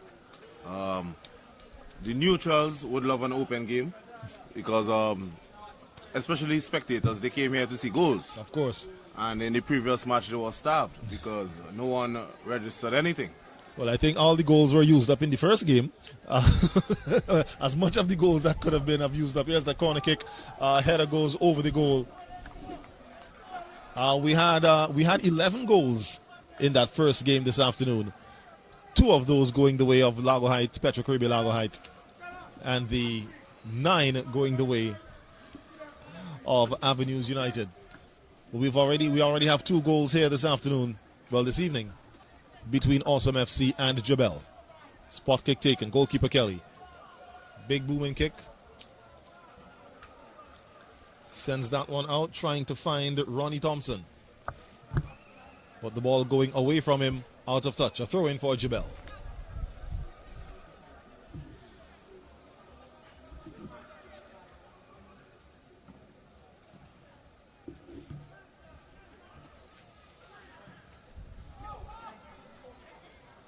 Thompson to Antoine, back to Thompson. Thompson with it, he's squaring off there with Lamont Grant. Gets the ball in, but it's intercepted by Jebelle. And then Awesome in turn taking it back. That's number 8, Colin Joseph. Referee indicates a foul on Colin Joseph.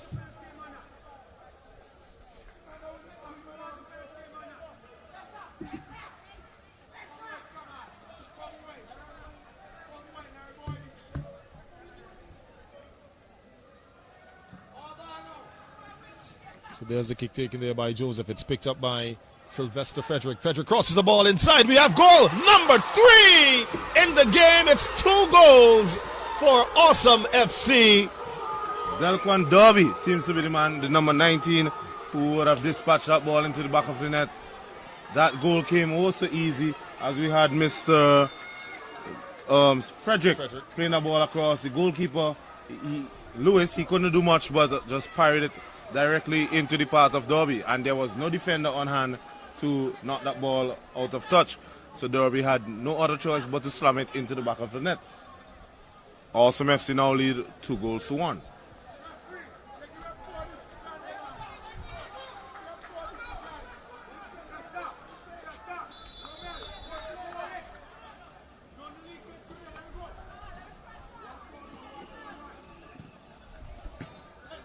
Iril Matthews trying to find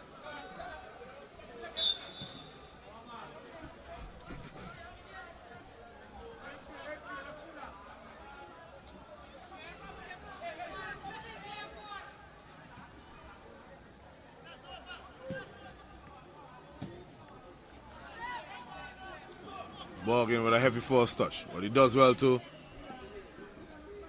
redeem possession here. Here's Christian Gonsalves. As he goes inside, here's Terrace Joseph.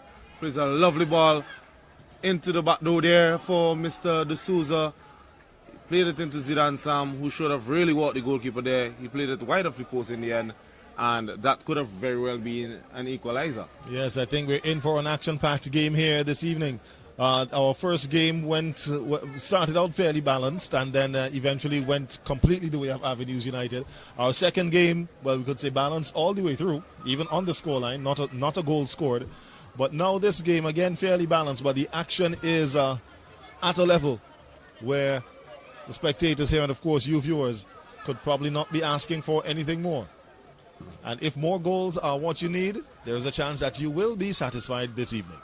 Judging from what we are seeing in this opening 32 minutes of play, I am here thirsting for more goals. I mean, I was pretty much deprived of it in the previous encounter. And now this game is definitely living up to be a firecracker. Yes, indeed. So we see it's going to be a free kick, I make it, for JEBELLE. Yes, it is. It's going to be taken by Lamont Grant, the right back. Where's number 2? Yes, for those of you who are looking at it at home, Lamont Grant is better known as Bush. Again, I'm not sure how he got that nickname. Okay, we Vincentians, that's what we do. We give you a nickname from a child, from the time you're born, and 99.9% of the time that name sticks with you until death. Yes, yes it does. There's a short pass there by Gonsalves. Luckily, Terrace Joseph came forward and nudged it. Gonsalves picks out D'Souza. D'Souza with a good turn. But could he keep it in touch? No, he cannot. The ball wins the race.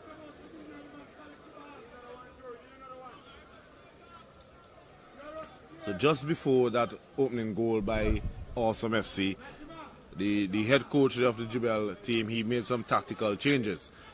Mr. Chester Morgan, he dropped Christian Gonsalves from his forward position. He was he started off as a striker. Right. He pulled him back in the midfield to play with Terrace Joseph. Well, initially Joseph was called to the side as a left winger. Zidane Sam has now gone up top. But I think that Morgan had just called Joseph to give him some instructions because, you know, Joseph has cemented the midfield spot to be his own. He is wearing the number 10 that most of the time that goes to show that you're the playmaker of the team. Yes.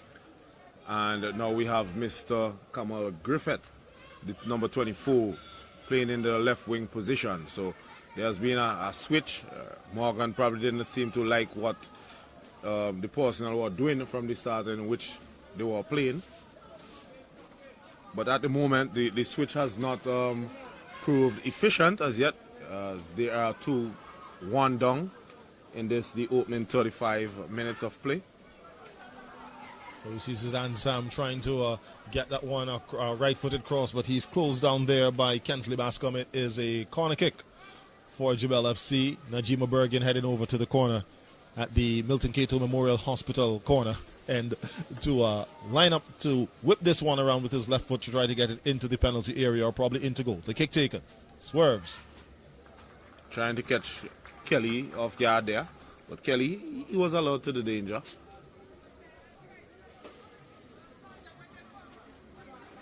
And went the safe route and punched it over the crossbar. It's going to be a corner kick again. Taken short. Taken short, yes.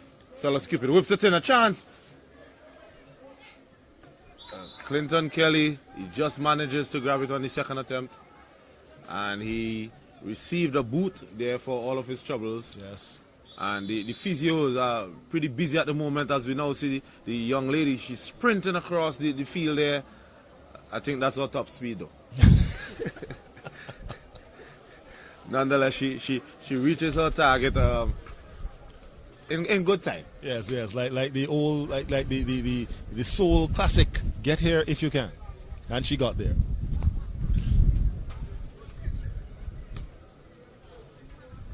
As we're now getting some of the breeze that we were asking for earlier. The temperature has definitely dropped significantly. Remind you, of course, that the Jingle Ball is on tomorrow evening here at the Victoria Park, and we saw Renson Haynes speaking to Andrew Bramble last night regarding that event. He was trying to clear up some rumors that were being circulated to say that the event was going to be cancelled, but instead he let folks know that the event is still on. What is cancelled, however, is the game between the police and the prisoners. So that game has been cancelled. But the event, the Jingle Ball here at the Victoria Park, is on for tomorrow afternoon. So for those of you who might be viewing and you're here in St. Vincent and the Grenadines and had plans on attending that event and probably heard that it was cancelled, you can set your plans in stone to be here at the Victoria Park tomorrow. As we see Bergen there with it, he's fighting against Jory Thorne. Bergen plays the ball back, it's picked up by Celis Cupid. Strong challenge here by Antoine on Mr. Devana Bino.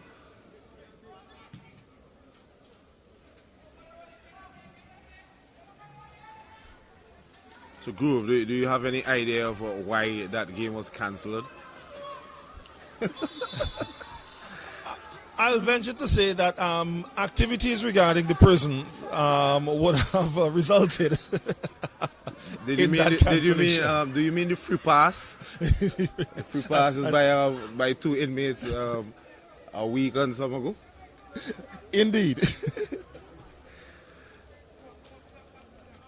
Yes, I also heard that the prison concert is cancelled as well. Yes, and so, what made me raise an eyebrow and chuckle was the official reason that was given, because of the to cause the cancellation. It said they were taking the COVID-19 pandemic into account, and then the next thing was national security matters at the prison. I'm sorry, that's what I saw on the on a news outlet, as we just see Mr. Jory Thorne running into the referee.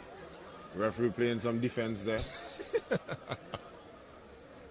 And judging from his bodily build, if you're a Nashi player, he is not someone you want to be running into. Almost looks like the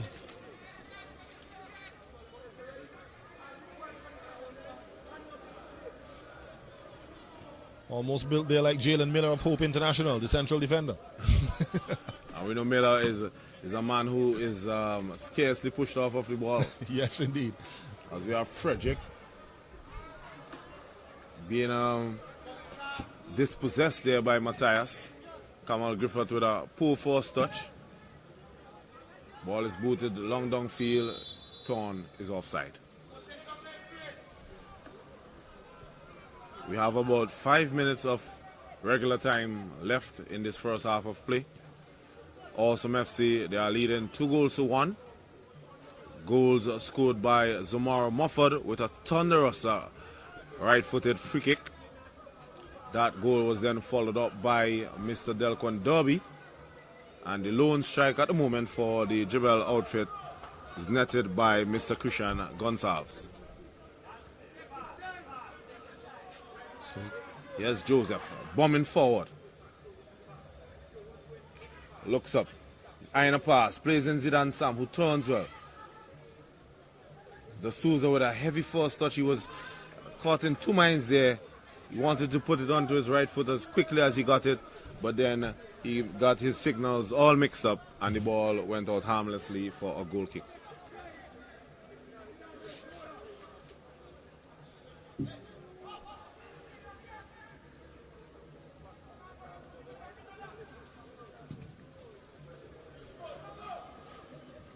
So there's Griffith with a header. He gets a second bite at it. Plays it forward to Terrace Joseph. It's missed there by Bascom. And then he was bailed out there by Mr. Mofford.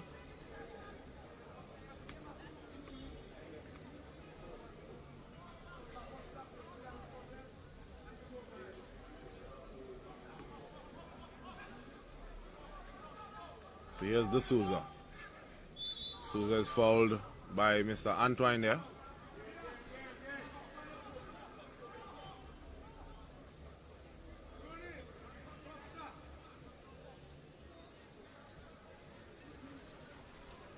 So we have another tactical switch being made there by coach Chester Morgan. He's shuffling his pack of cards at the moment. You have the Souza would now be playing center forward position. Zidane Sam has come back out to the left wing area.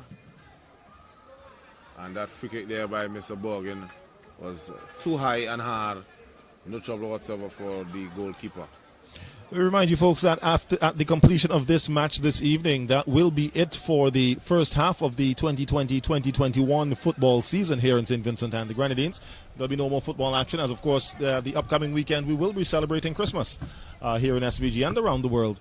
Football will resume on January 8th. All right, so mark that down on your calendars. This will be a break. There'll be a Christmas break following this match, and then we will be back with more action on January 8th as we see the ball played forward in an attempt to get to Zidane Sam. And Christian Gonsalves there, he rode the challenger, and it was a good call there by the referee there. He was trying to play the advantage. He did not get it. And Gonsalves is fouled easily there by the number 13 player, Mr. Dixon, Bertus Dixon. Yes, Bertus and he Dixon. receives a yellow card for his efforts. Captain there just questioning the validity of that decision. But nonetheless, the referee made his decision and sticks with it. And again, I say I've never seen in my entire life of watching football where a decision by a referee is given, and no matter how much protests are lobbied by players or managers, even fans, the referee has never changed his decision. So I never know what you're really going to talk to the referee about. I was looking at some Italian highlights with midweek series action, and now with the introduction of VAR, which is the video assistant referee. A player, he had made a tackle, the referee initially signaled a red card, and when he went to the screen and checked it, he had to reverse his decision to a yellow card. So it was similar to what we see in cricket with going to the third umpire. Right. In an instance like that, I am all for VAR. A lot of time there's a lot of hiccups. I'm not sure why. I'm not sure if the guys behind the computers sometimes fall asleep, because there are instances where there are legitimate penalty calls and they go without even being checked by VAR. Sometimes there are some contentious decisions made by the referees in the middle of the pitch, and VAR does not intervene and say, hey man, you made a mistake. So as you said, with technology, there's always pros and cons. Of course, because even with technology, it's been used by humans, so there's always room for some sort of human error. We are into the 45th minute of play. Just got a glimpse of the fourth officials board there. There'll be one extra minute of added play here this evening at the end of this first half. Play once again between JEBELLE FC and Awesome FC. Your score 2-1 in favor of Awesome.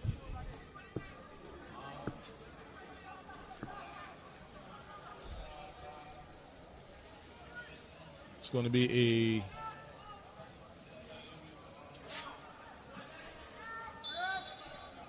Sellers Cupid is adjudged to have fouled Mr. Jafel Antoine there. Cupid pleading his innocence. Referee not interested in his pleas for innocence. It will be a free kick to the Awesome FC team.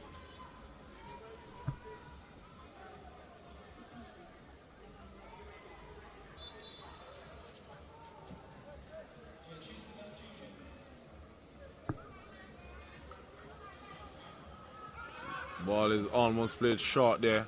De Souza almost stealing in on Mr. Mofford.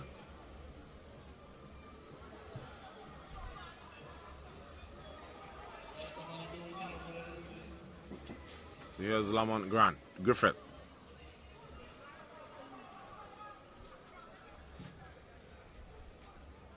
The ball is played down the touch line. It will be a throw-in to the JEBELLE outfit. And that's the end of the first half here. Awesome FC leads 2-1 against the JEBELLE FC. Awesome's goals were scored by Zumar Zeus Mofford and Mr. Delquan Derby. The lone goal for JEBELLE FC was netted by Christian Gonsalves. Yes, so we've had 45 minutes of play plus one here at the Victoria Park this afternoon. Well, this evening, the third of our triple header as we come to the end of the first portion of football here in St. Vincent and the Grenadines at the SVG Football Federation National Club Championships. The Premier Division matchup is on here this evening. We'll be back within the next 15 or so minutes, which is the typical halftime break, and bring to you more action here from the Victoria Park between Awesome FC and JEBELLE. Once again, your score at halftime: Awesome 2, JEBELLE FC 1.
Back here at the Victoria Park as we get ready to kick off second half action. Before we do that, we take you back through some of the highlights of the first half between JEBELLE FC and Awesome FC. Of course, we're at 2-1 here this evening. That's your halftime score.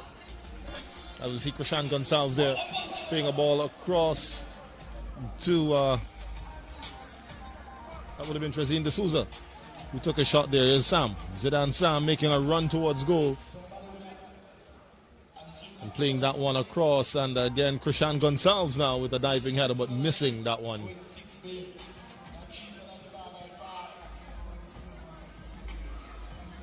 It has been end-to-end action.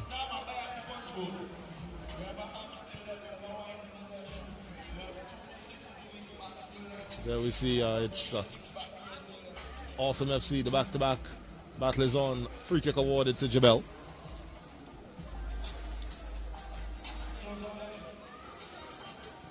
Long curling free kick off the head of Jory Thorne. He made contact, but not in the way that he would have wanted to.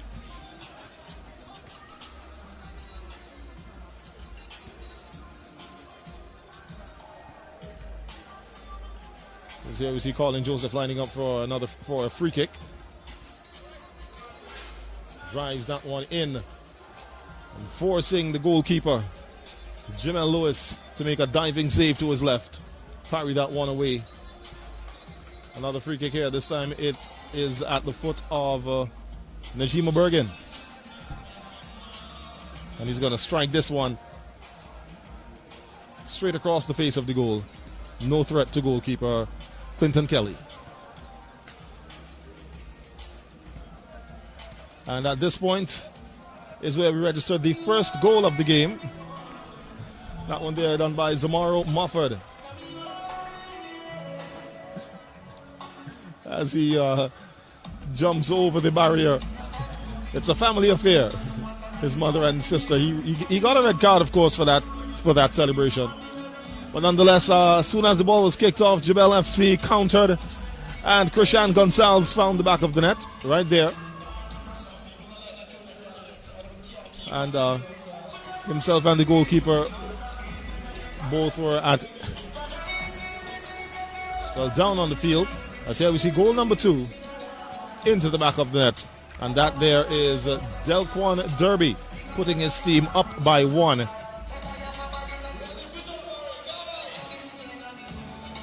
You see Gonsalves. That's Terrace Joseph. Trezine D'Souza getting that one in there. Zidane Sam trying to make contact but fails to do so. Puts that one just wide of the upright. A short corner kick was taken here by JEBELLE FC. And this one whipped in. Some bouncing back and forth, but ball picked up there by goalkeeper Kelly, who had to receive some treatment. And he did that from the physio of his team.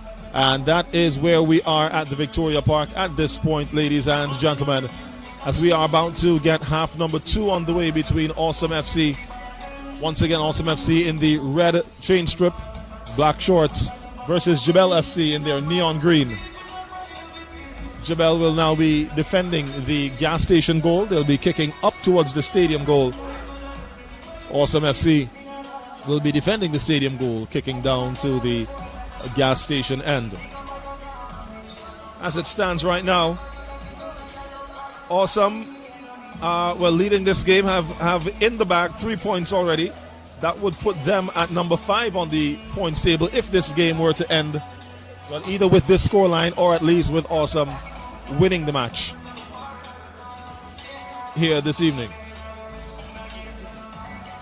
As we remind you once again, this will be the final match here this evening and the final match for a few weeks here in St. Vincent and the Grenadines, as the SVG Football Federation will be taking its Christmas break here in the action on the National Club Championships. All divisions, First Division, Second Division, and of course the Premier Division, of which you are viewing here right now. Football action will resume in St. Vincent and the Grenadines on January 8th. So once again, if you haven't done so as yet, mark that down on your calendar.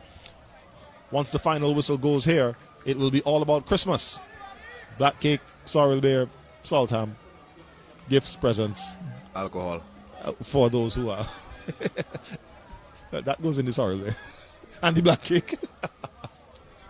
So as we get ready for kickoff and the whistle blows, Gonzalez,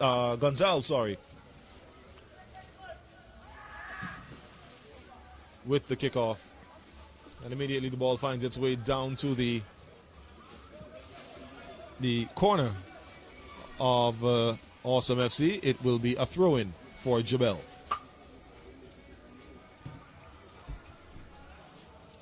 Yeah, so we're hoping that the second half is pretty much the same as the first, where we had 3 goals. Another 3 would be pretty welcoming. Yes, indeed, and we're not even going to say where we want the goal, as long as we get them. In colloquial terms, just give me them. Give me. Yes, when you see me, give me. This is going to be a free kick. Looks like Terrace Joseph is lining up behind it. So too is Davano Bino. Joseph walks away. Bino will be the one charged with the responsibility of this free kick.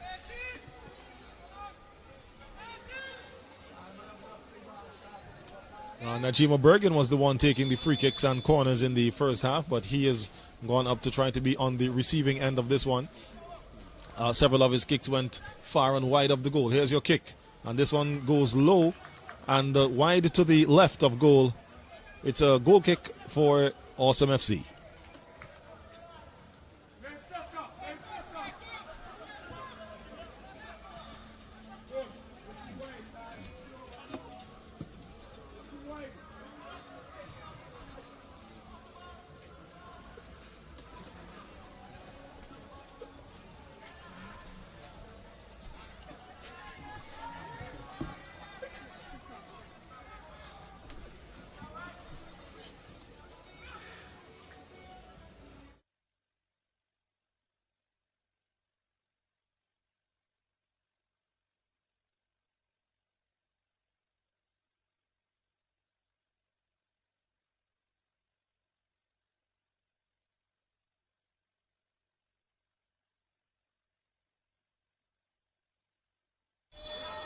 Yeah, so that is indeed a foul and a free kick there for the JEBELLE team. Seems to be Zidane Sam, the man who was upended. So the referee, they are signaling for a free kick. The Renson Haynes, the coach for the Awesome FC, is asking the referee, what in the world is that? Why did he call? But the referee is closer to the action. And as Groove said earlier, he has yet to see a decision being reversed from a referee despite the ongoing protests by fans, coaches, and the players.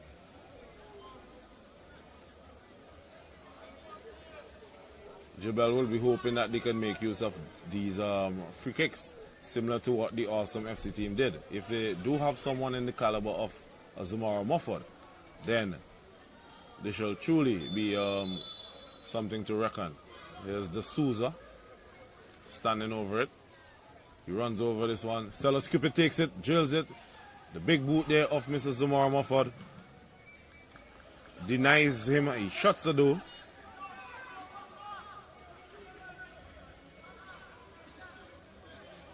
It's a throw-in for the Awesome FC team, deep in their own half. Borgin plays it inside. Goalkeeper comes, not getting there. Mofford knocks it out of the danger area. Ball is played forward. Bascom. That. He's saying no. That looked like a legitimate penalty shout there. Gonsalves feeling he's just rubbing his side there after that boot that he received in the end.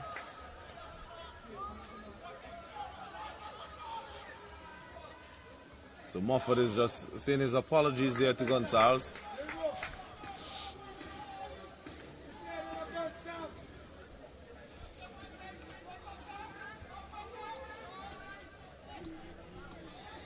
Goalkeeper Lewis now for the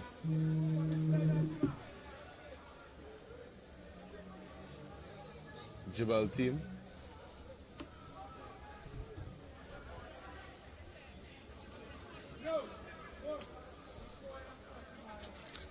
So a big kick and resulting in a throw for the opposite team, the opposing team. There's Jory Thorne, gets past one man, makes an attempt to get past the second, doesn't do so. Loses possession but fights on to get it. Ramel Jackson clearing that one that's picked up by Delquan Derby. Score of the second goal there for Awesome FC. Tries to play that one into Thorne, but too strong for him. The ball ricochets off and bounces back.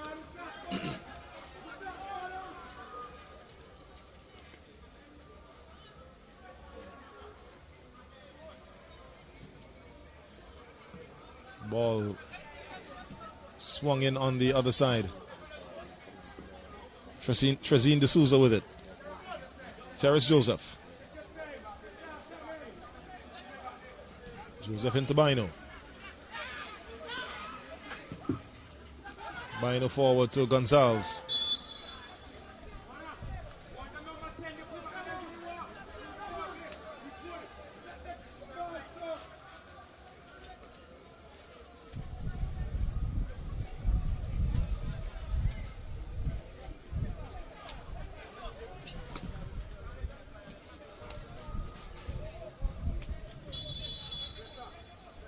Offside flag raised there on Mr. Ronnie Thompson for the Awesome FC team.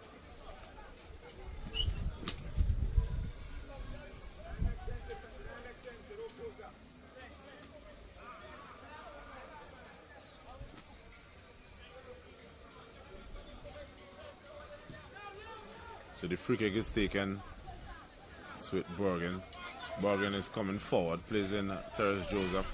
Joseph tries to find Gonzalez, who was thinking of making an ambitious back flick. Missed the ball completely.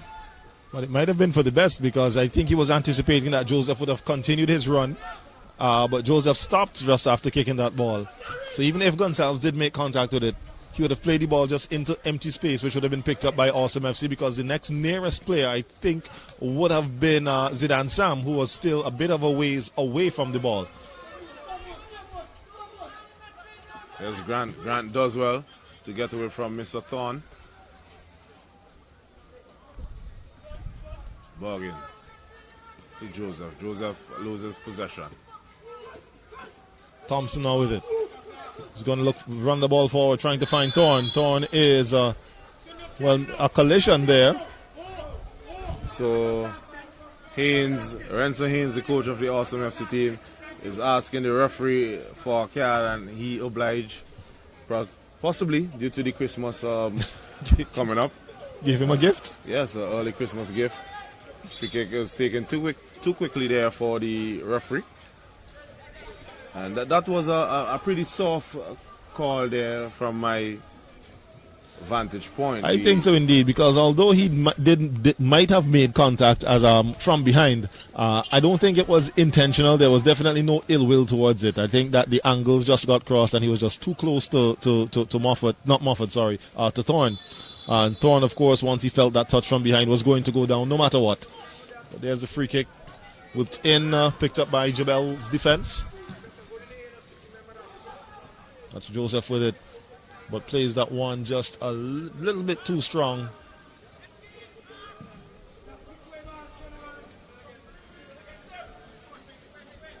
At the moment, Jebelle are trailing 2-1 in this encounter.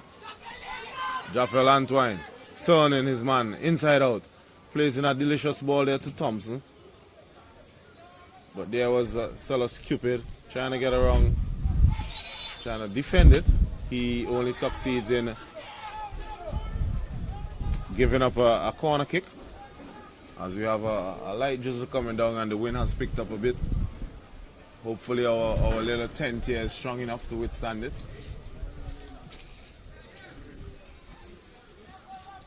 There's Mr. Colin Joseph to take this corner kick. It will be an in-swinging one. High kick drops and just nudges off the head of Zamora Mofford. Goes out. It's a goal kick for Jebelle FC.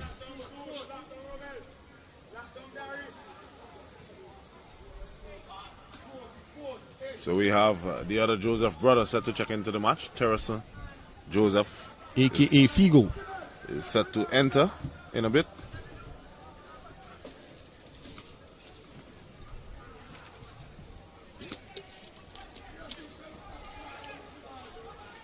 And both brothers bring to the game a similar style of play and flair. Terrison, if you look at their stature, they're not much to shout about.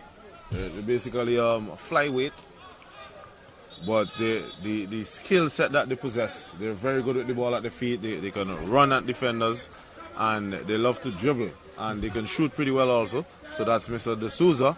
His time has ended. He did not play badly, just couldn't find an end product to all of his runs down the right-hand side.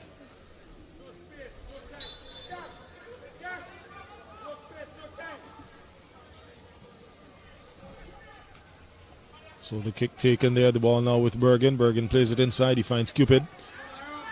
Cupid plays it forward to Bino.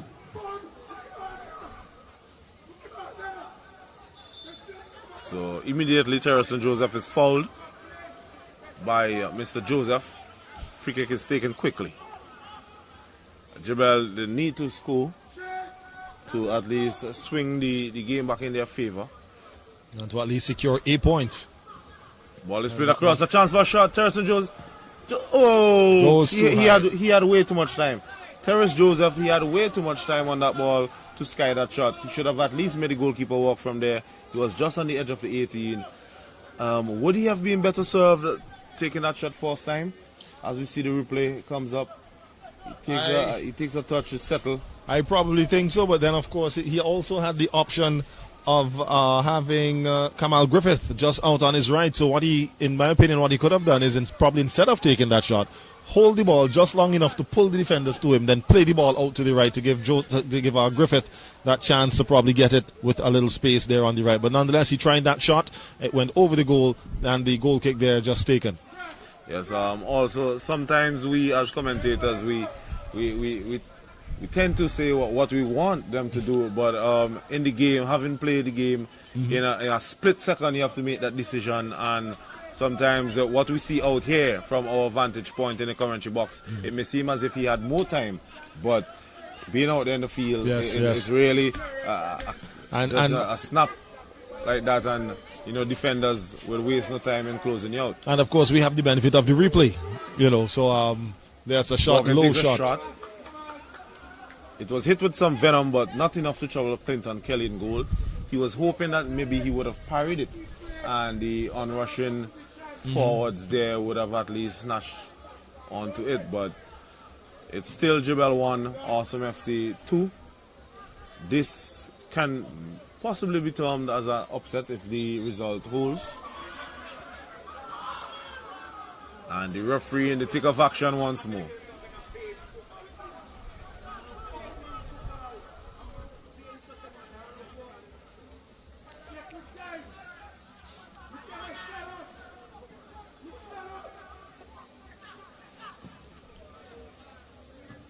Grant gets a big head onto it. Bino is fouled by the ball. Here's Griffith now. Griffith comes on the right-hand touchline. And he has 4 defenders in his vicinity, so it would be well played if he managed to get out of that. He doesn't. He loses possession. It's Awesome FC coming away with it. Trying to hit the ball onto one of them and winning a throw-in or corner kick.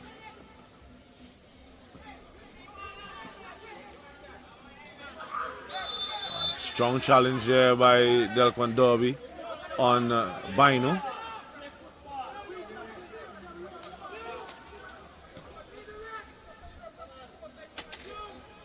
So the referee is asking the physio to come on the field of play. Someone is getting a yellow. Yes, that is indeed Mr. Derby.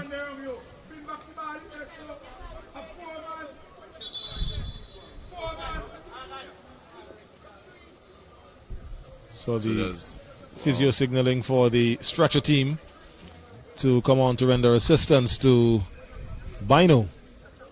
Yes, I think what occurred there was a loose ball you know, a chance for 50-50, and he probably, Derby went in a bit high on Bino. Bino feeling the effects of that. And Bino is a small dude, but he's on his feet. That's always a good sign, one that we are always welcomed to see.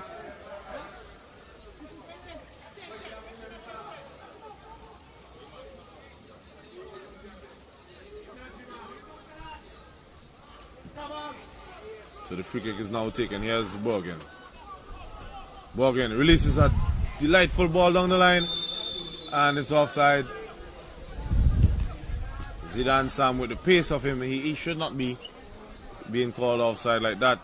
But we know sometimes you get excited when you see your fellow teammate with the ball and you want to play down the channel like that. And Sam was just taking aim to pull the trigger, but was called back by the referee.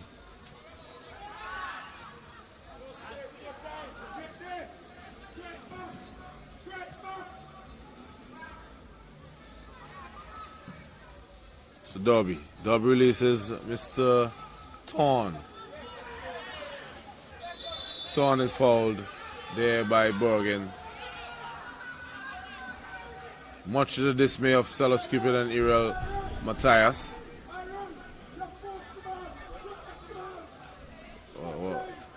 Was that a yellow card to Bergen? I failed to spot it. It's possible. The referee has his little notebook out. He's jotting down something. So it's possible that it was a yellow card to Mr. Najim Borgen.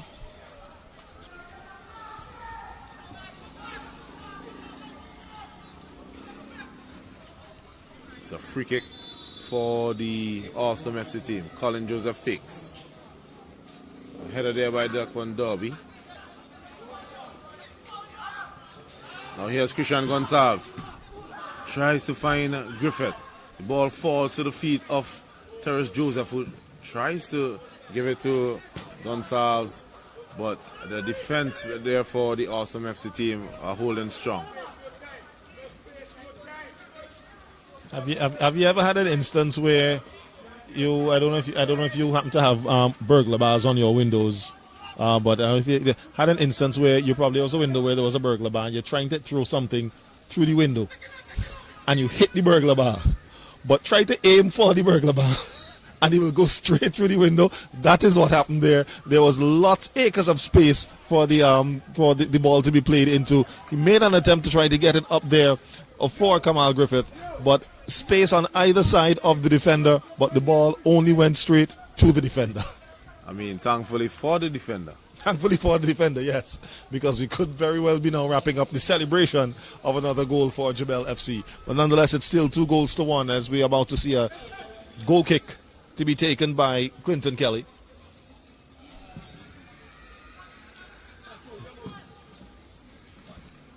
Long ball tried to pick out Sylvester Frederick. Frederick unable to control that one comfortably. Griffith chases that one down as it rolls out of touch. Throw in for Awesome FC.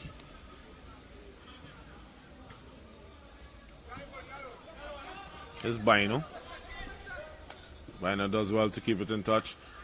Griffith with a flick there. He's not getting anything from the referee. Now here is Joey Thorne. Could wrap things up for the Awesome FC. And he's asking for a penalty. He's not getting it. The referee says no.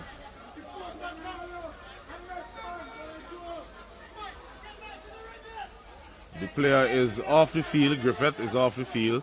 So the referee, he has nothing to do with him there. There's no need to focus and pay attention to him. He has nothing to do with the play as he's not on the field in any way. Joseph with it. Terrace, that is. There's Jory Thorne.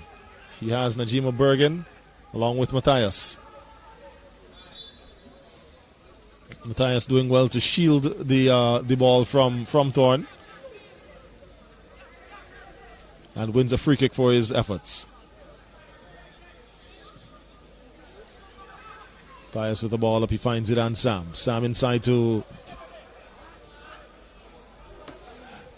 Bergen. He tried to one-time it back to Sam, but there was too much on that one. And it's a throw-in for Awesome FC. 65 minutes gone here. Another 25 to go. Another 25 minutes for JEBELLE FC to equalize or go ahead, or for Awesome FC to put this one away. As we see Thorne with it, looking to do that, just that. A shot taken, but it rolls wide of the goal. Goal kick for JEBELLE.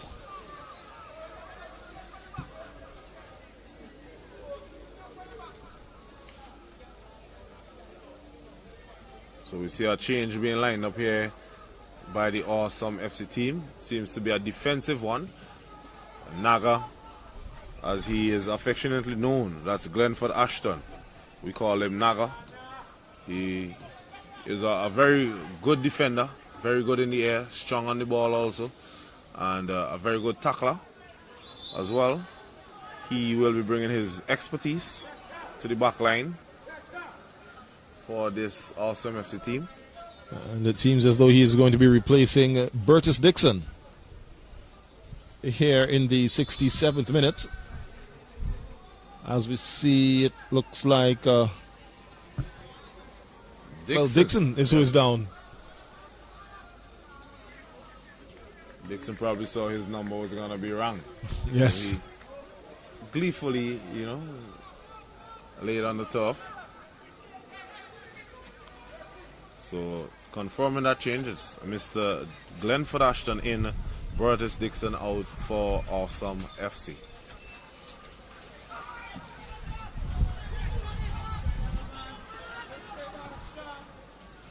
The wind coming to the aid of Awesome FC there. That ball was picked up high on its apex, and the trajectory was just slowed and then dropped short.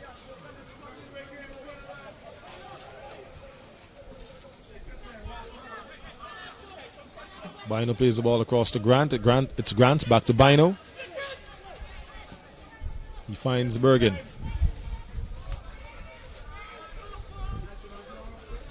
Bergen loses possession. It's one back momentarily. Celos Cupid misses the ball. That ball was then intercepted there by Grant. Big boot there from number 12, Kensley Bascom. But too big for any of his teammates to pick it up. It was went straight to the goalkeeper of JEBELLE FC, and now JEBELLE comes forward with it. Davano Bino. He's that one inside. It's Gonsalves with it.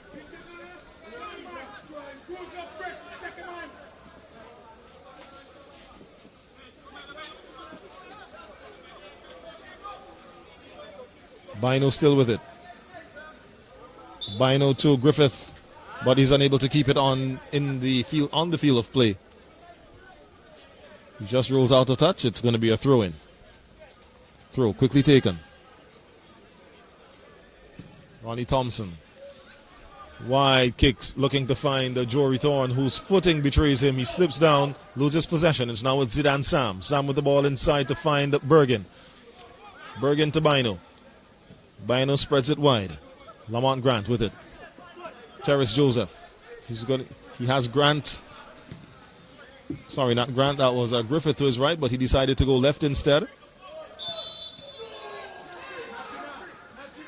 So it's a free kick in a very menacing position here for the Awesome FC's goal. It was consistent foul in there on Terrace Joseph.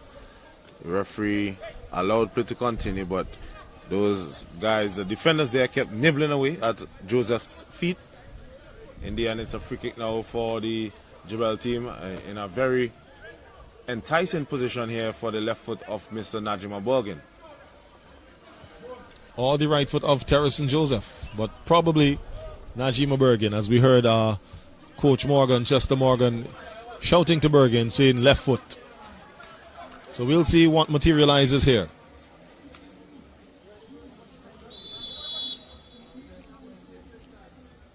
It's taken, and astute defending there by Zamora Mufford. he read it pretty well. He probably I think he saved the goal there because yes, the goalkeeper seemed flat-footed, yes, and also in the wrong position. So had he not been there with his head, that ball could be being picked up from in the back of the net, and we could have seen an equalizer. But no equalizer. It's still 2-1 here at the Victoria Park. Najima Bergen plays it wide to Terrace Joseph. Joseph travels. He has his brother. Plays it through on the inside. Heeled back there by his brother Terracin to Kamal Griffith. But Griffith muscled off the ball there and outnumbered by the Awesome FC defense. And the ball cleared.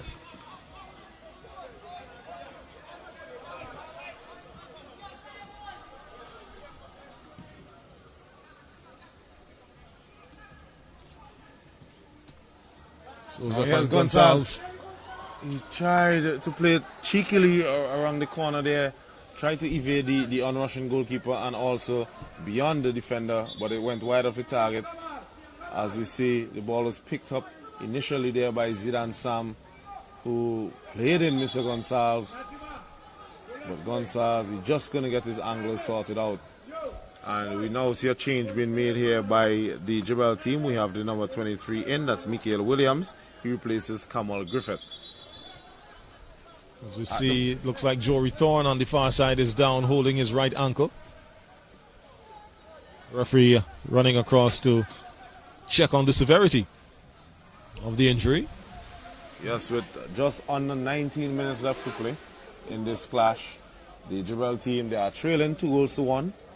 They have all of their guns still on the field, but at the moment, probably they are loaded, stacked with gunpowder and not modern day ammunition, because they are not shooting properly. They are not finding the final pass and making the desired final decision, which they should.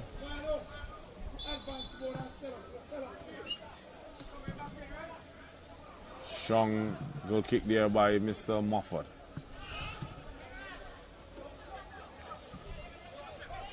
Here's Zidane Sam picking it up in a forward position. Plays in Terrace Joseph, who returns the favor. Sam turns.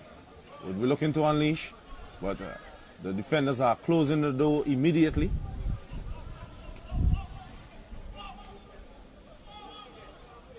The Awesome FC defense has stood pretty strong. They are tackling in pairs at the moment, not allowing the Jebelle FC frontmen to have any room in which to maneuver. And knowing the flair players for Jebelle and the way that they love to run at defenders and dribble, I think that's a pretty good scheme to thwart them from venturing into your 18-yard. Indeed, they're pretty much gang tackling, as we saw, especially there that ball that Kamal Griffith had running up the wing, and he had four defenders to contend with. As we see the corner taken, that one whipped around, but the contact made on the wrong side of the head there, looks like by Zidane Sam.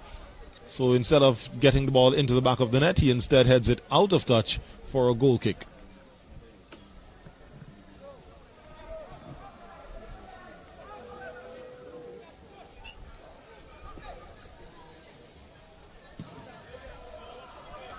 And there seems to be another defensive change being lined up by Renzo Haynes for the Awesome FC team.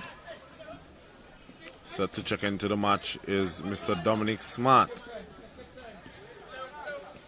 As we see Terrace Joseph plays it to Sam. Sam gets the ball to Gonzalez. What can Gonzalez do? He gets in the box.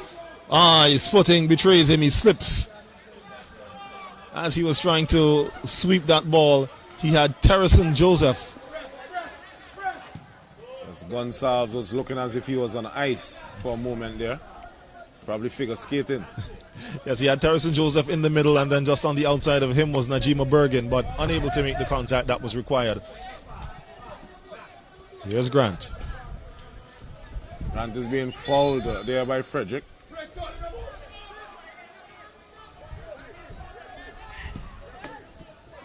The free kick is taken quickly. Ball needs to be played on the far side.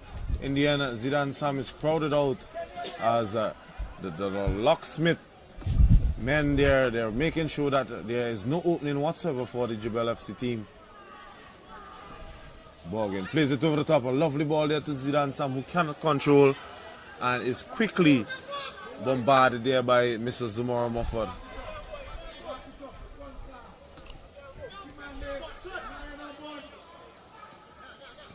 Yes, Christian Gonsalves. He comes inside. He finds Bino. Bino finds Sellers Cupid. Cupid plays the ball through. Zidane Sam. Will he line up and take a shot? He shoots. He hurried his shot there. His finger was probably nervously on his trigger at the moment. In the end, it was a powder puff of a shot. Yes, instead of a high caliber shot there, we ended up with a water gun. Big booming kick.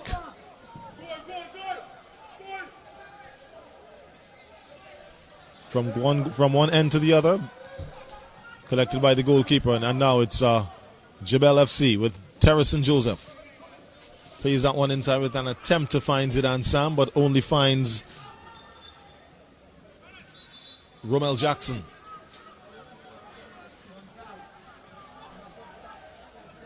As we see, it looks like, is that Colin Joseph who is down? Yep.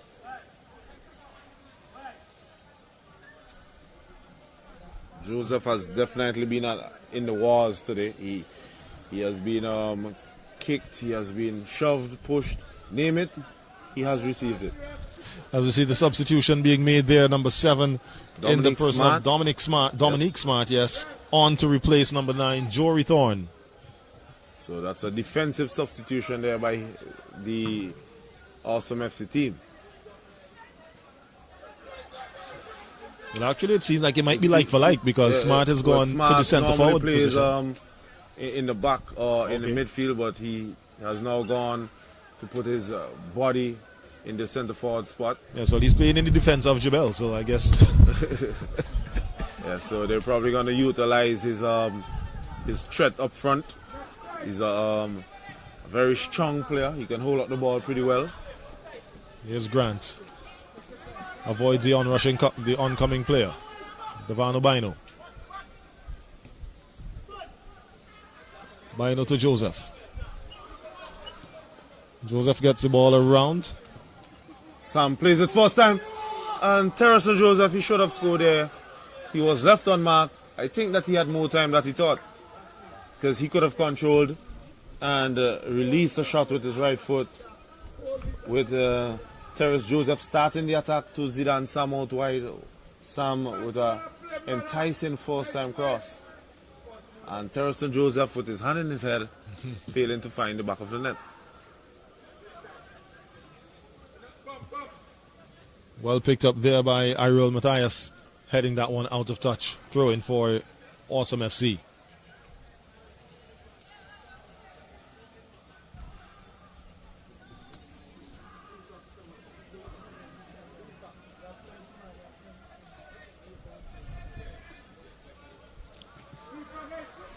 Just about 12 minutes left of regulation play here this evening at the Victoria Park. Once again, your scoreline 2-1. Awesome FC with the lead. They opened the scoring in the 25th minute with the compliments of Zamora Mofford. That should be Christian Gonsalves equalized in the 26th minute. And then Delquan Derby put them ahead in the 30th. As we see the substitute there,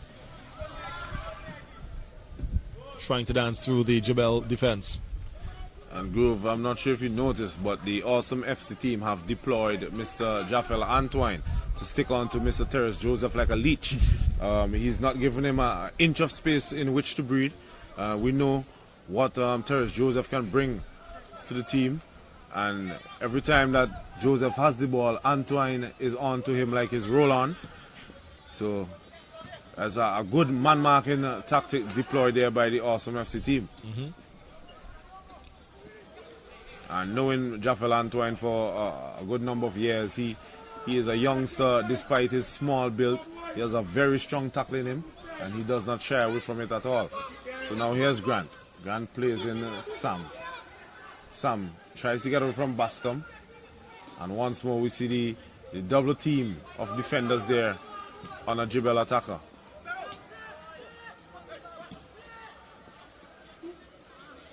And that's a foul. Frederick fouling Terrence Joseph.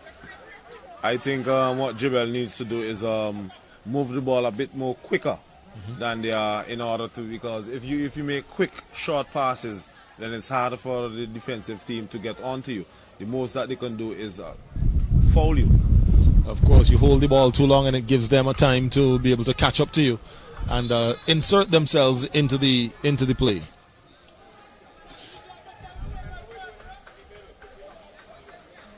Two substitutions about to be made.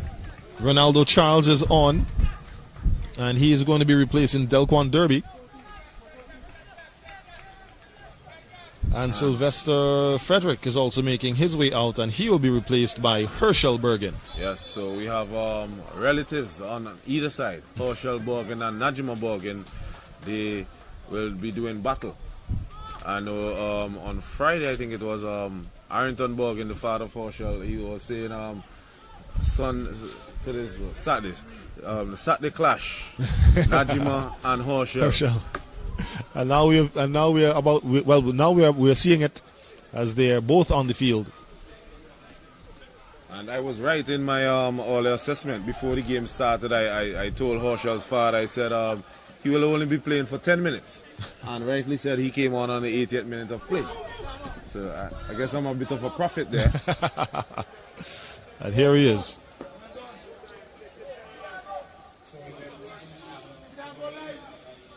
So the throw in there for JEBELLE. Here's Salas Cupid.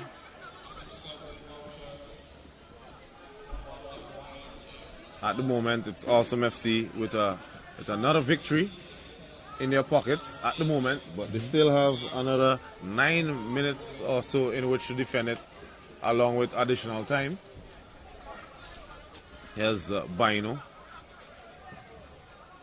Bino plays in Terracin. Looking for Gonsalves. Gonsalves controls. Can't get around the defender. And it's a foul. In the end, free kick now to the Awesome FC team.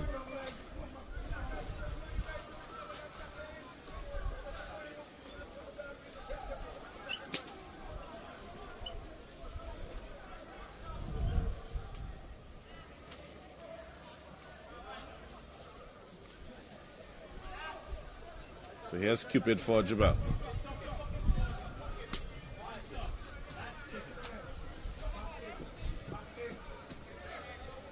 Ball now with Terrace Joseph.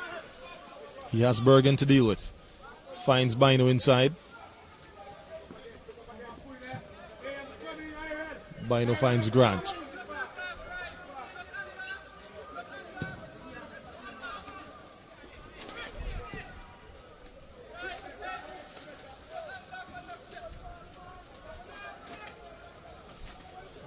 So 3 now for JEBELLE. They would get another throw as they inch forward.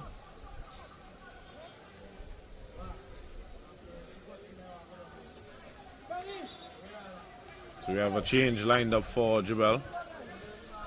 There's Ishmael Peters, the number 30, set to check into the match. Just a few moments. Colin Joseph is once more in the battle wars. And I guess we're not going to see much of the Bergen battle here this afternoon, as Najima Bergen is the one who's going to be called off here this evening. Yes, and he saw that his number was up. He trods off the field there. So he is replaced now by Ishmael Peters.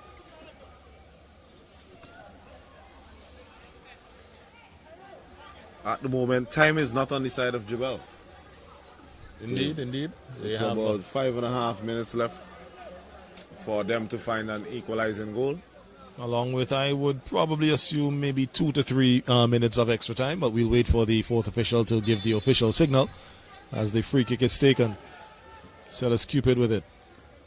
Gets it into Gonsalves. Gonsalves is fouled. Despite Herschel Bergen throwing both of his hands in the air to plead his innocence, The referee was in a very good position to spot it.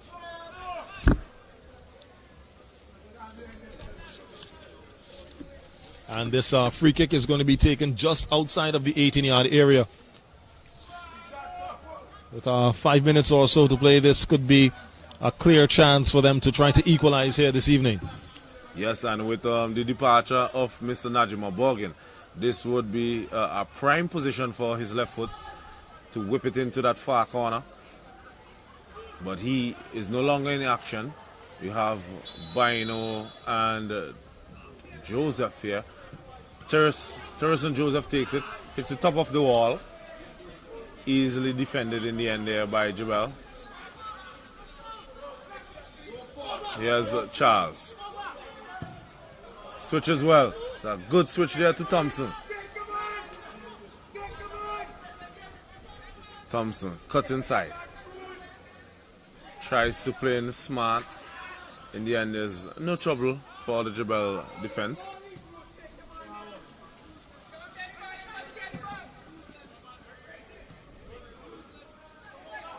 So here's Zidane Sam. Plays in Terrace and Joseph. A first-time cross is dealt with easily there by the defense. Zamaro Mofford managing to clear that one out. Good turn there by Zidane Sam.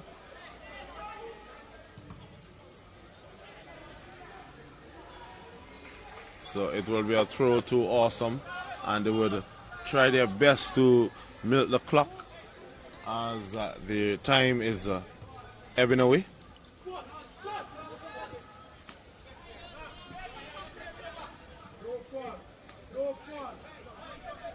Here's Bino.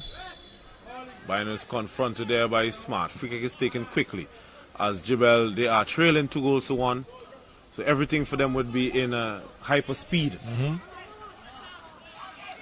That could also be to their detriment as well, as they try to play too fast. They could be making some silly mistakes.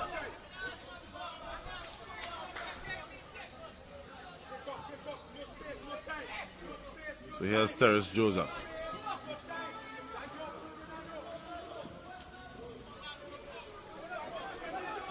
Trying to take on Ronaldo Charles. Here's Zidane Sam. Can't outfox Mr. Mofford. Mofford with a big right boot, plays it out of touch. Reminds me of the Belfongo Football League. Some teams, when you're winning, especially when they're the underdogs, they slam everything into the river. Especially if there has been a lot of rain. No one getting into that water. Yes, so some tactics deployed there. But thankfully, this is not the case here at the Victoria Park.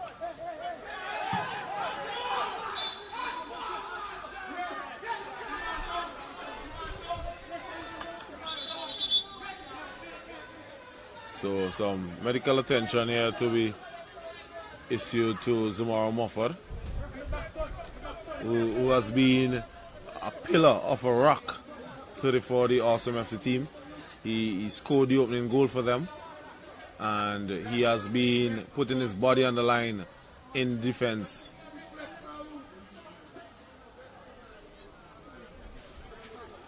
So he's back up to his feet.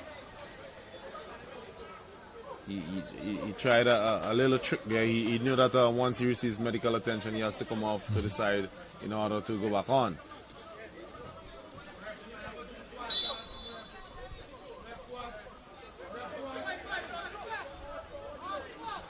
So it's an awesome throw. We're into the final minute of regulation time. Awesome FC, they're pretty smart in the way that they're managing the clock at the moment, eating up some precious few seconds here.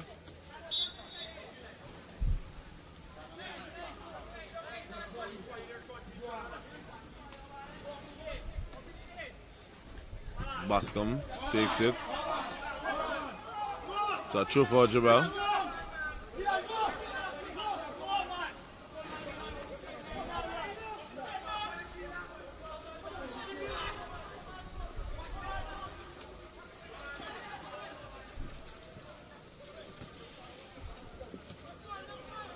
There's Grant. Grant to Bino. Bino to Joseph. Joseph to Cupid. As they try to walk their way forward into the defense of the Awesome FC. We're into the 90th minute of play. Fourth official is about to indicate how many more minutes they will have to play, and 3 is the magic number here this evening. Yes, so 3 more minutes for Awesome FC to hold on to their advantage.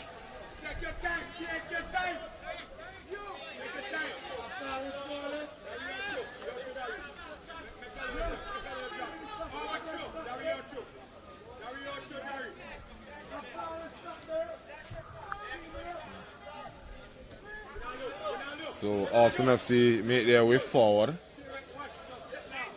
with a throw-in. And they have their left back Bascom coming all the way from his defensive position to take that throw.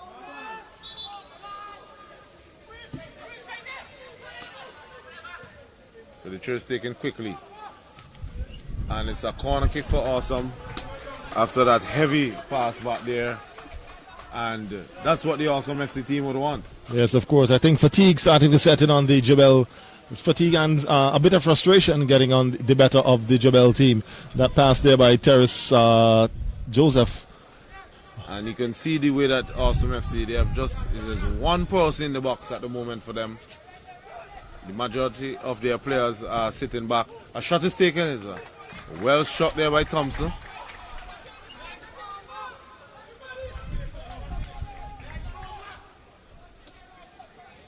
So we're already into 1.5 minutes here of additional time.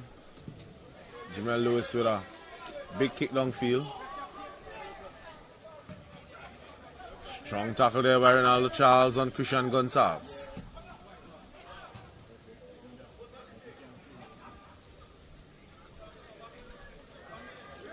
Terrence Joseph pulls down his opponent.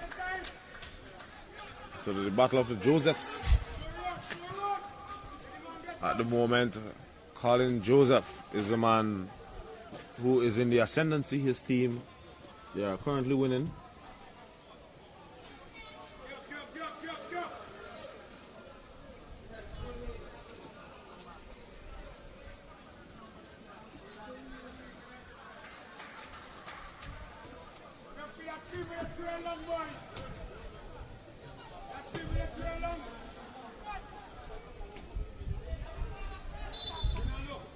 So the free kick is finally taken. It's a foul there. So free kick is taken pretty quickly. And anytime now we should be hearing the final whistle. Christian Gonsalves with it. He's played off the ball there by Jafel Antoine. It's going to be a free kick. As soon as this kick is taken, the whistle will be blown. We have already gone past the 3 minutes. Joseph finds Bino. Bino trying to get that one in. Clearance there by Naga. Ball is played across and then eventually out. And the referee is still playing on. Wonder if his watch probably became stuck. We're almost into 4 minutes of additional time. And all the players of Awesome FC are now in there. There are 11 defenders. As well as all the players except the goalkeeper of JEBELLE FC are in the upper half, the top half. And there's the kick. High kick taken. And that's the end of the match. Awesome FC prevail 2-1 against the JEBELLE outfit. A goal apiece for Zamora Mofford, and what a free kick that was. The second goal, which proved to be the winner, was netted by Mr. Delquan Derby. The lone strike for the JEBELLE team was netted by Christian Gonsalves. So this is the final match here for the 2020 year of the National Club Championship in the Premier Division. This was the final match of a triple header here at the Victoria Park. The first game ended 9-2 in favor of Avenues. They prevailed against the Petro Caribe Largo High team. The second match that ended in a stalemate. That game was between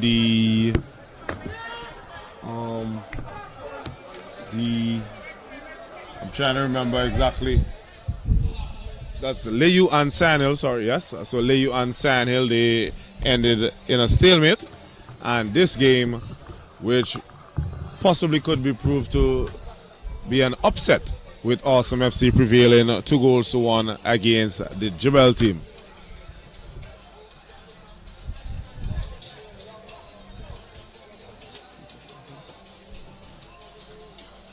Yes, so we're just awaiting some post-match interviews here, which will be done by Khalil Groove Kato. He will be speaking with a representative from both teams. Possibly we'll have both captains would be coming across there to have a word with him. We already have Sellers Cupid coming towards the mic for the post-match interview. And they have sent, I'm just looking to see who is going to be the one coming for the Awesome FC team.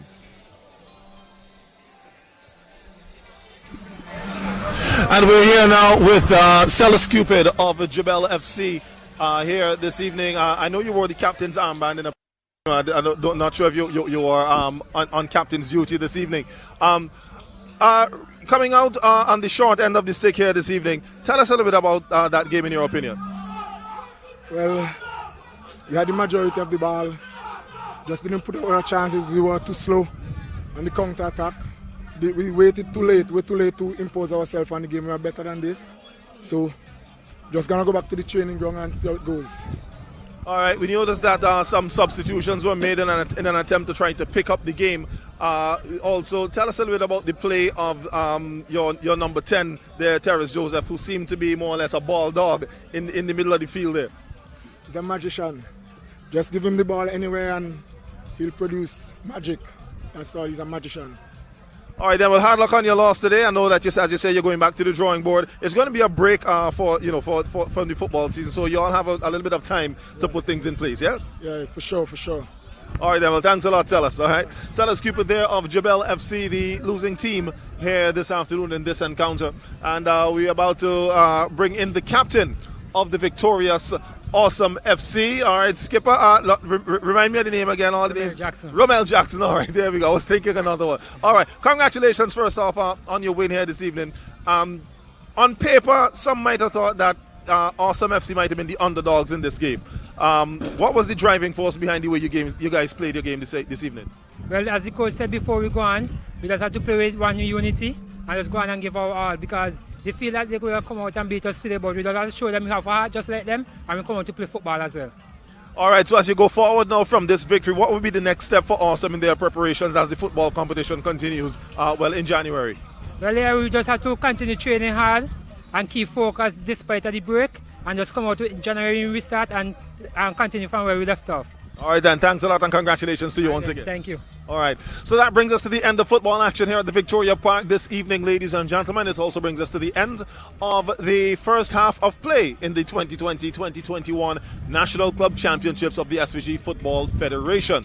Of course, it will be a break from now on until January 8th, when once again the football action resumes. But we remind you that tomorrow evening, right here at the Victoria Park, on the field behind us, will be the Jingle Ball event. So if you're going to be here, we hope that you enjoy that indeed. On behalf of our technical team, on behalf of Mosiah Rodriguez, I am Khalil Kato, thanking you for viewing and wishing you at this point a very good evening and a Merry Christmas.